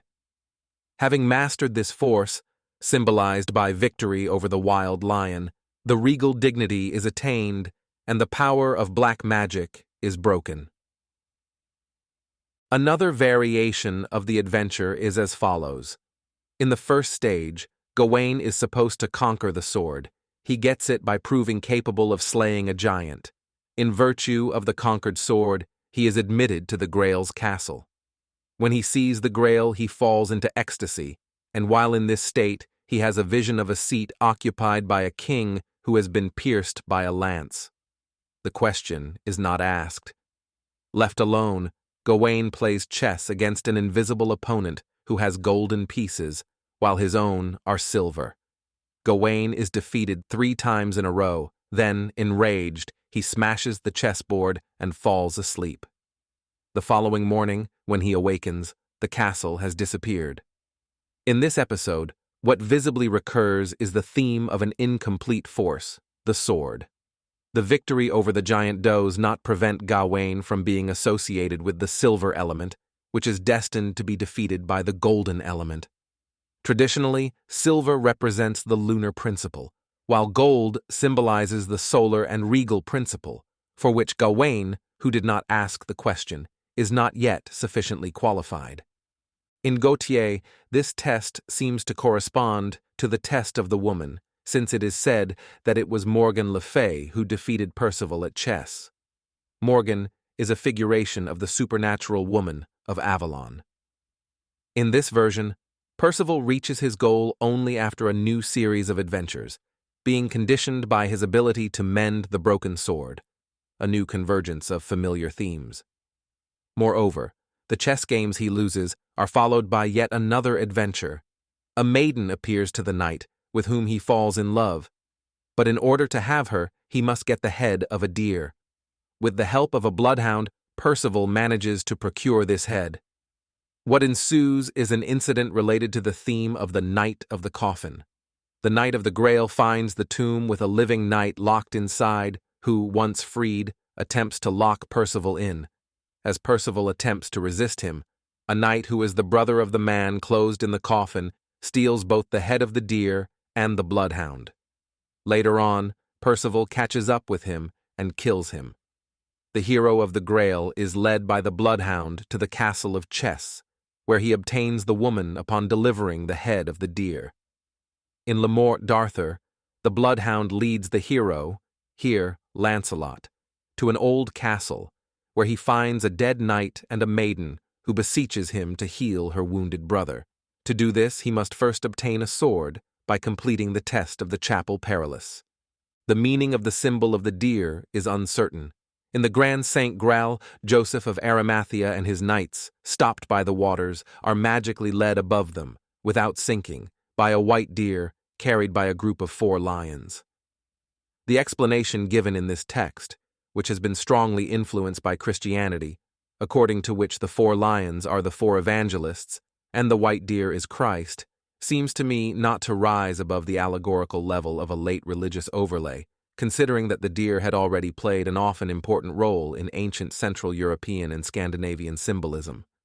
In any event, in the text, the reference to the power of walking over water, a universal symbol that has already been explained as the specific initiatory dignity, already suffices. In regard to the 2 episodes, i.e., the theft of the deer's head and the attempt to lock Percival in the coffin, considering that the 2 knights in both episodes are brothers, they appear to be one of the many cases of duplication of the same motif, which are very frequent in this type of literature. The Percival who is about to be locked in the crypt is identical to the Percival who is temporarily deprived of the supernatural privilege symbolized by the deer. In function of this privilege, and once integrated by the possession of the woman, Percival will successfully and definitely conclude the adventure and bring about the effective restoration of the regality of the Grail. The insufficiency of the mere heroic force, not in the special and technical sense that I have indicated, but in the ordinary sense of this term, is also expressed in the theme of the double sword. The first sword, which Percival naturally carries with him, or which he has won in his preliminary adventures, corresponds to the purely warrior virtues that have been duly put to the test.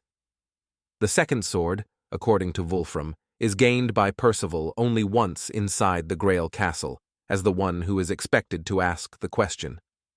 Moreover, it is the sword that, in the Diu Crone, the king who is only apparently alive, gives to Gawain before disappearing, in the sense of passing on to him his own function. In the Grand Saint Graal, Celidoine declares to hold the sword as dear as the Grail itself. In Wolfram, the first sword originally belonged to the Red Knight. The theme of the Red Knight is not very clear. In some respect, he can be identified with the type of knight who is determined to fight his way to the Grail, weapon at hand. But being such a type, and having such a dignity is already the result of a preliminary and almost natural selection. Thus, the Red Knight is sometimes the knight who finds the Grail, and at other times a knight whom the latter has defeated, and whose red armor and sword he has appropriated. The transmission of a function from one person to another through the test of arms is a theme that I have previously explained, and that is closely related to the cycle. Moreover, it will be helpful to recall here a legend of the Celtic cycle that picks up the same theme, though the Grail does not directly appear in it. Beneath a big tree is a fountain. While this tree recalls the tree of the center, the fountain in traditional symbolism alludes to the point at which the vivifying force gushes forth in its elemental state. He who pours water from this fountain causes a terrible thunder that causes heaven and earth to tremble. Then an icy wave mixed with hail rolls forward, which chills one to the bones, a wave so powerful that one can scarcely endure it without dying. It is the equivalent of the discharges in the test of the Chastel Marvale. Then the tree becomes dry, without leaves. Wonderful birds come and sit in the tree, and when one is about to understand their language, a black knight arrives, issuing a challenge. Many lower-ranking knights at the court of King Arthur die at his hand, especially as a result of not having been able to endure the wave that they unleashed. The knight Owain, however, passes the test, wounds the Black Knight, and, as he chases him, reaches a large, bright castle, in which he receives from a lady the ring of invulnerability and of invisibility, which are symbols of powers and of a dignity that I have already explained. The Black Knight, who was the lord of the castle, dies. The lady was his wife, the Lady of the Fountain, who now becomes the wife of the man who defeated her husband. Owain assumes the function of the knight whom he killed. The kings of the large, bright castle are the custodians and the defenders of the fountain. Once they are defeated, their function passes on to the person who has won the match.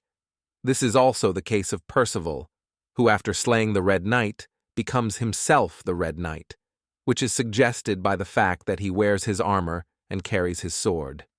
In this legend, a part of the Mabinogion, the theme of the test of arms interacts with a test of a visibly initiatory character, which integrates the first.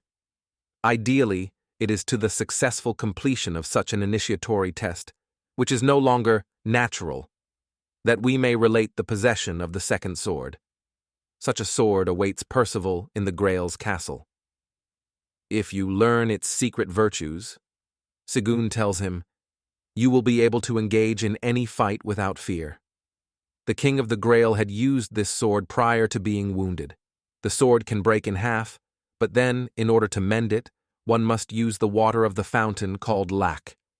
The hero, who through his unaided strength and bravery arrives at the inaccessible castle of the Grail, usually receives such a sword or is asked to mend it once it is broken.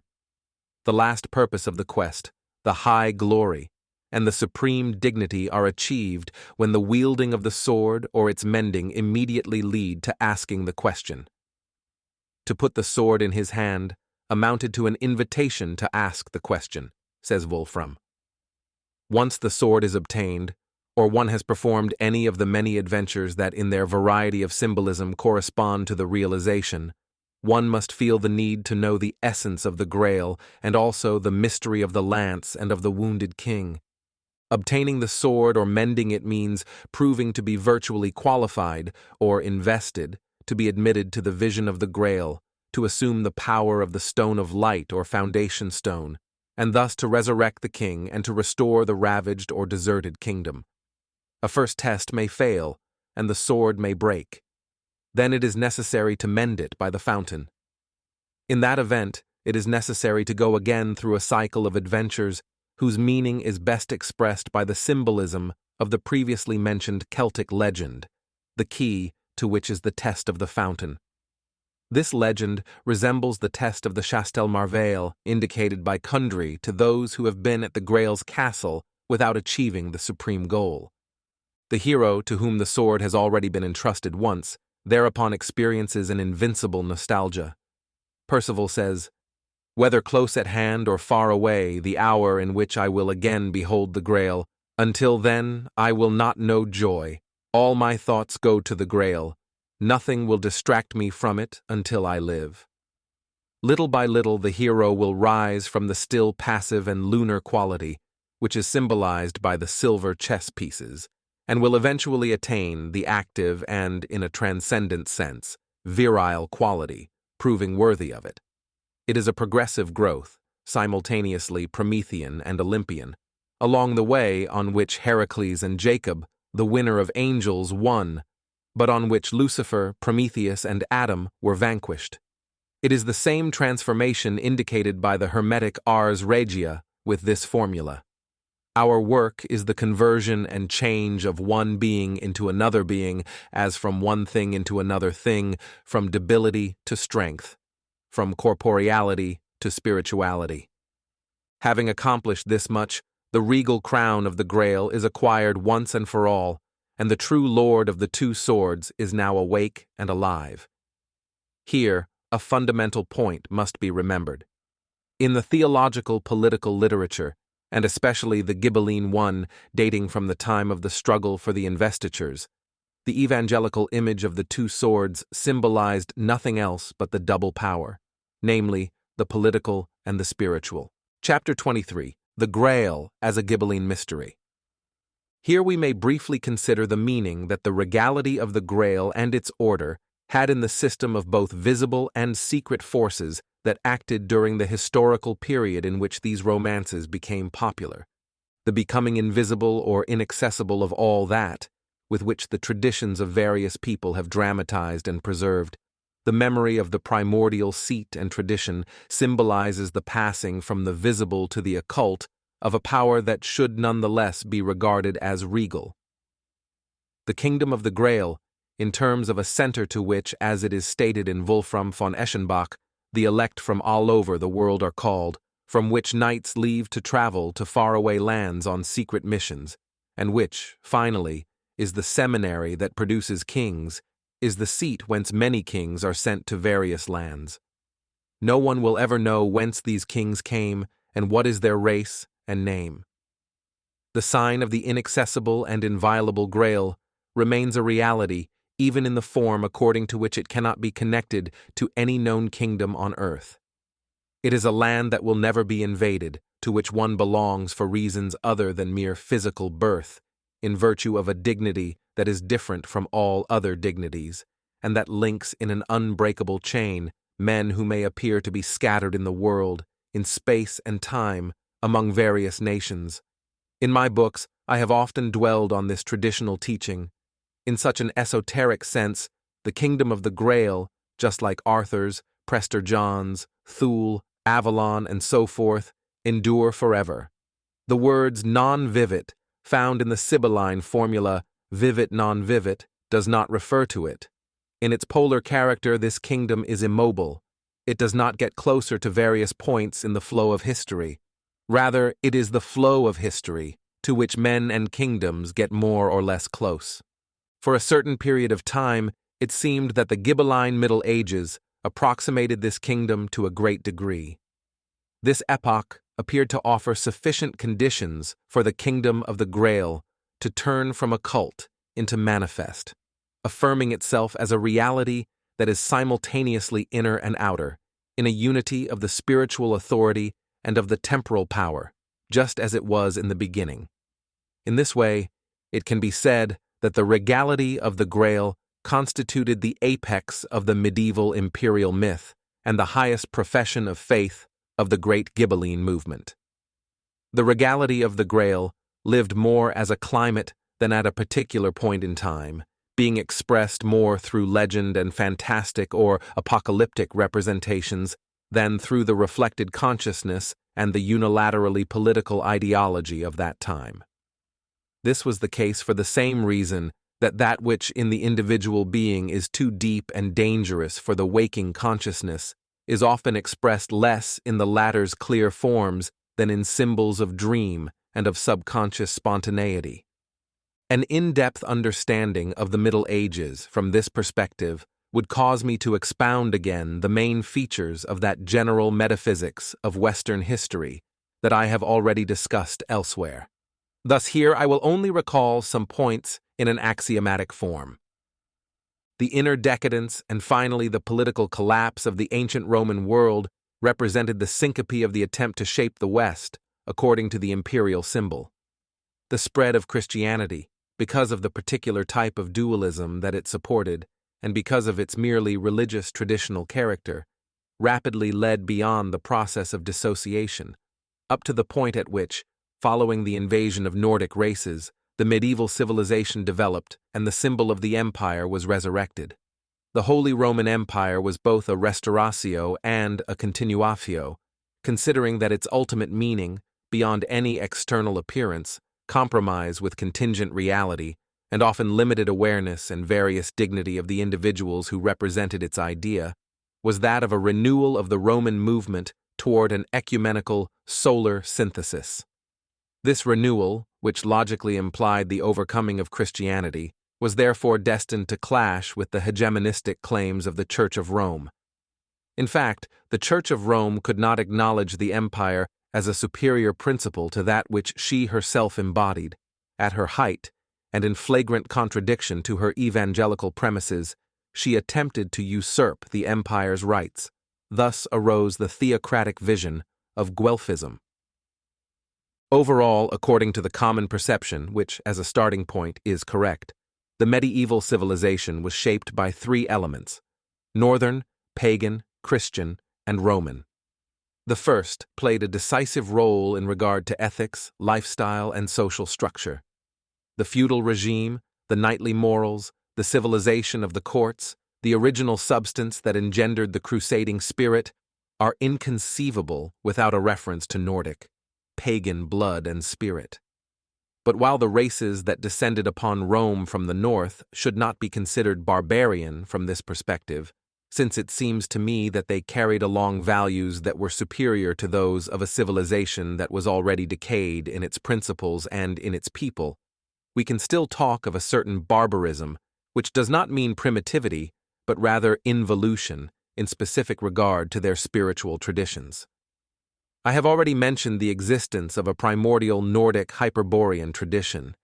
In the peoples living at the time of the invasions, we can find only fragmentary echoes and obscure memories of such a tradition, which leave a wide margin to popular legends and to superstition.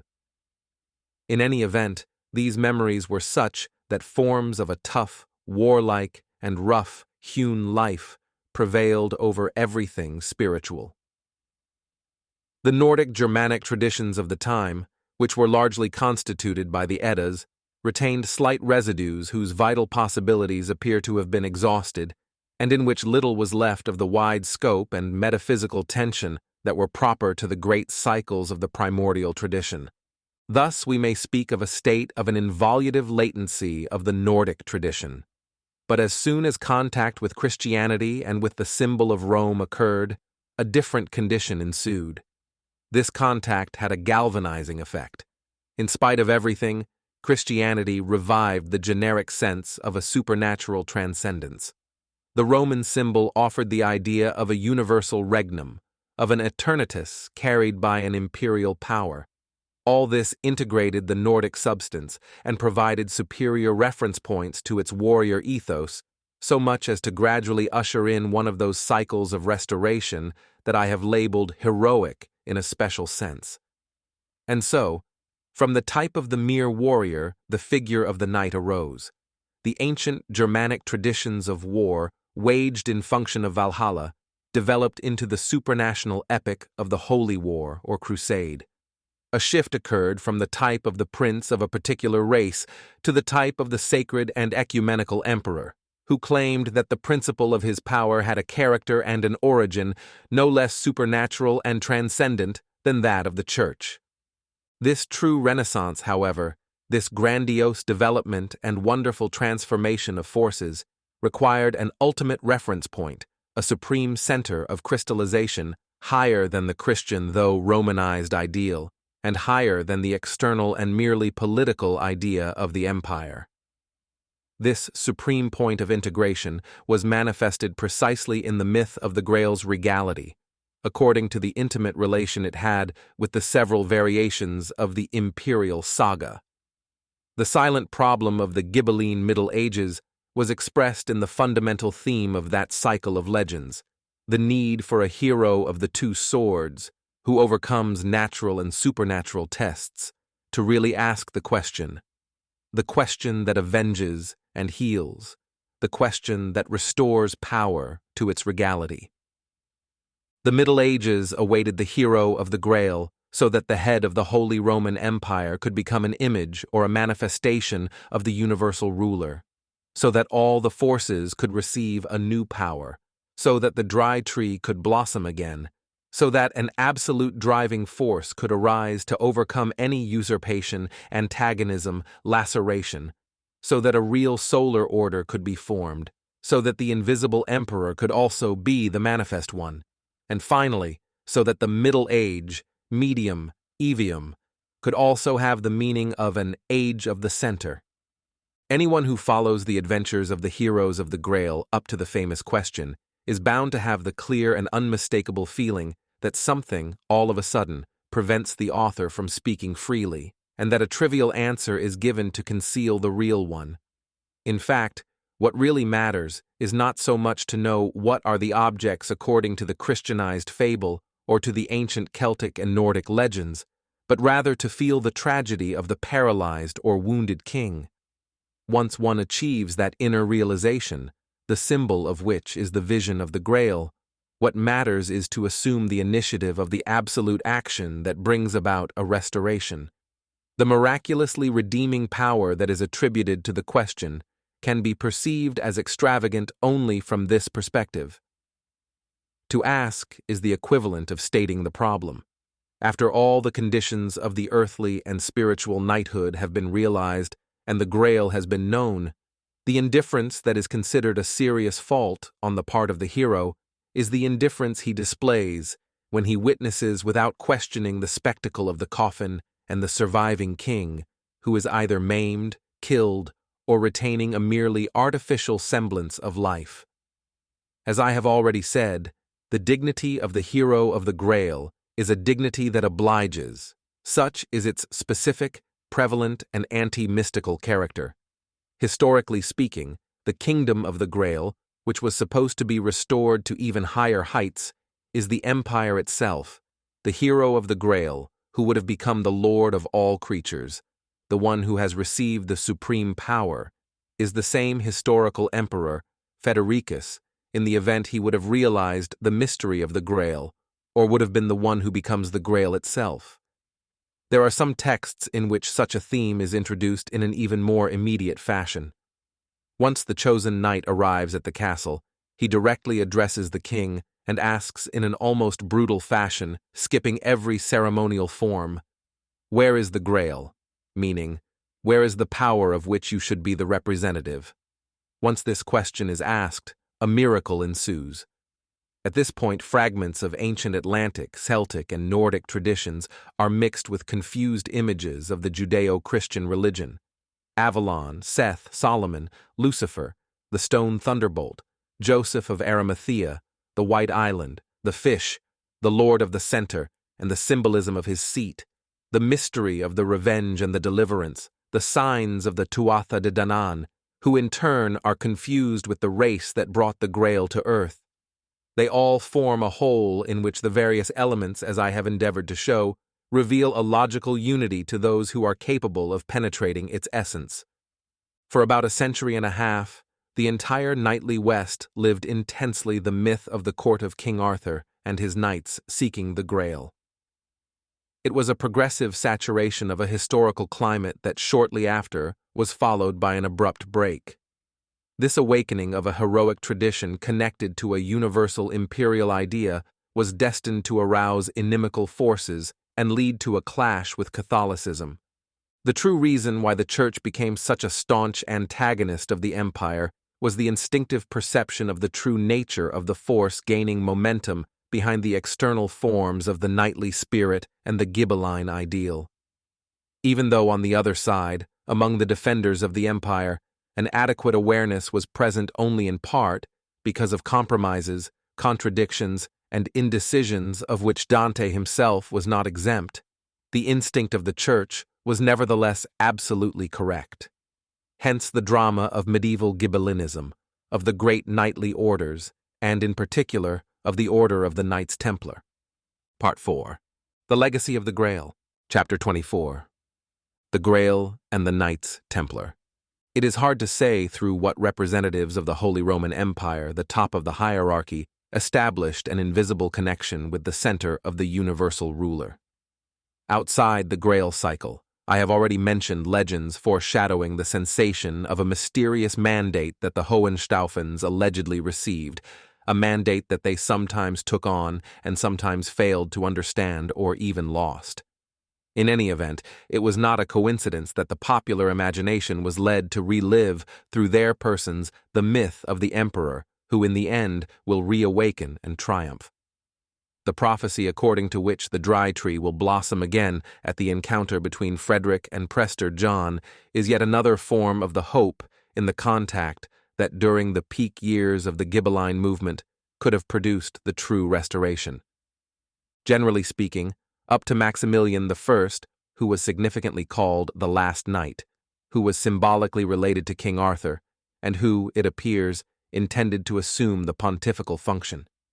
In the representatives of the Holy Roman Empire was reflected something of the chrism of transcendent regality, of that superior regal religion, according to Melchizedek, to which the political ideology sometimes referred when claiming the superior right of kings, who, according to their ideology, were not merely lay people, but men anointed by God. When confronted by this, the Church was led to evoke confused apocalyptic images and the story of the coming of the Antichrist. Especially toward the end of the Middle Ages, one can clearly discern the Church's attempt to attribute to kings of the French dynasty, which was friendly to the Roman Curia, the positive traits of the figure of the future victorious emperor, and to associate the idea of the Antichrist to those elements of the legend that could be referred instead to the Ghibelline Teutonic princes. Thus, some people were led to see the figuration of the Antichrist in the traits of Dante's Greyhound. In any event, the Church was never able to overcome completely the imperial hierarchy. The mighty struggle between the two powers, which to a great degree degenerated into an antagonism between temporal interests and ambitions, was destined to end with the collapse of both, and eventually with the Lutheran deviation, which proved to be fatal both to the authority of the Church and to the sacred and integral idea of the empire. Conversely, insofar as the militia of the Holy Roman Empire is concerned, i.e., knighthood, things went differently, sometimes even culminating in instances of repression and destruction. Among the various knightly orders, the Order of the Knights Templar was the one that more than others overcame the double limitations constituted, on the one hand, by the mere warrior ideal of the secular knighthood, and, on the other hand, by the merely ascetic ideal of Christianity and its monastic orders. The Order of the Knights Templar approached more than others the type of the spiritual chivalry of the Grail. Moreover, its inner doctrine had an initiatory character. For this reason, it was singled out and severely repressed by the alliance of the representatives of the two princes whom the order ideally transcended, namely the Pope and his ally, Philip the Fair, a secularized, profane, and despotic king who hated the aristocracy. These two princes may well correspond to Dante's symbols of the giant and the prostitute. Whatever the real motives behind the destruction of the Templars were, they are of little or no account. In such cases, these motives are always occasional. They only help to set in motion the forces needed to implement a design, the directing intelligence of which is to be found on a much deeper plane. In virtue of the nature of the Templar ideal, the order was bound to be destroyed. After all, the Church's sentiment against chivalry did not fail to manifest itself even against other orders, though through different excuses.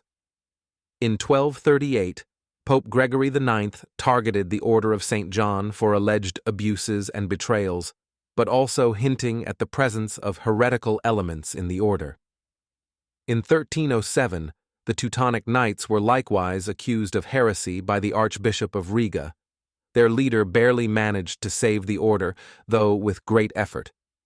But the main object of the Church's attack was the Knights Templar. The destruction of this order coincides with the interruption of the metaphysical tension of the Ghibelline Middle Ages. When it was accomplished, the contacts were interrupted again.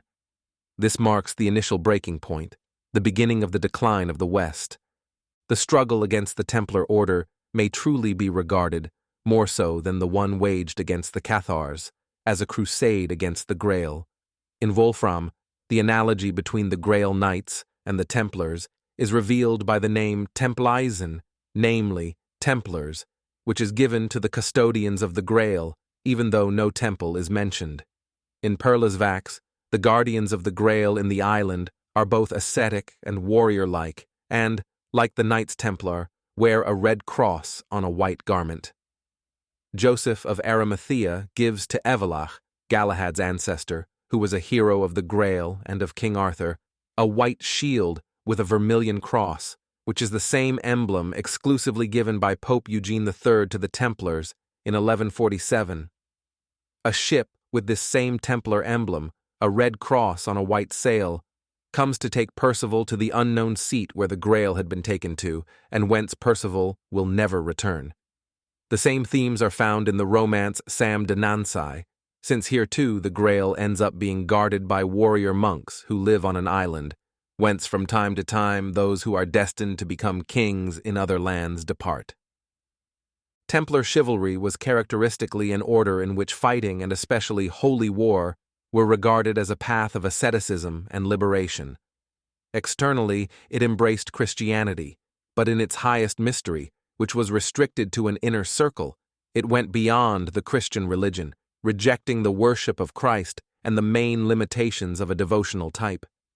This chivalry also tended to shift the principle of supreme spiritual authority to a center other than Rome, a center more properly designated with the nobler and more universal term temple rather than church. This is clear enough in the acts and proceedings of the trial against the Knights Templar. Even though the evidence was distorted or painted with blasphemous tinges, either intentionally or because of a misunderstanding, the expert eye will easily recognize its true scope. Of course, one should not idealize the entire Templar order in its historical concreteness, especially when the latter grew out of proportion. At one point, it had 9,000 centers, and acquired a mighty temporal power and wealth. Among their members, there certainly were men who did not live up to the ideal and who lacked all necessary skills, even in the case of Great Master Gerard of Ridfort, 1184 to 1189. What I am going to say now does not apply to the great majority of the Templars in the last years of the order's life, but rather to a hierarchy that, as often happens in these cases, did not necessarily coincide with the visible and official hierarchy. First of all, it has consistently been shown, not only through confessions extorted with torture, but also through spontaneous declarations, that the Templars had a secret ritual of an authentically initiatory character. As a condition to be admitted to this rite, or as an introductory phase to it, one had to abjure the worship of Christ. The knight who aspired to the various levels of the order's inner hierarchy had to step over the crucifix and insult it. He was ordered not to believe in the crucified one, but in the Lord who is in heaven. He was taught that Jesus had been a false prophet, not a divine figure who died to atone for men's sins, but a very ordinary man who died because of his own mistakes. The text of the indictment was formulated in this manner: Et post crux portaretur, et ibi dissetur sibi quod crucifixus non est Christus, sed quidam falsus propheta, deputatus per Judaios ad mortem propter delicta sua. This should be regarded not as a true abjuration, much less as a blasphemy, but rather as a sort of test. The initiate had to demonstrate his capability to go beyond an exoteric cult of a merely religious, devotional type. The rite in question was apparently celebrated on Good Friday. However, Good Friday also happens to be the day that often corresponds to the celebration of the mystery of the Grail, or to the arrival of the hero in the inaccessible castle of the Grail. A further charge was that the Templars despised the sacraments, especially penance and confession, those practices most influenced by the pathos of sin and expiation. The Templars allegedly did not acknowledge the supreme authority of the Pope and of the Church, and followed Christian precepts only in appearance. All this could be the counterpart of the anti-Christolatric rite, namely, the overcoming of Christian exotericism and of the usurping claim to embody the supreme spiritual authority on the part of a merely dogmatic, religious institution, totally unaware of both the pragmatic justification of its own limitations and the traditional elements present at a latent state in its doctrines and symbols. Moreover, the Templars were charged with keeping secret liaisons with Muslims and being closer to the Islamic faith than to the Christian one. This last charge is probably best understood by remembering that Islam too is characterized by the rejection of Christ worship. The secret liaisons allude to a perspective that is less sectarian, more universal, and thus more esoteric than that of militant Christianity. The Crusades, in which the Templars, and in general the Ghibelline chivalry, played a fundamental role, in many respects created a supra-traditional bridge between West and East. The crusading knighthood ended up confronting a facsimile of itself, namely, warriors who abided by corresponding ethics, chivalrous customs, ideals of a holy war, and initiatory currents. Thus, the Templars were the Christian equivalent of the Arab order of the Ishmaelites, who likewise regarded themselves as the guardians of the Holy Land, in an esoteric and symbolic sense, and who had two hierarchies, one official and one secret. Such an order, which had a double character, both warrior and religious, almost met the same fate as that of the Templars, and for analogous reasons. Its initiatory character and its upholding an esotericism that despised the literal meaning of sacred scriptures. In Ishmaelite esotericism, we find again the same theme of the Ghibelline Imperial Saga. The Islamic dogma of the resurrection, Qiyamah, is here interpreted as the new manifestation of the supreme leader, Mahdi, who became invisible during the so-called period of absence, Gheba. This is so because the Mahdi at one point disappeared, thus eluding death, leaving his followers under the obligation of swearing allegiance and obedience unto him as if he were Allah himself. In these terms, it was possible to gradually establish an acknowledgement inter pares beyond any partisan spirit and historical contingency, or a sort of supra-traditional understanding like the symbol of the temple. Moreover, exclusivism and sectarianism being features of exotericism, that is, of a tradition's external and profane aspects, we find again here the overcoming attitude that already characterized the Templars. In reference to the Crusades, we learn from history that this secret understanding never amounted to a military betrayal, considering that the Templars were among the bravest, most faithful and warrior-like soldiers during all the Crusades.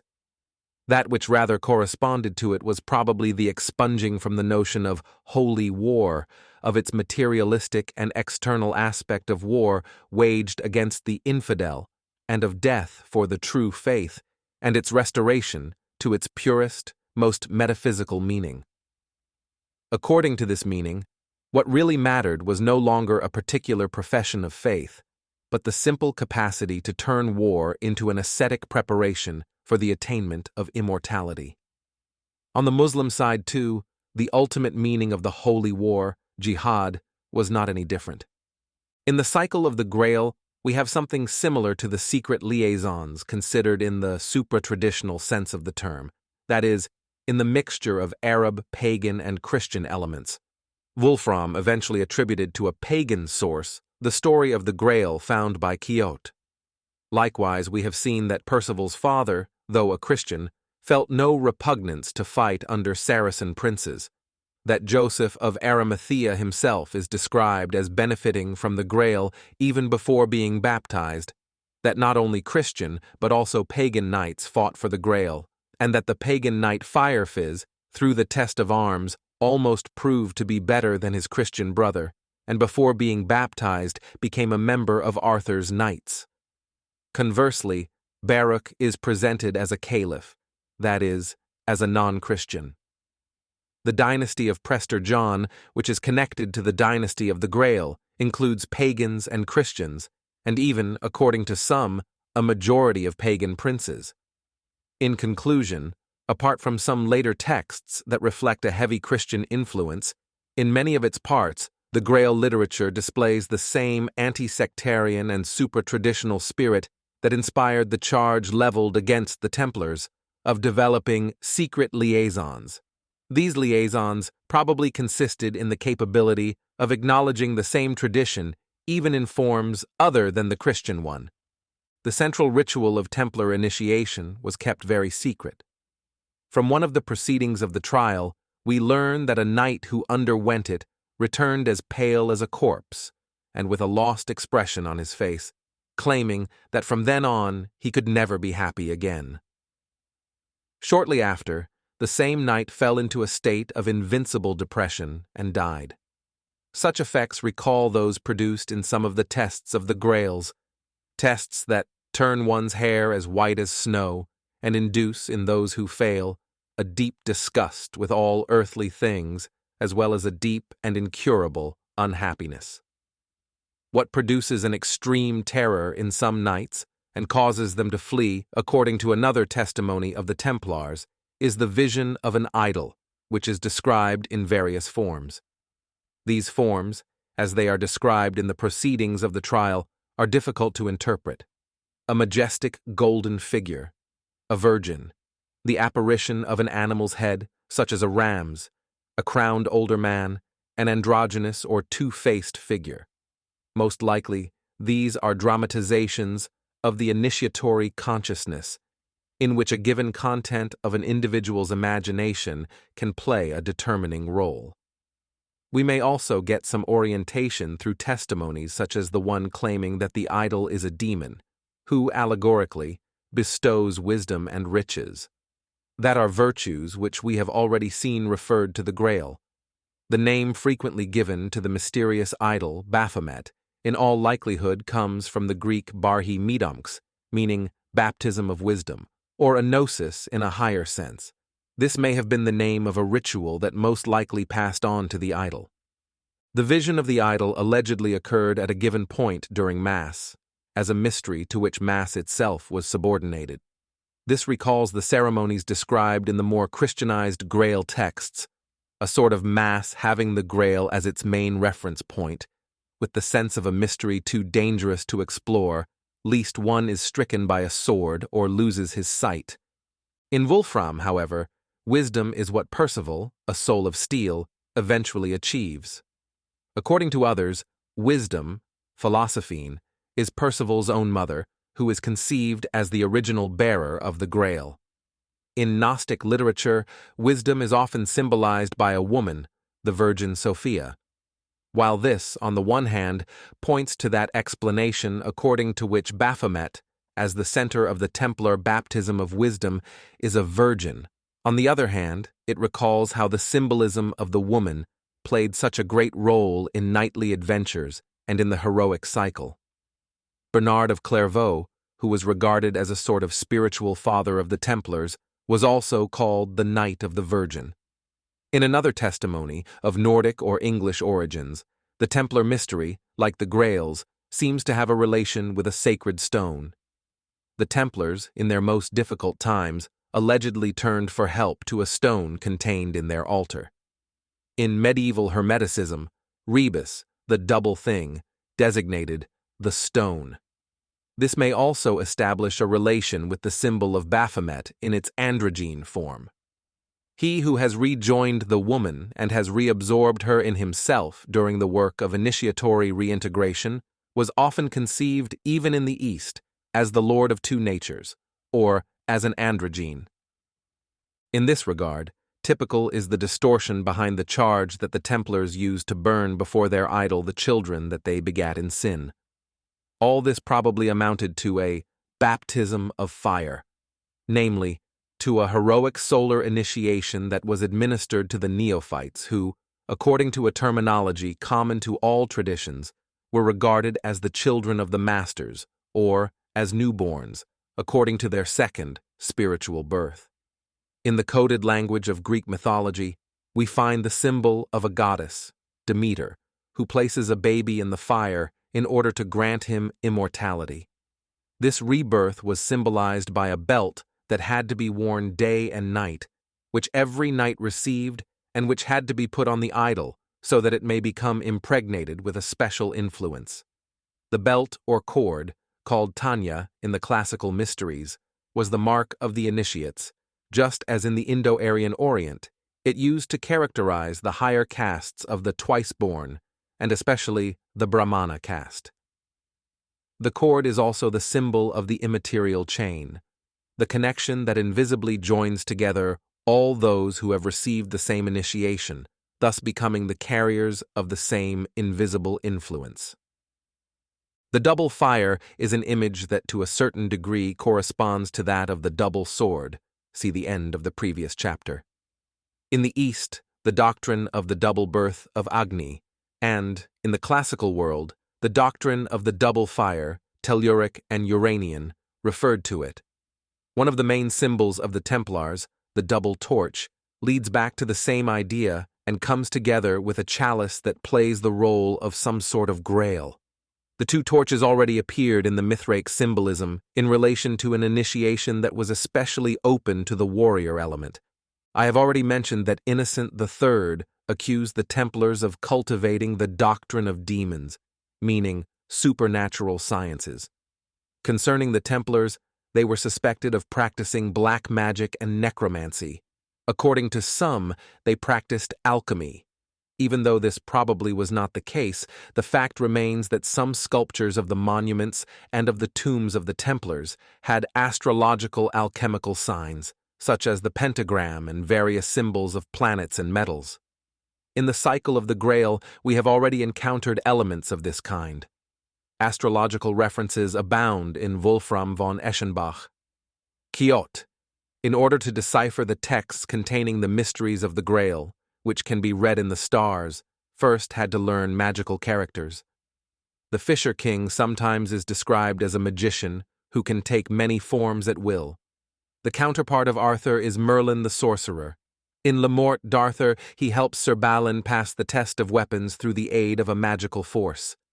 Finally, we may recall the tradition according to which the Grail itself was brought down to earth and guarded by fallen angels, who are the equivalent of those demons to whom Innocent III attributed the doctrine of Templars, or of the demons to whom some Christianized Celtic texts assimilated the Tuatha de Danann, the race from above, or from Avalon, which was the holder of divine sciences.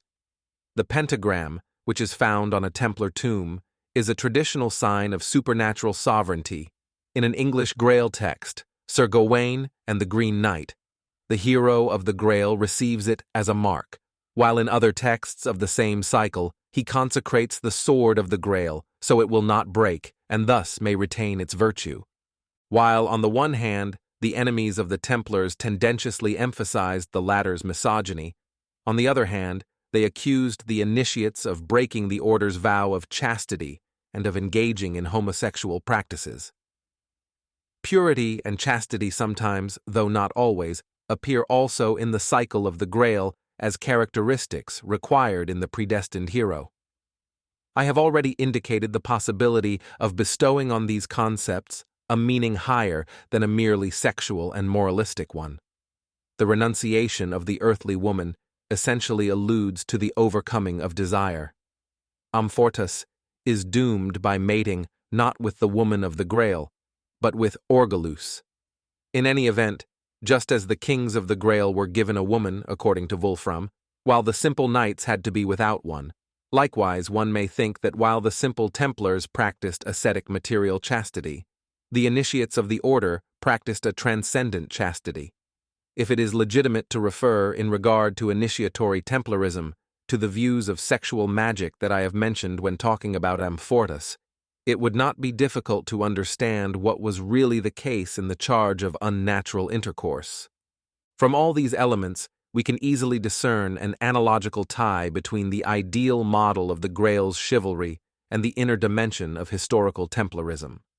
On the other hand, the mysterious exhaustion of the source of inspiration of the Grail romances on the eve of the Templars' tragic end and of the massive persecutions unleashed by the Inquisition, indicates a sort of occult syntony even on a more concrete plane. With the destruction of the Order of the Knights Templar, and with the collapse of the tension that had led to greatness, the Ghibelline Middle Ages at the time of Frederick I and Otto the Great, what was about to be manifested became invisible again. History departed again from what is higher than history. What remained was the myth of the emperor who has not died, but whose life is lethargic, and whose seat is an inaccessible mountain. In other words, we have a renewal in a new, pessimistic sense of the ancient theme of the awaiting, the cycle of the Grail, which had previously assumed this super-traditional theme in positive terms by introducing the avenging and restoring hero, ended up reflecting such pessimism.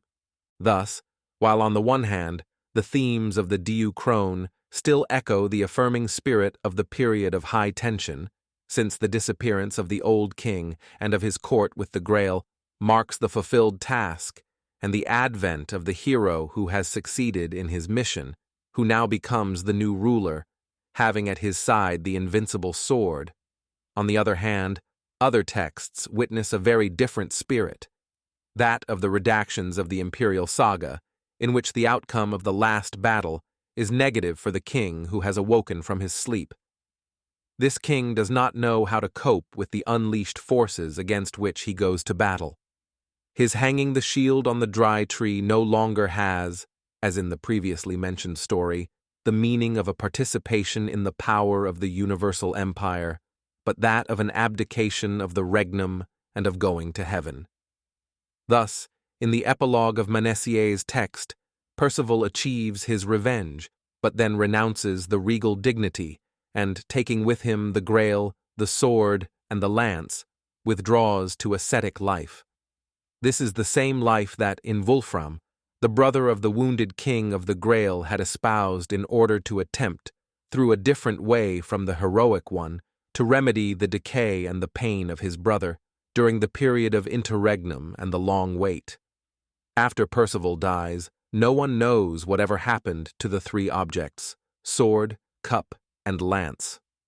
Likewise, in Percival le Galais, Percival and his companions withdraw to an ascetic life in a seat in which the Grail does not manifest itself any more. In order to lead them to it, the Templars' ship appears, with a red cross on a white sail. From then on, no one ever hears again about Percival or the Grail. The same theme appears again in the Quest du Grail. A heavenly hand takes the Grail and the lance, which are no longer seen after that, while Percival withdraws to solitude and dies. In the Titurel, the Grail travels to India, to the symbolical kingdom of Prester John. The people around Salvatierra and Montsalvatge practiced a sinful life, and Montsalvatge's knights, despite all their efforts, cannot change that. Thus, the Grail cannot remain in it, and must be taken where the light arises. A ship, after a fantastic symbolic voyage, carries it to India, to the kingdom of Prester John, which is located in proximity of heaven. The Templars travel there, and all of a sudden, the castle of Montsalvatge, too, is magically transferred here, since nothing sacred must be left behind among the sinful populations. The same Percival assumes the function of Prester John, who is the image of the invisible universal ruler. Finally, in Le Morte d'Arthur, in the sense of some new version of the theme of the mortally wounded Arthur, who withdraws to Avalon, we find Galahad, who, during a period of incarceration, is fed by the Grail, and who, having had the full view of it, does not attempt to affirm himself and to become its king, but rather asks to leave earth. Then the angels come to take his soul to heaven. A heavenly hand takes the vessel and the lance, and since then, no one can be so bold as to say he saw the Sangreal. After the climax represented by the Middle Ages, tradition goes underground everywhere. A cycle ends. The current of becoming leads further and further away from the immobile lands, or from the island. Men and entire nations at this time precipitate into the most critical phase of that which was traditionally referred to as the Dark Age, or Kali Yuga. Chapter 25. The Grail, the Cathars, and the Love's Lieges. The legend of the Grail has historical relationships with troubadour literature, and more in particular with the Love's Lieges. Some have considered it a part of the medieval genre of chivalric romance. However, it seems that troubadour literature had, to a certain extent, an esoteric dimension and secret tendencies. This fact has been acknowledged by many Italian scholars following Luigi Valli's studies on Rossetti and Aru. After hinting at this esotericism, I will then indicate how such currents reflected analogous influences to those that shaped the Grail cycle. First of all, there is no doubt that the current of the Love's Lieges often had a marked Ghibelline, anti-Catholic, and even heretical character. Aru had already shown how the gay science developed mainly in those cities and castles of Provence that were also centers of heresy, and especially of Catharism. Starting from these premises, Aru tried to identify the secret and sectarian content of troubadour literature. Rahn tended to see in Wolfram von Eschenbach's narrative a sort of transcription of a Provençal story, strictly connected with the vicissitudes of the Cathars and especially with their castle, Montségur. Personally, I believe that a distinction should be made between the Love's Lieges and the Cathars. I also think that the spirit of Catharism in particular had indeed very little in common with the spirit of the Grail's Templarism. The Cathars also claimed to be the keepers of a superior knowledge and a spirituality purer than the Catholic one. They did not acknowledge the supreme authority of the Church and regarded the adoration of the cross to be an insult to the divine nature of Christ, even to the point of saying, "May I never be saved under this sign." They had mysteries, which were included in the rituals of the Manisola and of the Consolamentum Spiritus Sancti, which were destined to elevate the members of the community to the rank of the so-called perfect ones. Overall, their tradition appears to be a dubious mixture of primitive Christianity, Manichaeism, and second-rate Buddhism. Catharism is characterized by an emphasis on Christian escapism. Its main features, such as dualism, the pessimistic denial of the world, the accentuation of the pathos of love and renunciation, the impulse to an undetermined liberation, an asceticism wavering between a lunar type and a spiritual exaltation that was carried to such extremes that some Cathars starved themselves to death, hoping to become free from the world, which they conceived as an evil creation of the anti-God and as a place of exile, show how distant this tradition was from what may be ascribed to a heroic spirituality characterized by strict initiation. This does not mean, however, that Catharism was unable to make a contribution to the Ghibelline movement, though only indirectly, owing to contingent historical reasons, and not because of a true affinity with the soul of the imperial myth. Provence, the center of Catharism, may be considered one of the main places in which, through the Crusades, the transmission of various themes and traditional symbols from the Arab-Persian East to the Christian West took place. But while in the Grail cycle the positive and virile aspect of an ancient pre-Christian Nordic-Celtic legacy was resurrected, in Catharism what apparently re-emerged was the negative, feminine, gynecocratic aspect belonging to a different pre-Christian legacy, which I have characterized elsewhere as Atlantic Southern, and which should be considered as an alteration of the primordial tradition in the sense of the cycle of the mother. While it seems that the Cathars borrowed from Manichaeism and Buddhism the symbol of Mani, a bright stone that brightens the world and eradicates every worldly desire, this is only a superficial correspondence with the Grail, since the Cathar symbol merely had the lunar and religious character of a jewel of compassion and of divine love.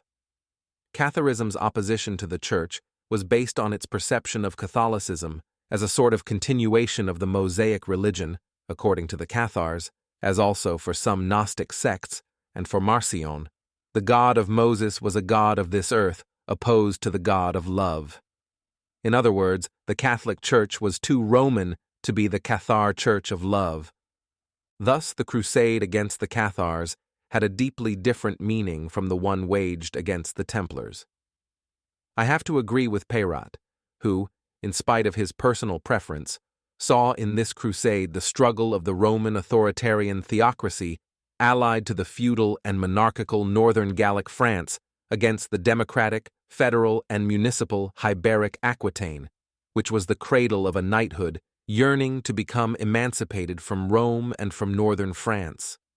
Still, the attack of the Church, in league with the Dantean giant, against the Cathars, unlike the attack against the Templars, targeted an element that was inseparable from the original pathos of true Christianity, namely, something that could be characterized as more authentically Christian than Roman Catholicism. As I was saying, we must be careful not to put the movement of the Loves Lieges in a unilateral relation with the Cathars. This movement often presents a mainly initiatory and Ghibelline character, although, in comparison with the spirit of the Grail cycle, it had an already dissociated form. According to tradition, the troubadouric Zes d'Amour were allegedly found by a Briton knight on the golden branch of an oak on which Arthur's falcon had come to rest. This symbolism is notorious, just like that of the golden ring that the troubadour received from his lady when he swore her eternal faithfulness. In Provence, as a way to consecrate this ritual, the Virgin was invoked. In Germany, the Minnesingers invoked that Frau Selde, whom we have previously known to be the guardian of Arthur's kingdom, and the one who favors and supports the conquest of the Grail. In this type of literature, woman and love have a symbolic character that is even more evident than that found in the various women and queens described in the Grail texts and in chivalric literature, becoming the center of every event. In this case, the symbolism did not have to exclude a concrete aspect, connected to a special, divergent way of spiritual realization, in which the exhilaration and desire aroused by a real woman, who would be conceived and experienced through a sort of evocative process as the incarnation of a vivifying and transfiguring force transcending her person, could play a role or act as a starting point. In regard to this, I will refer my reader to another work of mine, Eros and the Mysteries of Love, the Metaphysics of Sex. Here I will only emphasize that the goal of this path was, generally speaking, the same of every initiation. Jacques de Bézieux, a Provençal Loves Liège, said this expressly when he identified love as the destruction of death, by saying, "A signifier en sa patrie sans, et mort signifier mort, or l'assemblant, seront sans mort." For him, lovers, or those who have obtained love, are those who do not die, or those who will live in another era of glory and joy. That the literature of love often had a secret content can be clearly seen in more than one hint dropped by the authors themselves. Francesco da Barberino, for instance, cautioned against coarse people and wrote, "I hereby state and declare that all of my works dealing with love have a spiritual sense and that not all of them can be understood by everybody."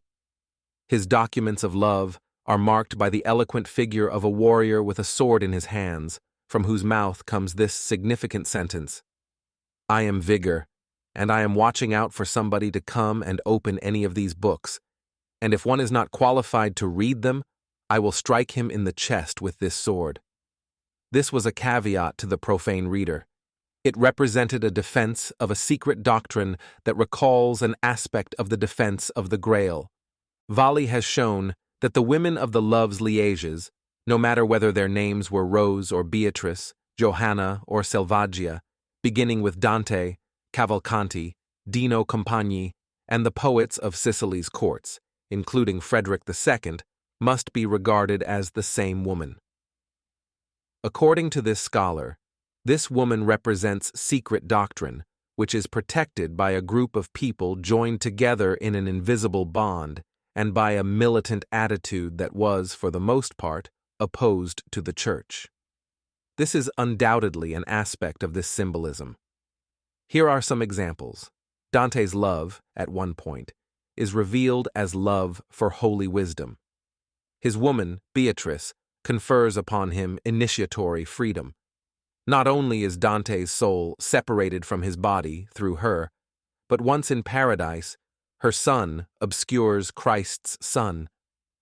Dino Compagni wrote, "The loving Lady Intelligence who dwells in the human soul caused me to fall in love with her beauty. And also, you who have subtle knowledge love the Queen Intelligence who dwells in the presence of God.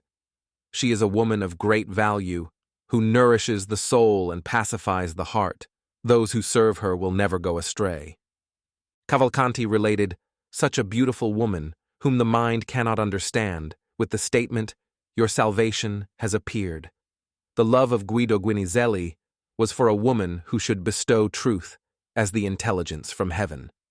In the Jugement d'Amour, in which we find Blanchefleur, who appeared as one of Percival's women, mention is made of the mysteries of love, which should not be revealed to cowardly, indiscreet, and vulgar people, and should be reserved for clerics and knights.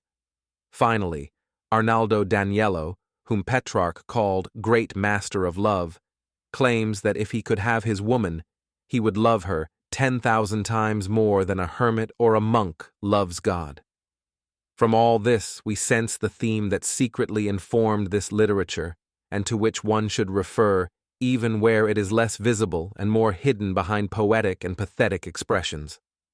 Likewise, as I have said, we must also consider another, more concrete aspect, typical of a special way of sex, in which the rapture and exaltation of Eros played a technical role, as the support of initiatory realization. Hence, a difference in regard to the realizations not only of an intellectual and ascetic nature, but also of a heroic, action-oriented nature, as in chivalry and the path of the warrior. As in the cycle of the Grail, in the Love's Lieges too, we find the theme of the woman as widow. Francesco da Barberino spoke of a mysterious widow. I am telling you very openly that there was and is a certain widow who was not widowed, whom he allegedly met and thanks to whom he found again his strength. She is the Veuve Dame, who is also Percival's mother and who, in a version of the legend, is the carrier of the Grail. Her name, Philosophine, may correspond, in one of her aspects, to Lady Intelligence. She is also the widow or solitary queen who is often freed and married by some knights in the Grail sagas. Thus, even a love's liege seeks that wisdom or tradition that does not have, or no longer has, a husband, i.e., the widow, and that alone gives strength. Again, in regard to the initiatory aspect, the love's Lieges knew many degrees. Niccolò de Rossi arranged the degrees and the virtue of true love according to a hierarchical ladder that goes from liquefatio, melting, to languor, feebleness, to studium, zeal, and finally to extasium, ecstasy, which dicitur excessus mentis is referred to an excess of the mind, namely, to a supra-rational experience.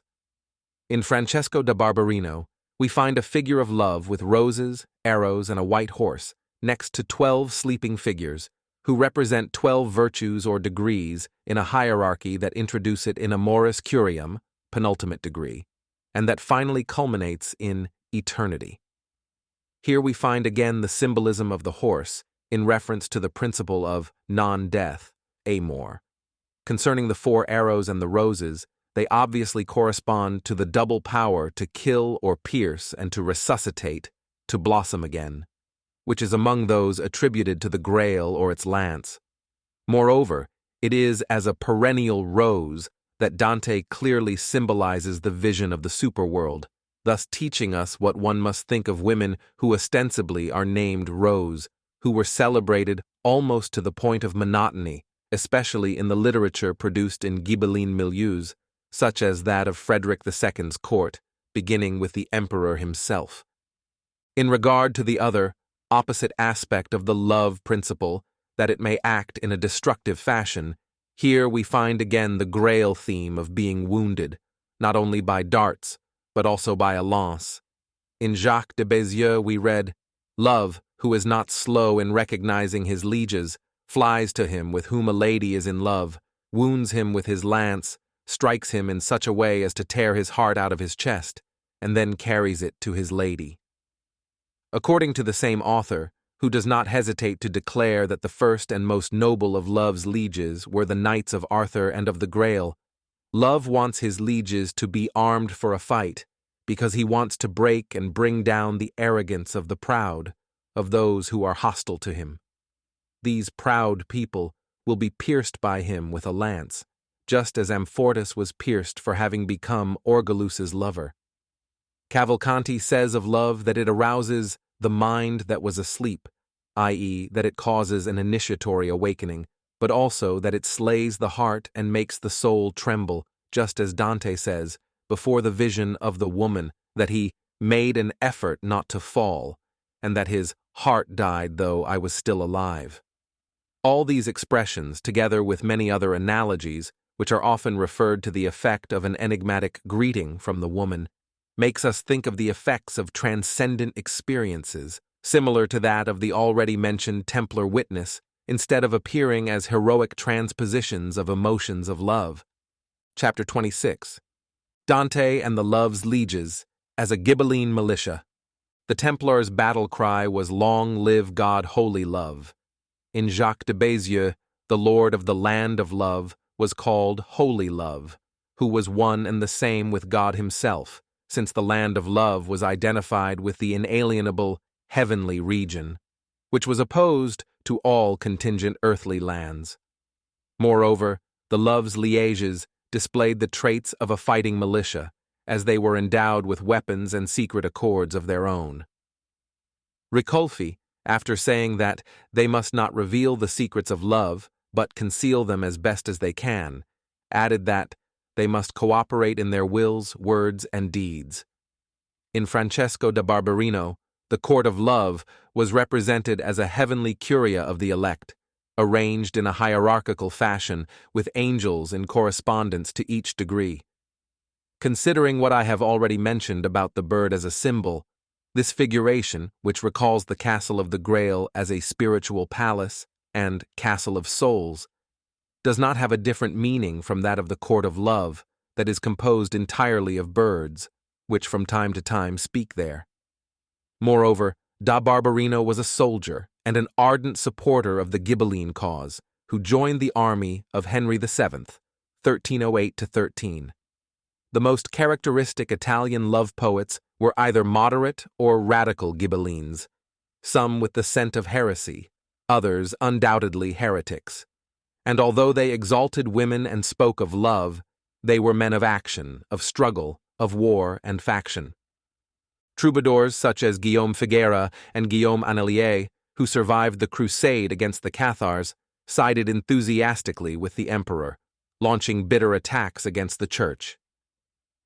Even Andrea Capellano's treatise was solemnly condemned by the church in 1277, despite a visible lack of good reasons. Dante, who in his Divine Comedy used as a central symbol the seal of the Templars' Grand Master, i.e. the eagle and cross, traveled to Paris just when the great tragedy of the Templars unfolded, without telling anyone and without anyone ever learning the reasons for this trip. From these elements, and from many other similar ones, one can suppose that the Love's Lieges, besides constituting an initiatory chain, also had their own organization, which supported the cause of the empire and opposed the church. Not only were they the custodians of a secret doctrine, which was not compatible with the more exoteric Catholic teachings, but they were also people who militated against the hegemonistic claims of Rome's curia. This was the thesis endorsed by Rossetti and Aurot, taken up by Valli and to a degree by Ricolfi, and more recently by Alessandrini, though with a heavy emphasis on the merely political dimension. On this basis, the above-mentioned symbolism could allow a further interpretation. The symbol of the woman as the safekeeper of the doctrine must be applied to the same organization. Laws of love, such as the one stating that the woman who has received and accepted from the perfect lover the gifts of Messenia, namely gloves and mystical cordon, must give herself to him lest she be regarded a prostitute, are supposed to be formulas of faithfulness or militant solidarity, and so forth. The woman who, according to Dante, usurps Beatrice's, that is, Holy Wisdom's role, forcing her to go in exile, is the Catholic Church's exotericism, which has forcibly replaced the true doctrine. This is the meaning of the petrifying stone that encloses the woman Petra alive. In this regard, there are some significant figurations by de Barberino. In that figuration with the 14 figures who, arranged in couples, form 7 hierarchical degrees, we can see that the lower degrees are constituted by the religious element, corresponding to a cadaver, which reproduces Dante's view of the stone as synonymous with death. The representatives of the ecclesiastical hierarchy, compared to the love's lieges, are secular and far from possessing a vivifying knowledge, or the true woman or the widow who corresponds to the higher degrees, or to the deserving knight who has the rose and life, while the former know only death. We may suppose that these higher degrees constituted the same super-religious mystery to which the Templars were admitted only after rejecting the cross, and which in the cycle of the Round Table was represented by the Grail as a super- and extra-Eucharistic mystery. In the same literature are some reliable references to historical events about the Love's Lieges as a militia and as a Ghibelline organization. One of the most significant documents is another illustration by da Barberino, in which we find the representation of the tragic victory of death over love. Death shoots an arrow at a woman who is portrayed in the act of falling down, pierced. Next to her is love, divided in 2 parts, the left one whole, the right one fragmented. Here I subscribe to Valli's interpretation according to which death is the church, and the pierced woman is the organization of the love's lieges. As far as the bipartite figure of love is concerned, its broken part corresponds to the wounded woman, that is, to the external and persecuted part of the organization, while its left side represents the invisible part of the organization, which, despite all, continued to exist. Moreover, in traditional symbolism, the left side was often related to what is occult and unmanifested. At this point, I will briefly consider the ultimate and general meaning of the movement of the love's lieges in relation to the spirit of the Grail cycle and of the other traditions connected with it. We may allow for a certain continuity or interference between the plane of an organization's secret initiatory doctrine and the plane of its militant Ghibelline orientation. However, as I have already said about the love's lieges, this may well be an already dissociated form, mainly for 2 reasons.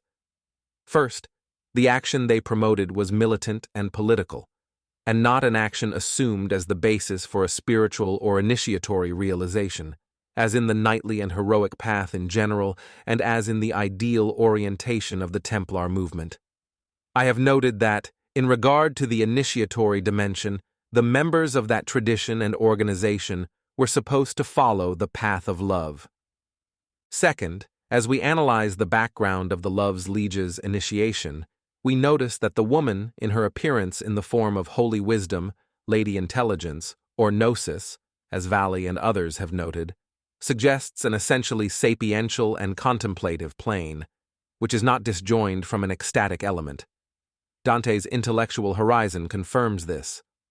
Thus, we may think that if in these groups the religious attitude of those who merely believe was overcome, one nevertheless remained in the sphere of a sort of Platonizing initiation, and did not orient himself in the sense of a regal initiation that included the warrior and the sacral elements in a unity, as in the symbols of the Lord of the 2 Swords, of the resurrection of the Imperator and the King of the Grail. This is to say that the Ghibellinism of the love's lieges lacked a spiritual counterpart that was truly congenial. This why I have referred to it as a dissociated form, even though in some regards it perpetuated, as a secret organization, the previous or parallel tradition. This consideration leads us to the historical plane. We may wonder if the anti-ecclesiastical character of this organization was merely contingent and not really connected to a true overcoming of Catholicism. In fact, within Orthodox Catholicism, there was room for a realization of a contemplative and more or less Platonic type. Moreover, many dogmas and symbols of the apostolic tradition were susceptible to be vivified on its basis. Moreover, there are reasons to believe that the Love's Lieges were quite open, at least in principle, to a purified and dignified Catholicism, and that Dante's stone had nothing to do with the Grail, but that it merely alluded to the Catholic Church of which Peter was the cornerstone. When he said that this stone, which was previously white, had turned black, apparently he alluded to its corruption, owing to which the Church had become some kind of tomb of Christ's live doctrine, of which she was supposed to be the pure repository. Thus, the Love's Lieges opposed the Church not because they represented an essentially different tradition, but because, according to them, the Church was no longer worthy of the pure Christian doctrine. If this is true, then Dante and the Love's Lieges should not be put on the same level as the Grail's knights. The widow whom they talked about would not have been the solar tradition of the empire, but an already weakened and lunar tradition, which therefore would not have been totally irreconcilable with the premises of a renewed Catholicism. An indirect proof of this is Dante's view of the relationship between the Church and the empire. As I have said before, Dante's view is centered on a limiting dualism and on a polarity between contemplative life and active life. Now, if starting from this dualism, Dante bitterly attacked the Church for those aspects in which it did not confine itself to the pure contemplative life, becoming greedy for earthly powers and goods, denying in the process the empire's supreme right in the dimension of active life, and worse yet, attempting to usurp the empire's prerogatives, then it logically follows that on the basis of the same premises, Dante should have cultivated an equal aversion for the opposite tendency, namely, for any attempt on the part of the empire to totally affirm its own dignity in the same spiritual domain to which the Church laid exclusive claims, a right, we should recall, that Dante granted it. In other words, Dante should have opposed radical Ghibellinism and the transcendent view of the Imperium in the same way he opposed Guelphism, and this because of an initial theory that is heterodox, not so much from the point of view of a purified Catholicism, but from the point of view of the primordial tradition of regal spirituality. Therefore, against the tendency of some people to overvalue Dante's esotericism, and despite the effective presence of this esotericism in many of his views, on the plane that I am discussing, Dante emerges much more as a poet and a fighter than as a man upholding an uncompromising doctrine. He displays too much passion and too much factionalism in his militant temporal views, while he tends to be much too Christian and contemplative in the spiritual domain. Hence, many of his confusions and oscillations, such as his confining Frederick II in hell, while at the same time defending the Templars against Philip the Fair. Generally speaking, everything seems to suggest that, in spite of everything, Dante used the Catholic tradition as his starting point, which he endeavored to elevate to a relatively initiatory, i.e., supra-religious plane, instead of being directly connected to the representatives of traditions that were superior to and predated both Christianity and Catholicism. Some of these traditions, for instance, would include the main sources of inspiration in the cycle of the Grail and of the Hermetic tradition. Thus, when we consider the Love's Lieges, we should see in it a Ghibelline group with an initiatory character, and as such endowed with a higher knowledge than the Church's orthodox doctrine, yet upholding an already weakened and compromised view of the imperial idea. Thus, the most positive aspect of the current is that the court of love assumes the character of an immaterial kingdom, and that the Lieges are individual personalities committed to a supra-rational and ecstatic realization. In a certain way, this ideally corresponds to a pessimistic conclusion of the Grail legend, namely, to the Grail that becomes invisible again, and to the Percival, who abdicates to become an ascetic. It is especially in this form that tradition was preserved in the following period, increasingly divesting itself of the militant aspect and sometimes revivifying deeper and more original currents. As far as the movement of the Loves Lieges is concerned, in Italy it lasted up to the time of Boccaccio and Petrarch, though it assumed increasingly humanistic traits until the artistic aspect eventually prevailed over the esoteric one. Then the symbols were transformed into mere allegories, their meaning no longer understood even by those who continued to employ them in their poems. During the early 17th century, the vital principle of tradition appears to have been totally extinguished, not only overall, but also in individual authors.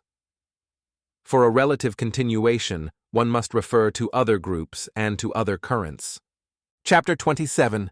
The Grail and the Hermetic Tradition. I have devoted an entire book to the Hermetic tradition, aimed at showing the essentially symbolic character of what in a very complex and abstruse literature was superficially known as alchemy and as alchemical procedures aimed at producing gold and the philosopher's stone. I refer my readers to that work, in case they wish to gain a deeper understanding of Hermetic alchemical doctrines. Here, I will limit myself to indicating some of their themes that reproduce those of the mystery of the Grail and of initiatory regality, though in other forms. In regard to the historical dimension, the Hermetic alchemical tradition appeared in the West at the time of the Crusades. It reached its peak between the 13th and the 16th centuries, and it lasted up to the 18th century, interfering in these last developments with Rosicrucianism. And yet the origins of the Hermetic tradition can be traced to an even more distant past. Between the 7th and 12th centuries, it was known among the Arabs, who became the instruments of the revival in the medieval West, of the older legacy of the pre-Christian wisdom tradition. In effect, the Arab and Syriac Hermetic alchemical texts were inspired by texts of the Alexandrian and Byzantine period, 3rd to 5th centuries. These texts, while representing the oldest testimonies from a historical and scientific point of view, must have gathered and transmitted older traditions that had been previously preserved in oral forms of a strict initiatory transmission. The Hellenistic texts refer to all kinds of authors, both real and imaginary, of pre-Christian antiquity. Though they have a scant scientific basis, they have the meaning of a symptom or of the confused perception of a truth. First of all, the tradition claims to be the repository of a secret, regal, and priestly knowledge, or of a mystery that, according to Olympiodorus, was reserved for the higher castes, kings, wise men, and priests. The prevailing term became ars regia, or royal art. Through imaginary and sometimes extravagant references, the tradition of the royal art was traced to the Egyptian tradition. Under classical pagan disguises, it was traced to Hermes, who was regarded as the forefather or teacher of Egyptian kings, and to the Iranian tradition. According to Synesius and to the Democritian texts, it was the science already known to Egyptian kings and Persian seers. Mention was made not only of Zarathustra, but also of Mithras, who together with Osiris characterized certain phases of the divine opus. We may recall here that it was in ancient Egypt and Iran that the tradition of solar regality was established in typical forms. The Hellenistic alchemical texts talk about an ancient and immaterial stock that enjoyed total freedom and was without kings. A medieval text claimed that alchemy was known in antediluvian times. Another ancient author attributed it to the first of the angels, who mated with Isis. Thus, Isis came to learn the science which was revealed to Horus. Here the theme of the divine woman and the restoring hero, Horus, who avenges the dead and dismembered Osiris, is confusedly but also significantly associated with biblical reminiscences concerning the angels who descended on earth and with their stock, which according to tradition had been, before the flood, a stock of glorious or famous beings. This suggests the presence of elements of the primordial tradition that were preserved during the ascending, solar, or heroic cycle of civilizations, such as the Egyptian or the Iranian ones. These forms later assumed a mysteric form, mixing with other elements and assuming the Hermetic alchemical disguise, along with the employment of a symbolism derived from classic mythology and astrology. The Hermetic doctrine, per se much older than Christianity and alien to the latter's spirit, thanks to its clever and impenetrable metallurgic disguise, was able to perpetuate itself during historical periods dominated by Islam and Catholicism, without being forced to borrow from those religions any external elements and without undergoing significant deviations. The references to Christianity found in Western medieval texts proved to be superficial and extrinsic, much more so than those found in the Grail cycle. The classical pagan element remains very visible, even in the external forms. It was only in a later period that the interference with Rosicrucianism led to a mixture of the Hermetic symbols with those derived from some sort of Christian esotericism, sharing some common traits with the Love's Lieges tradition. From these considerations, we learn that the Hermetic tradition, in its Western positive documentation, historically encompassed a period much wider than the initiatory and nightly cycle that I previously discussed. In this context, I wish to consider the phase that historically emerged as a current. This current, after emerging in the West in the same period as the Grail cycle and the Love's Lieges, outlived these cycles, thus establishing a continuity characterized by the correspondence of some fundamental symbols. I will now briefly discuss some of these symbols. 1.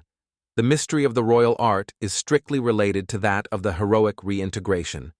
This is explicitly stated, for instance, in a text of Cesare della Riviera, 1605, in which the central theme consists in the identification of the heroes with those who succeed in conquering the second tree of life and in introducing a second earthly paradise, an image of the primordial center. This center, like the Grail's castle, does not appear to base and impure souls, but remains hidden in the celestial spheres of the inaccessible light of the heavenly sun. It shows itself only to the happy magical hero, who alone gloriously possesses it, enjoying the salvific tree of life located in the middle of this universe. In Basil Valentine we find the same theme, namely, the quest for the center of the tree, which is located in the middle of the earthly paradise. This quest begins with the quest for the material of the opus magnum, which implies a brutal fight. We have previously learned that access to the Grail's castle, where according to the Ticherel the golden tree is located, can be attained with weapons in hand. The material pursued in the Hermetic tradition is often identified with the stone. In Wolfram and in other authors, the stone is the Grail. The second operation described by Basil Valentine is destined to find in this material the blood of the lion, as well as the ashes of the eagle. The meaning of these two symbols, which are also characteristic of the Ghibelline, nightly cycle, should be rather clear after what I have discussed. 2. The regal symbolism played a fundamental role in medieval and post-medieval Hermetic texts, and was closely associated with the symbolism of gold. This association can be traced back to the ancient Egyptian tradition. One of the old titles bestowed on the pharaoh was Golden Horus. As the god Horus, the king was seen as an incarnation of the restoring solar deity. Being made of gold signified his immortality and incorruptibility, and at the same time alluded to a primordial state, namely to the age which among many people was characterized by this metal. Thus, in Hermeticism too, the terms gold, sun, and king were regarded as synonymous and used interchangeably. Aside from this, the development of the opus hermeticum was often portrayed in the form of a sick king who eventually heals, or of a king or a knight laying in a coffin or a tomb who is finally resurrected, or of an old and decrepit man who gains back vigor and youth, or of a king who is stricken, sacrificed, or killed, but who later acquires a higher life and a stronger power than any man who preceded him. These are analogous themes to those of the mystery of the Grail. 3. The medieval Hermetic texts contain plenty of references to Saturn, who, like Osiris, is the king of the Golden Age, an age that is notoriously related to the primordial tradition. See, for instance, the very significant title of a small work by Gino of Barma, Saturn's Kingdom Transformed into the Golden Age. In Hermeticism, the theme of a primordial state that needs to be reawakened takes the form of the production of gold through the transformation of Saturn's metal, lead, in which it is hidden. In a hieroglyphic drawn by Basil Valentine, we can see crowned Saturn atop a complex symbol that represents the overall Hermetic work. Beneath Saturn is the symbol of sulfur, which in turn contains the symbol of resurrection, the phoenix. According to Philalethes, the wise find the missing element in Saturn's race after adding the needed sulfur. Here the key is provided by the double meaning of the Greek term theou, which means both sulfur and divine. Moreover, sulfur is often the equivalent of fire, the active and vivifying principle of the Hermetic tradition. In the Hellenistic texts, we find the theme of the sacred black stone, the power of which is stronger than any spell. This stone, in order to be truly regarded as our gold, namely Mithras, and to produce the great Mithraic mystery, must possess the right power, or the medicine of the right action. This is just another way to express the mystery of awakening and of reintegration. What we have here is a further parallelism with the themes of the Grail, symbols of a primordial regality and of a stone that await a virile and divine power, sulfur equals divine, in order to be manifested as gold and as the philosopher's stone endowed with the medicinal power to destroy every illness. 4. On this basis, it would be possible to interpret the mysterious term lapsit exilis, employed by Wolfram in reference to the Grail, as the lapis elixir, thus acknowledging a correspondence between the Grail and the divine or heavenly stone described in Hermetic texts. The latter has also been perceived as an elixir, or as a principle that renews itself and bestows eternal life, health, and victory. When we read in a text by Kitab el-Fokl, "The stone speaks, but you heed it not. It calls to you, and you answer not. O you sleepers, what deafness stops your ears? What vice grips your hearts and minds?" We cannot help but think about the question associated with the Grail that the hero at first does not ponder, but that later on he poses, thus fulfilling his task. The Hermetic philosophers seek their stone just like the knights seek the Grail, or the heavenly stone. When Zacharias wrote, "Our body, which is our occult stone, cannot be known nor seen without inspiration. Without this body, our science is vain." He reproduced, like many other authors, the theme of the invisibility and of the mysterious location of the Grail, which is reserved for those who are either called or led to it, following an inspiration or a fortuitous coincidence. The theme that the stone is not a stone, and that this knowledge should be understood in a mystical, rather than in a physical sense, goes back to the Hellenistic age. It appears in several Hermetic texts, and it recalls the immaterial nature of the Grail, which, according to previously mentioned authors, is not made of gold, stone, horn, or any other known material. In Arabic Hermetic texts, the quest for the stone is significantly connected to the themes of the mountain, i.e., Monsalvatje, of the woman, and of virility. The stone that is not made of stone, and which does not have the nature of a stone, could be found on top of the highest mountain. From it is possible to obtain arsenic, that is, virility. Due to the double meaning of the Greek word arsenikos, in the Hermetic tradition, arsenic has often been employed as the symbol of the virile principle, which is synonymous to that active sulfur that needs to be added to Saturn, as Philalethes suggests. Beneath arsenic, we find its bride, Mercury, to which it is joined. I will expand on this matter further on. For now I wish to recall that according to one of its most recurrent themes, the royal art of the Hermetists is focused on a stone that is often identified with Saturn. This stone contains the phoenix, the elixir, the gold, or our king, at the latent state. Moreover, I also wish to recall that the strange and terrible mystery that was transmitted to the disciples of King Hermes and to the heroes who try to find their way to the earthly paradise through fierce fighting consists in destroying that state of latency often referred to as death, or disease, or impurity, or imperfection, through operations of an initiatory character. 5. Finally, I wish to mention the mysterium conjunctionis, the union of the male with the female, as per the teachings of the Hellenistic texts, is an essential part of the Hermetic work. The male is the sun, sulfur, fire, arsenic. This principle must be turned from a passive into a living and active one. For this to happen, it must be joined with the feminine principle, which is called the woman of the Hermetic philosophers, their fountain, or divine water, or in the metallurgical symbolism, Mercury. Here we find in a very explicit way the hidden role that the woman played in several parts of the chivalrous literature and of the literature of the loves Lieges. In the words of Della Riviera, she is our Hades, connected with the second tree of life, who bestows to the heroes the natural, i.e., Olympian beatitude of the soul and bodily immortality. She often corresponds to the water of life. Moreover, Hermeticism points out her dangerous side, which, like the Grail, like the spear or the second sword, may destroy those who join her without being able to take their own gold or fire, namely the principle of personality and of the heroic force, beyond their natural limit.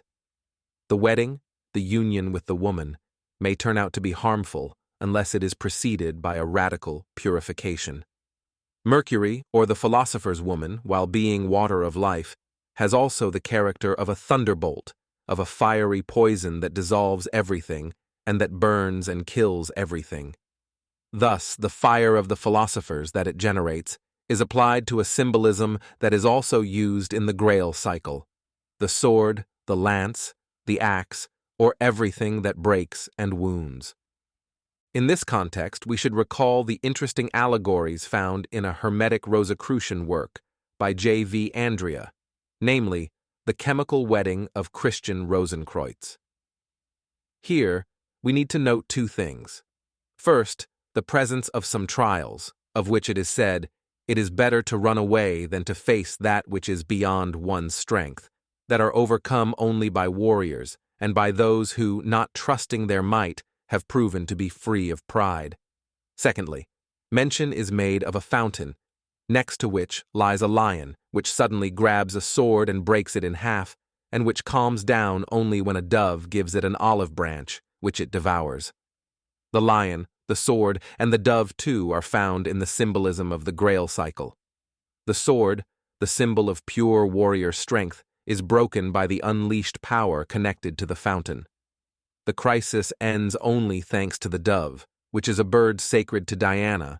Diana is one of the Hermetic names designating the philosopher's woman, and sometimes associated, in the Grail tales, with the mystery of the renewal of the strength of the Grail itself. Once again, we have the allusion to a realization beyond ordinary virility and the crisis of contact. I will not discuss at length here the various phases of the Hermetic work. What matters at this point is only to indicate two essential symbols that characterize the fulfillment of this work, the period of initiation. The first symbol is the rebis, or the androgynous, based on erotic symbolism and on the symbolism of the occult wedding. We have previously encountered this symbolism among the Templars and the loves Lieges. The second symbol is the color red, the regal color, e.g., the purple tiara of the Imperator, which is superordained to the color white, the latter being used to characterize a preliminary ecstatic and even lunar phase of the work. In this phase, the woman plays a dominating role that eventually needs to be overcome. Red corresponds to the initiatory regality. A parallel symbol for the overall work used by Philalethes is that of the access to the closed palace of the king. This is almost the counterpart to the access to Montsalvatge's castle, just as the healing virtue of the stone and of the hermetic alchemical elixir is almost a parallel to the healing or awakening of the Grail's fallen king and of other corresponding symbols. Having said that, we may wonder what was the meaning of the Hermetic tradition in the West. I have to repeat what I have said before. The Ars Regia, or royal art, witnesses a secret current of initiation, the virile, heroic, and solar character of which is beyond question.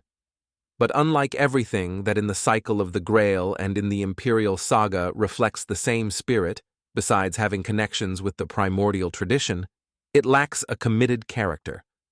What I mean is that we should not suppose any precise connection between the Hermetic initiates and militant organizations such as the Ghibelline knighthood and Love's Lieges. Thus, what is missing is any attempt of direct intervention in the interplay of historical forces in order a. to re-establish contact between a given political power and the invisible center, b. to actualize through the mystery that transcendent dignity which the Ghibelline movement claimed for a particular sovereign, and c. to establish again the union of the two powers. Therefore, the witness proper to the above-mentioned tradition was merely the special inner dignity which a number of individuals continued to aspire to. These people in this way preserved an ancient legacy even after the decline of medieval civilization and of the Sacrum Imperium, beyond the humanistic collapse of the traditions of the Love's Lieges, beyond the deviations represented by naturalism, humanism, and secularism which characterized later ages. Thus, our gold, the corpse that has to be resuscitated, the solar lord of the two powers, appeared in Hermeticism essentially as symbols of the inner work, which is as invisible as were the center and the second paradise, which the heroes of Della Riviera intended to reach by fighting. Moreover, following the Renaissance and the Reformation, the visible dominators appeared more and more as merely temporal leaders lacking any higher chrism, transcendent authority, or the ability to represent that which in the Ghibelline movement was called the regal religion of Melchizedek.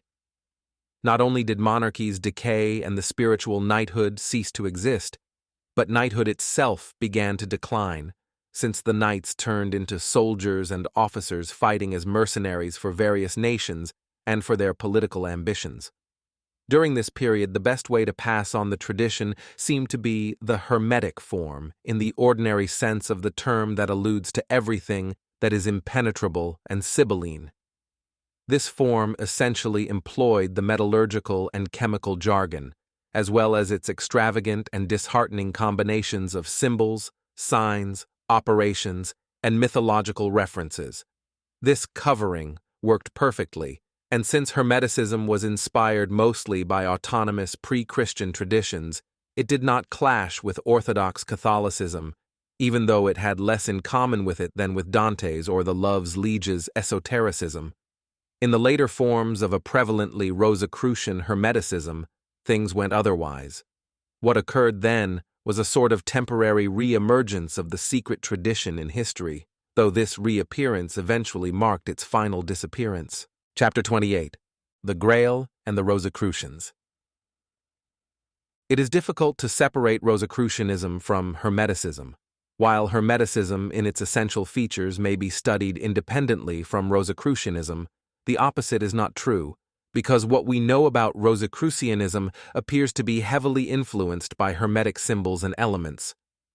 Historically speaking, Rosicrucianism should be regarded as one of the secret currents that emerged following the destruction of the Templar order. Some of these currents existed in embryonic form before this tragic event, but became defined and organized especially after it, as an underground continuation of the same tendency. This marks a strong difference from Hermeticism, which, as I have said, seems to have existed in unchanged forms before and after the events surrounding the medieval attempt to bring about a traditional reconstruction. A second peculiar character is that Rosicrucianism incorporated many Christian elements, even though as a starting point in the direction of an esoteric interpretation. as well as elements from the literature of the Loves Lieges and of the Romance and Troubadour traditions, where the rose had become a symbol of particular importance. The terms that designate the movement, rose and cross, already hint at this connection. Thus, this movement presents a character that is less original than the Grails, with its Nordic, pre-Christian nucleus, and then Hermeticisms, with its pagan and Mediterranean nucleus.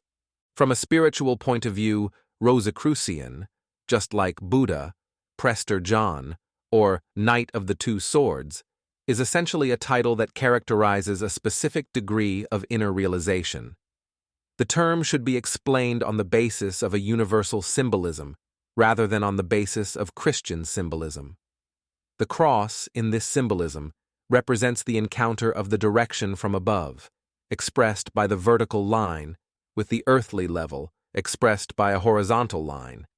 This encounter in most people occurs in the sense of a suspension, neutralization, or fall, the crucifixion of transcendent man in matter, as the ancient Gnostics and Manichaeans used to say. In the initiate, instead, this encounter results in a full possession of the human condition, which is thereby transformed. Therefore, such a development, conceived as an opening up, as an expanding, and as a blossoming, is indicated by the rose, which in the Rosicrucian symbol blossoms at the center of the cross, that is, at the intersecting point of the vertical and horizontal lines. The people united through the identity of such a realization must be regarded as true Rosicrucians. The organization to which they belonged must be regarded as a derivative and contingent thing. It seems that the Rosicrucians' activity began in the second half of the 14th century, and that the birth of the founder or legendary reorganizer of the order, Christian Rosenkreuz, in 1378, was only a symbol of the first period of organization. Various traits of Rosenkreuz's life also appear to have an equally symbolic character. He allegedly spent 12 years in a monastery. Later on, he traveled to the east, where he was initiated to true wisdom. We have already seen that Frederick II had claimed a mysterious Eastern origin for his rose. This could be the reintegration of the Christian ascetic teaching, e.g., Rosenkreuz in the monastery, through a higher kind of knowledge, of which some secret Eastern organizations of Arabic-Persian origins were the depositories. Once Christian Rosenkreuz returned to the West, he was expelled from ultra-Catholic Spain for carrying the scent of heresy, and finally settled down in Germany, his original homeland. His native town, Rosenkreuz, is in Germany, and yet it is not found on any map. He imparted his knowledge only to a very restricted group of people. Having withdrawn to a cave which became his tomb, he wanted his tomb to be left alone until the right time came, namely, 120 years after his death. Since Rosenkreuz allegedly died in 1484, the discovery of the cave and of his tomb occurred in 1604. This is more or less the time in which the Rosicrucian movement begins to be known and emerges in history, as if it literally sprang from beneath the ground.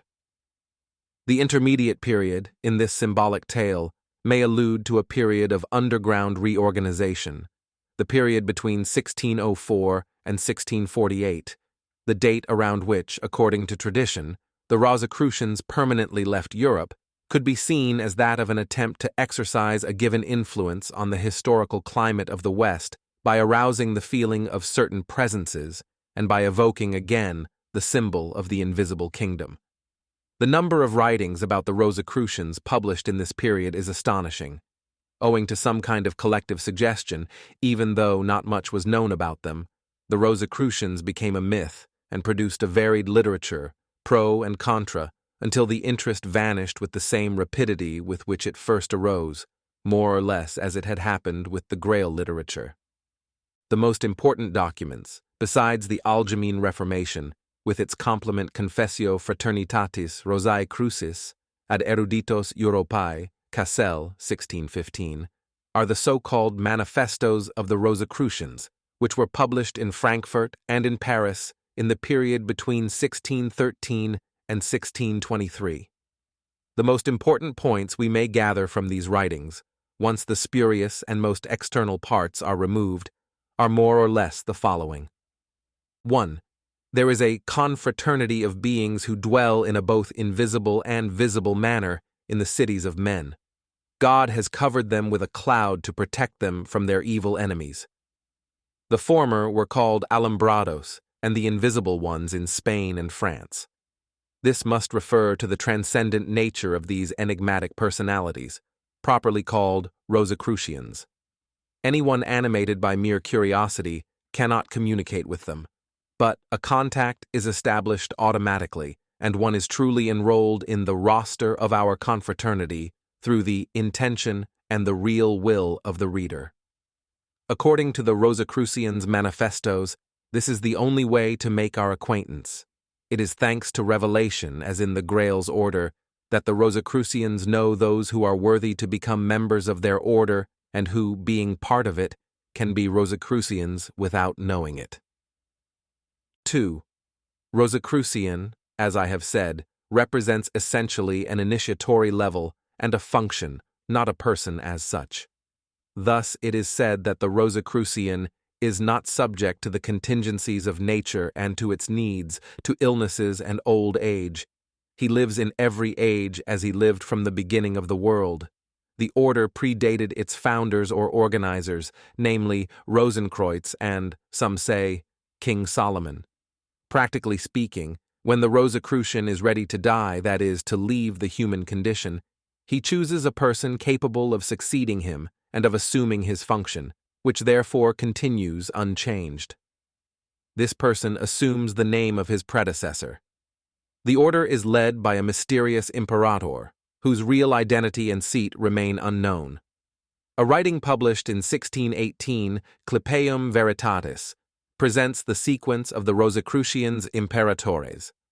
Among them were the names of Seth, whose symbolic role in the Grail cycle is well known, Enoch, and Elijah, prophets who never died, sometimes even presented as mysterious initiators. 3. The Rosicrucians are supposed to adopt the clothes of the countries to which they travel or where they take residence. In other words, they must choose an external way of appearance proper to the place and the environment in which they are supposed to act. Without books or signs, they can speak and teach the language of all the lands where they choose to be present in order to free human beings from error and death. Allegorically speaking, I am referring to the so-called gift of languages, the ability to translate and speak in the terms of each of the individual traditions of the one primordial tradition. The knowledge possessed by the Rosicrucians is not considered new. It is the knowledge of the origins, the light that Adam received before the fall. Thus, this knowledge cannot be compared and contrasted to any human opinion, confessio fraternitatis.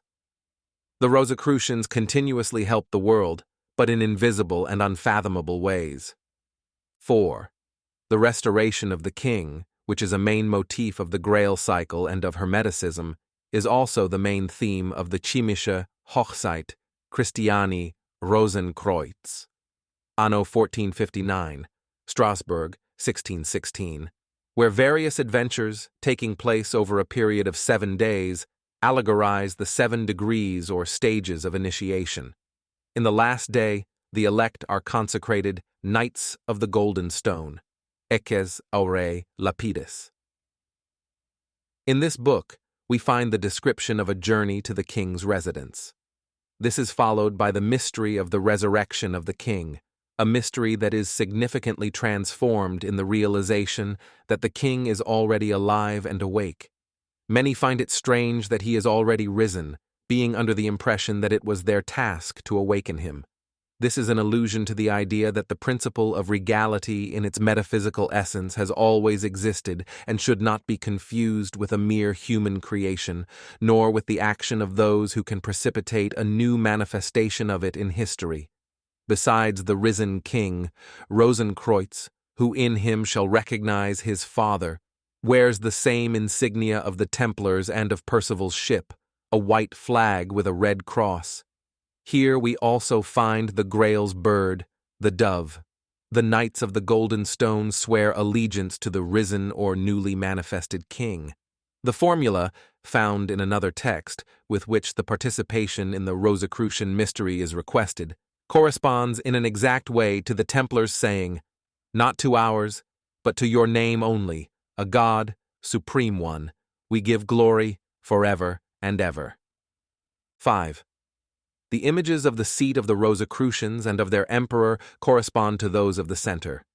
This seat is the solar citadel, the mountain in the middle of the earth, simultaneously close and far away, the palace of the spirit at the further end of the earth on top of a mountain surrounded by clouds, almost a facsimile of Montsalvatge.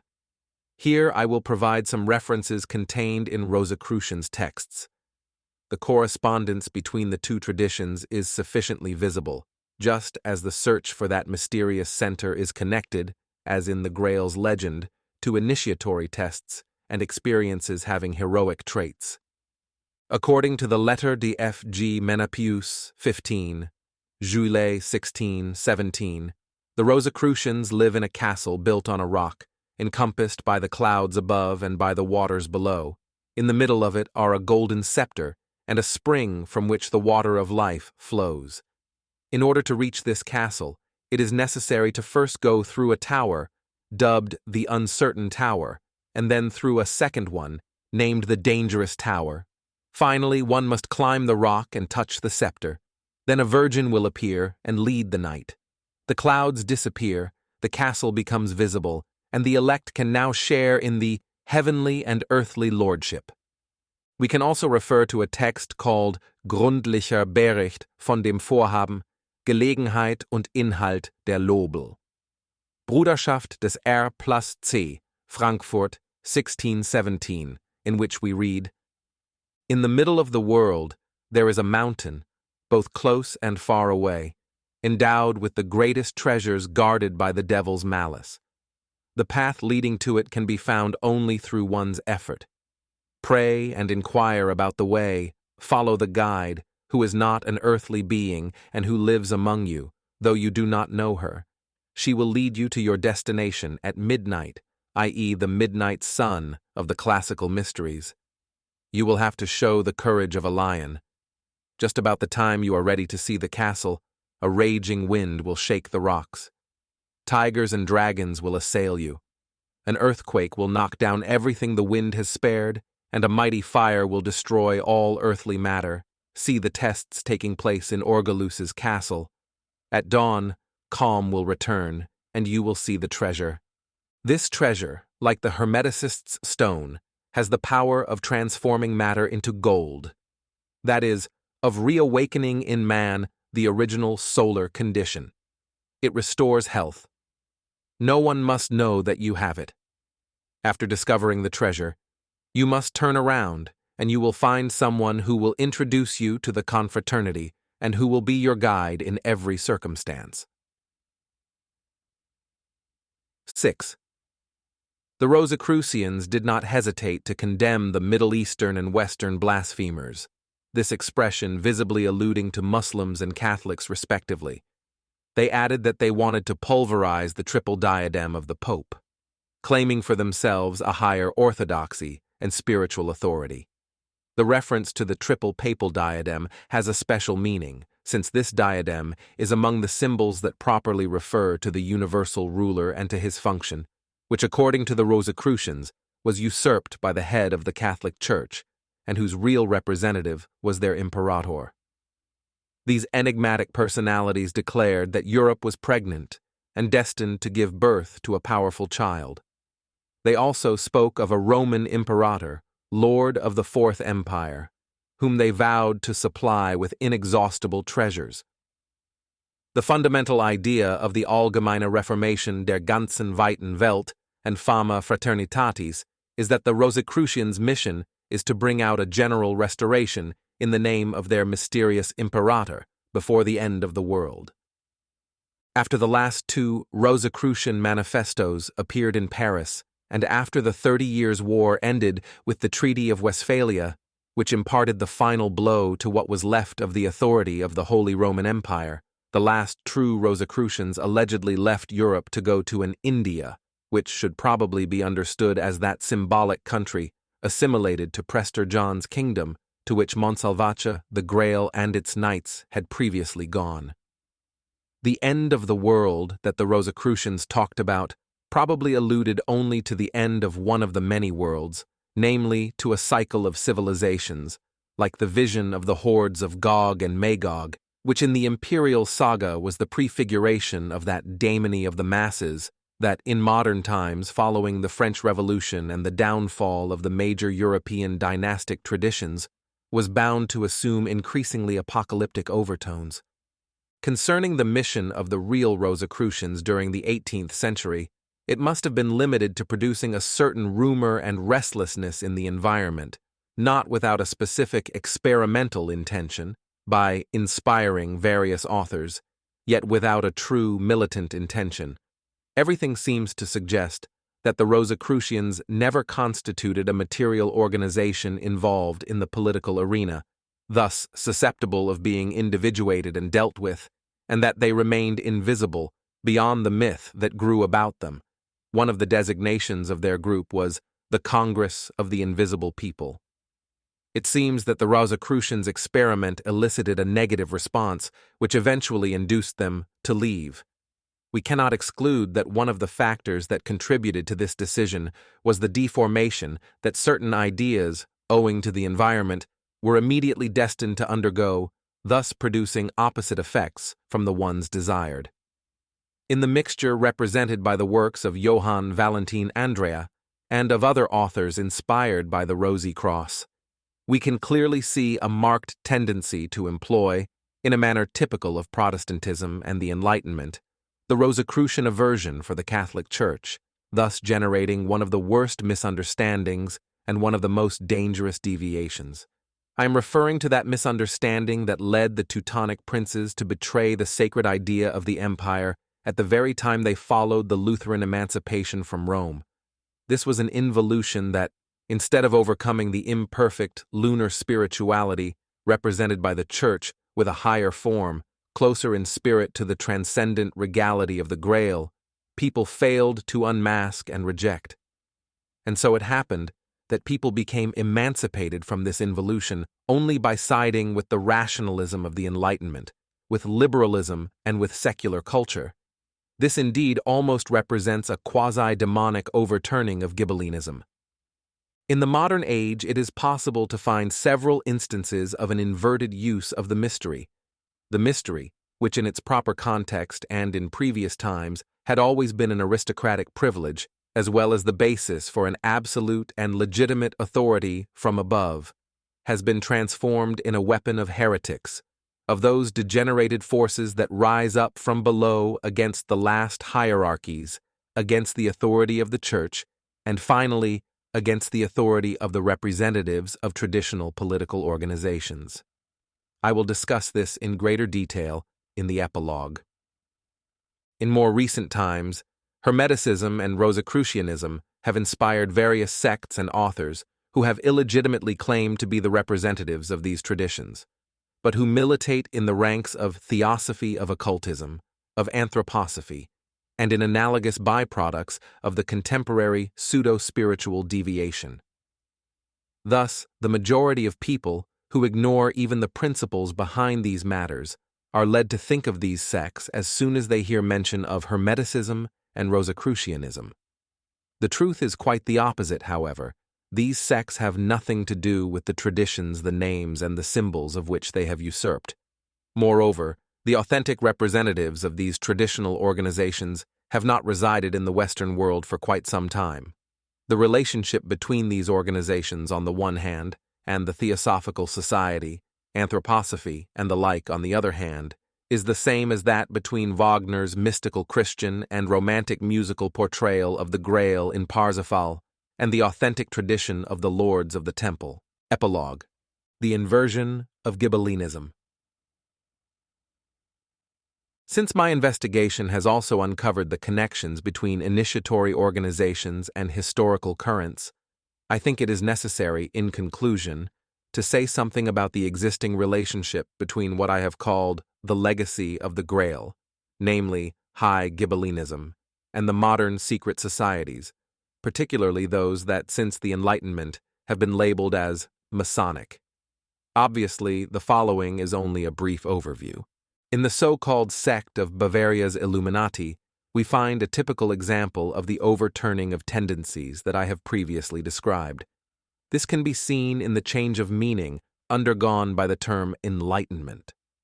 Originally, the term referred to a supra-rational spiritual illumination. Slowly but inexorably, it became synonymous with rationalism, with the theory of natural light, and with anti-tradition. We may speak, in regard to it, of a counterfeited and subversive use of the right belonging to the initiate alone.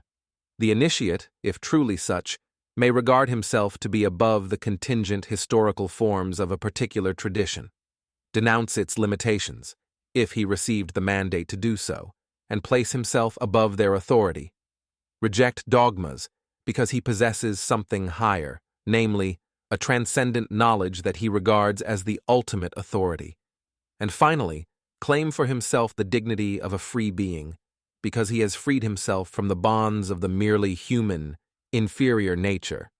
To this effect, the free ones constitute a community of equals, which may be regarded as a true confraternity.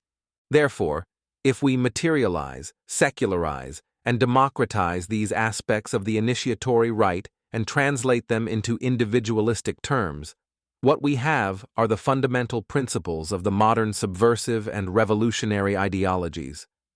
The light of mere human reason replaces the illumination, giving rise to the havoc brought about by free inquiry and secular criticism. The supernatural is banned or confused with nature. Freedom and equality are illegitimately claimed by the individual who is conscious of his dignity, though he is not conscious of being enslaved to his empirical self, and who now arises against any form of established authority, vainly setting himself up as his own ultimate reason for being. I say vainly because in the inexorable unfolding of the various phases of modern decadence, individualism has been only a short-lived mirage and a misleading intoxication. The collective and irrational element in the age of the masses and of technology has rapidly overcome the emancipated individual who is without roots and without traditions. Beginning in the 18th century, new groups arise, alongside the so-called sociétés de pensée, flaunting an initiatory character, while at the same time engaging in a revolutionary and reform-minded activity of enlightenment and rationalism. Some of these groups were truly the continuation of previous organizations of a regular and traditional type. Thus, in their case, we must think of a process of involution reaching a point at which, owing to the withdrawal of the principle that originally animated these organizations, a real inversion of polarity occurred.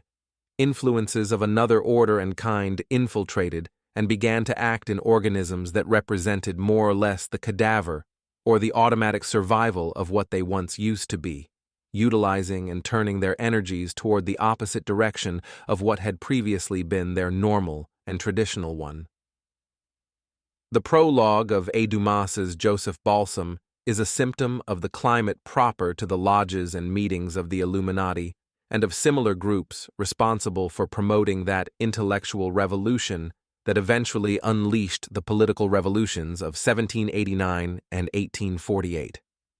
In this prologue, which is something more than mere fancy because it uses data produced at the trial of this character, we learn about a leader who introduces himself as a Rosicrucian great master.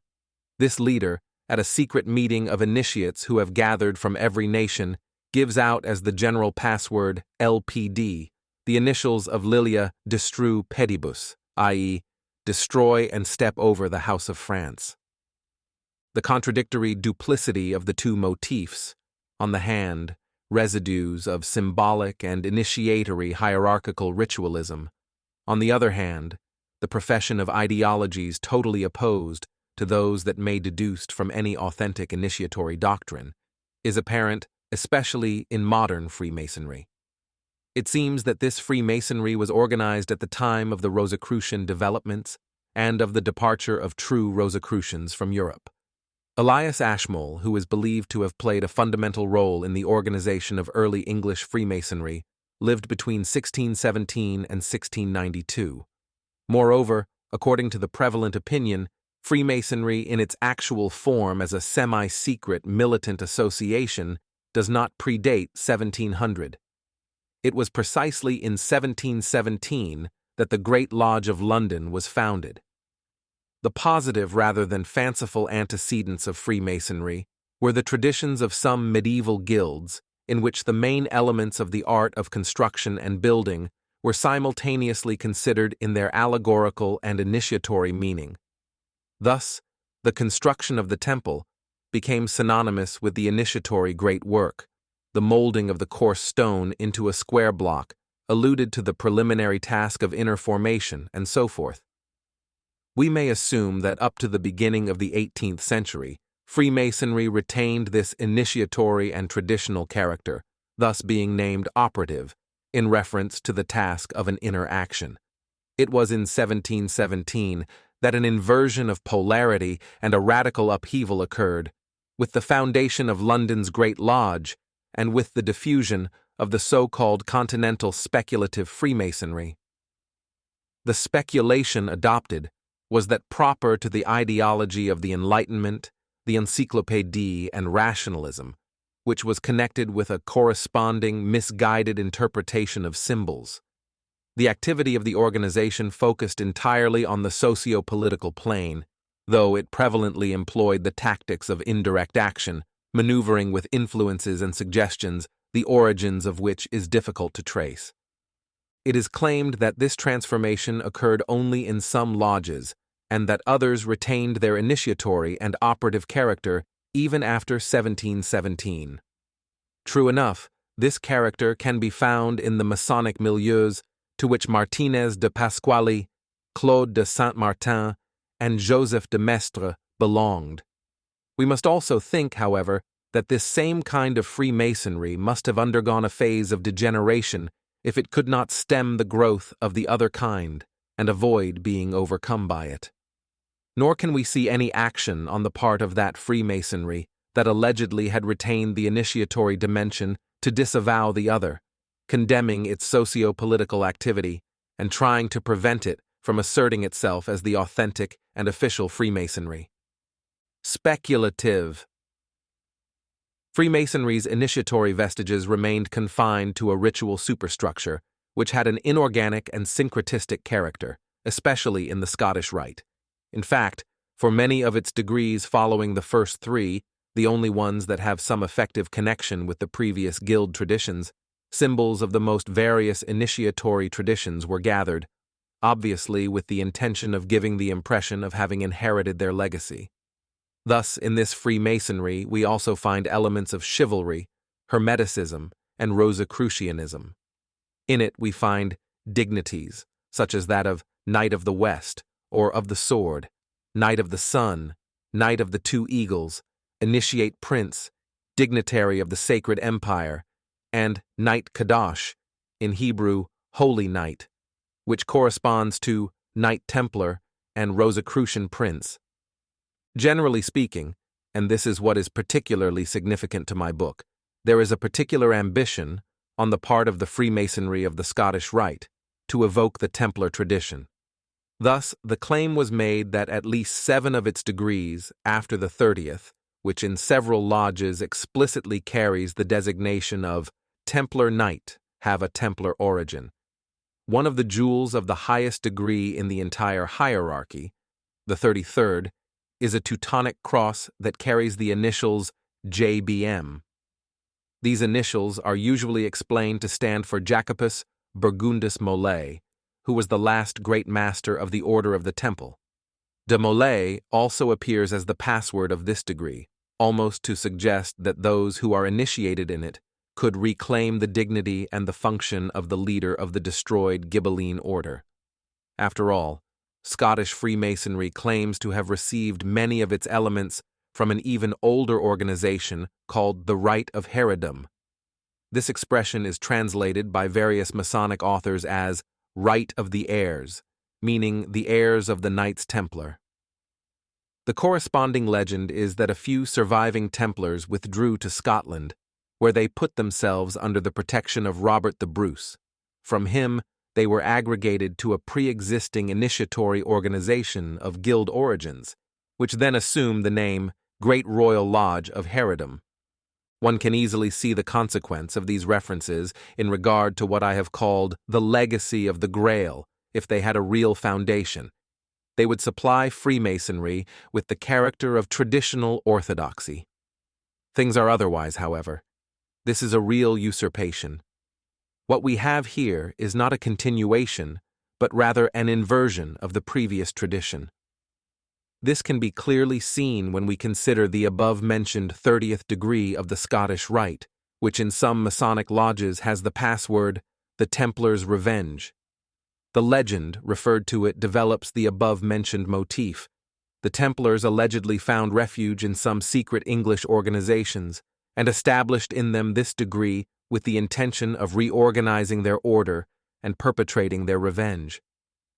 The inversion of Ghibellinism I talked about could not be formulated more clearly than in this elucidation from their manual. The Templar revenge reached Clement V, not on the day when his bones were burned on a pyre by Provence's Calvinists, but when Luther aroused half of Europe against the papacy in the name of the rights of one's conscience. The revenge also reached Philip the Fair, not on the day when his remains were thrown into the garbage by a rioting mob, and not even when the last descendant of absolute power left the temple, which had become the state's prison, to mount the scaffold, but rather when the French Constitutional Assembly proclaimed to the surviving monarchies the rights of the individual and of the citizen. That the level eventually descended from the plane of the individual, i.e., man and citizen, to that of the anonymous masses and of their representatives, can be established by a story related to the ritual of various degrees. In the Scottish Rite of the Supreme Council of Germany, it was in the 4th degree, that of the Secret Master.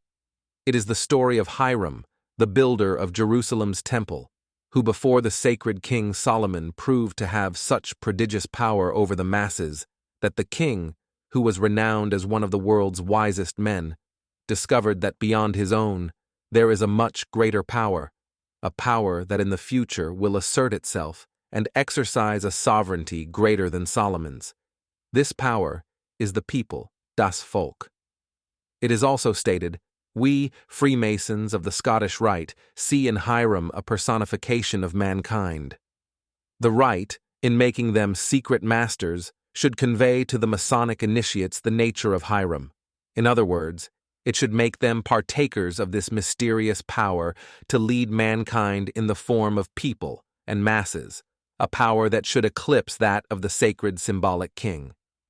Concerning the specifically Templar degree, the 30th, we should also note, in its rite, the confirmation of the association between the initiatory element and the subversive, anti-traditional element, which necessarily bestows on the former the character of an effective counter-initiation wherever the rite is not reduced to an empty ceremony, but instead activates subtle forces. In this degree, the initiate who knocks down the temple's columns and steps over the cross, being admitted after this to the mystery of the ascending and descending stairs with 7 steps, must swear revenge and ritually actualize this oath by striking with a dagger the crown and the tiara, which are the symbols of the traditional double power, namely of the regal and pontifical authority. All this properly conveys the meaning of what Freemasonry, as an occult force of global subversion, has precipitated in the modern world from the preparation for the French Revolution and the establishment of the American democracy to the revolutions of 1848, World War I, the Turkish Revolution, the Spanish Revolution, and other analogous events. While in the cycle of the Grail, the initiatory realization was conceived in such a way as to be connected with the goal of resurrecting the king, in the above-mentioned ritual we have exactly the opposite, namely, the counterfeit of an initiation that is tied to the oath, sometimes expressed with the formula victory or death, of striking or overturning any authority from above. In any event, the reason behind these considerations is to indicate the point where the legacy of the Grail and of analogous initiatory traditions stops, and where, with the exception of the survival of a few surviving names and symbols, we can no longer detect any legitimate filiation from them. In the specific case of modern Freemasonry, the following factors would make it appear as a typical example of a pseudo-initiatory organization: its confused syncretism, the artificiality of most of its hierarchy's degrees, something that even a layman would notice, and the banality of the moralistic, social, rationalistic, and modern exegesis applied to various borrowed elements that have an authentic esoteric character. And yet, considering the efficient direction of that organization in reference to the previously mentioned elements and to its revolutionary activity, one cannot help feeling that he is confronting a force that, on the spiritual plane, acts against the spirit itself, a dark force of anti-tradition and counter-initiation. In that case, it is possible that its rites are more harmful than one may think, and that those who partake of it, without realizing it, establish contact with this force, which cannot be grasped by ordinary consciousness. A final note. In the legend of the 32nd degree of the Scottish Rite, sublime prince of the regal secret, mention is often made of the organization and of the inspection of forces, conceived as having been gathered from many camps, that, after conquering Jerusalem, will erect the Third Temple. This temple should be identified as the Sacred Empire, or Empire of the World, was mentioned often in the so-called Protocols of the Elders of Zion, which contain the myth of a detailed conspiracy against the traditional European world. I said myth on purpose, thus leaving open the issue of the authenticity or falsehood of this document, which is often exploited by a vulgar anti-Semitism. The fact remains that this document, like many other similar ones, has a symptomatic value, since the main upheavals of contemporary history that have taken place after its publication have displayed an uncanny resemblance to the plan described in it. Generally speaking, writings such as these reflect the obscure sensation of the existence of a scheming intelligence behind the most characteristic events of modern subversion. Therefore, regardless of their authenticity, of whether they are totally conjured up, they have caught some vibrations in the air that history itself has confirmed. It is exactly in the protocols that we see the re-emergence of the idea of a universal future empire and of organizations that work underground for its advent, though in a counterfeit that I do not hesitate to call satanic, because what is effectively happening is the destruction and the uprooting of all that is traditional, of the values of personality and true spirituality. The alleged empire is nothing but the supreme concretization of the religion of earthly man, who has become the ultimate reason unto himself, and who views God as an enemy. It is the theme with which Spengler's Decline of the West and the ancient Hindu tradition of the Kali Yuga, or Dark Age, seem to end. In conclusion, it is opportune to mention the reason why this book was written. My goal is obviously not to add yet another contribution to the numerous critical literary essays that have been written on the subject. In this area, my book will be valuable insofar as it demonstrates the fecundity of the method that I have labeled traditional, vis-a-vis that employed by current academic research.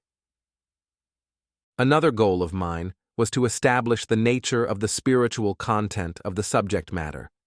In this regard, the present book relates to other books I have written, with the intent of denouncing the distortions that traditional symbols and doctrines have undergone because of modern authors and trends.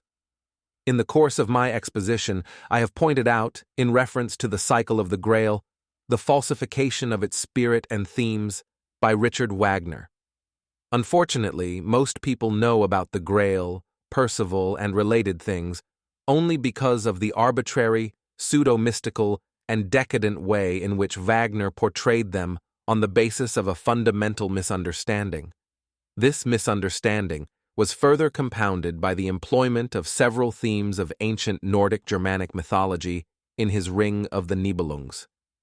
The same applies to the interpretations of some spiritualism that, often under the influence of Wagner and lacking any serious and direct knowledge of the primary sources, has interpreted in a rather amateurish way the cycle of the Grail as some kind of Christian esotericism, building upon it all kind of fancies, small groups, and gatherings. On the contrary, I have shown that the main themes of the Grail are non-Christian and even pre-Christian, and to what traditional order of ideas, i.e. those shaped by the regal and heroic spirituality, they are properly connected. In this cycle, the Christian elements are only secondary and serve as a cover-up. They derive from an attempt at adaptation that has never successfully unraveled what shows a substantial heterogeneity of inspiration. As in other cases, this effort at fabricating a non-existent Christian esotericism should be regarded as lacking any serious foundation. If the Grail is presented as an allegedly Christian mystery, it still lacks the special, essential relation with a task and an ideal that, as we have seen, go beyond the mere initiatory plane and that presented themselves even in the West within a given historical cycle. Having said that, this study of mine has one further goal, which the reader may have already detected thanks to the last remarks I made concerning the inversion of Ghibellinism. Today we have reached such low levels that the word Ghibellinism has been employed in the course of political controversies to designate the defense of the rights of a secular, modern, and non-confessional state against the interferences of the Catholic Church and of clerical-minded parties in the political, social, and cultural arenas. I hope the whole of my presentation has established very clearly that this is one of the most deprecable instances of the loss of the original meaning of a term. In its essence, Ghibellinism has been nothing less than a form of the reappearance of the sacred and spiritual, in the currents that I have discussed, even initiatory, ideal of the authority befitting a leader of a traditional political organization. Thus, it is exactly the opposite of everything that is secular, and of everything that is political and governmental, in the modern, degenerate sense of the word. One may wonder what is the point of shedding light on this essence of Ghibellinism, the Grail's kingdom, and Templarism, other than to re-establish the truth before the previously mentioned misunderstandings and counterfeits. The answer to this question must remain undetermined. Already in the mere arena of ideas, the character of the dominating culture is such that most people could not even imagine what the issue at stake is. After all, only a small minority could understand that just as the ascetic, monastic orders played a fundamental role during the material and moral chaos that brought about the collapse of the Roman Empire, likewise, an order following in the footsteps of Templarism would have a decisive role in a world such as the modern one, which displays forms of greater dissolution and inner collapse than the previous period. The Grail retains the meaning of a symbol in which the antithesis between priest and warrior is overcome, but also retains the modern equivalent of this antithesis, that is to say, materialized, telluric, and titanic, or better yet, Luciferian forms of the will to power on the one hand, and the lunar forms of the surviving devotional religion and of confused mystical and neo-spiritualist impulses toward the supernatural and what is not ordinary. If we just consider the individual and some people, the symbol always retains an intrinsic value, which is indicative for a given type of inner formation. But to go from this to the notion of an order, of a modern Templarism, and to believe that even if it were to come to be, it would be able to exercise an influence directly and sensibly on the general historical forces that are dominant today, that is hasty. Even the Rosicrucians, the real Rosicrucians, back in the 18th century, regarded this attempt as vain. Moreover, even those who have received the sword must wait for the right time to wield it, the right moment being only that in which forces, the power of which is still unknown owing to an intrinsic determinism, will encounter a real limit, and the cycle will end. The right moment will be that in which, even before the most extreme existential situations, a desperate defense instinct rising from the deepest recesses, I almost said from the Memoire de Cinq, will eventually re-galvanize and give strength to myths and ideas connected to the legacy of better times.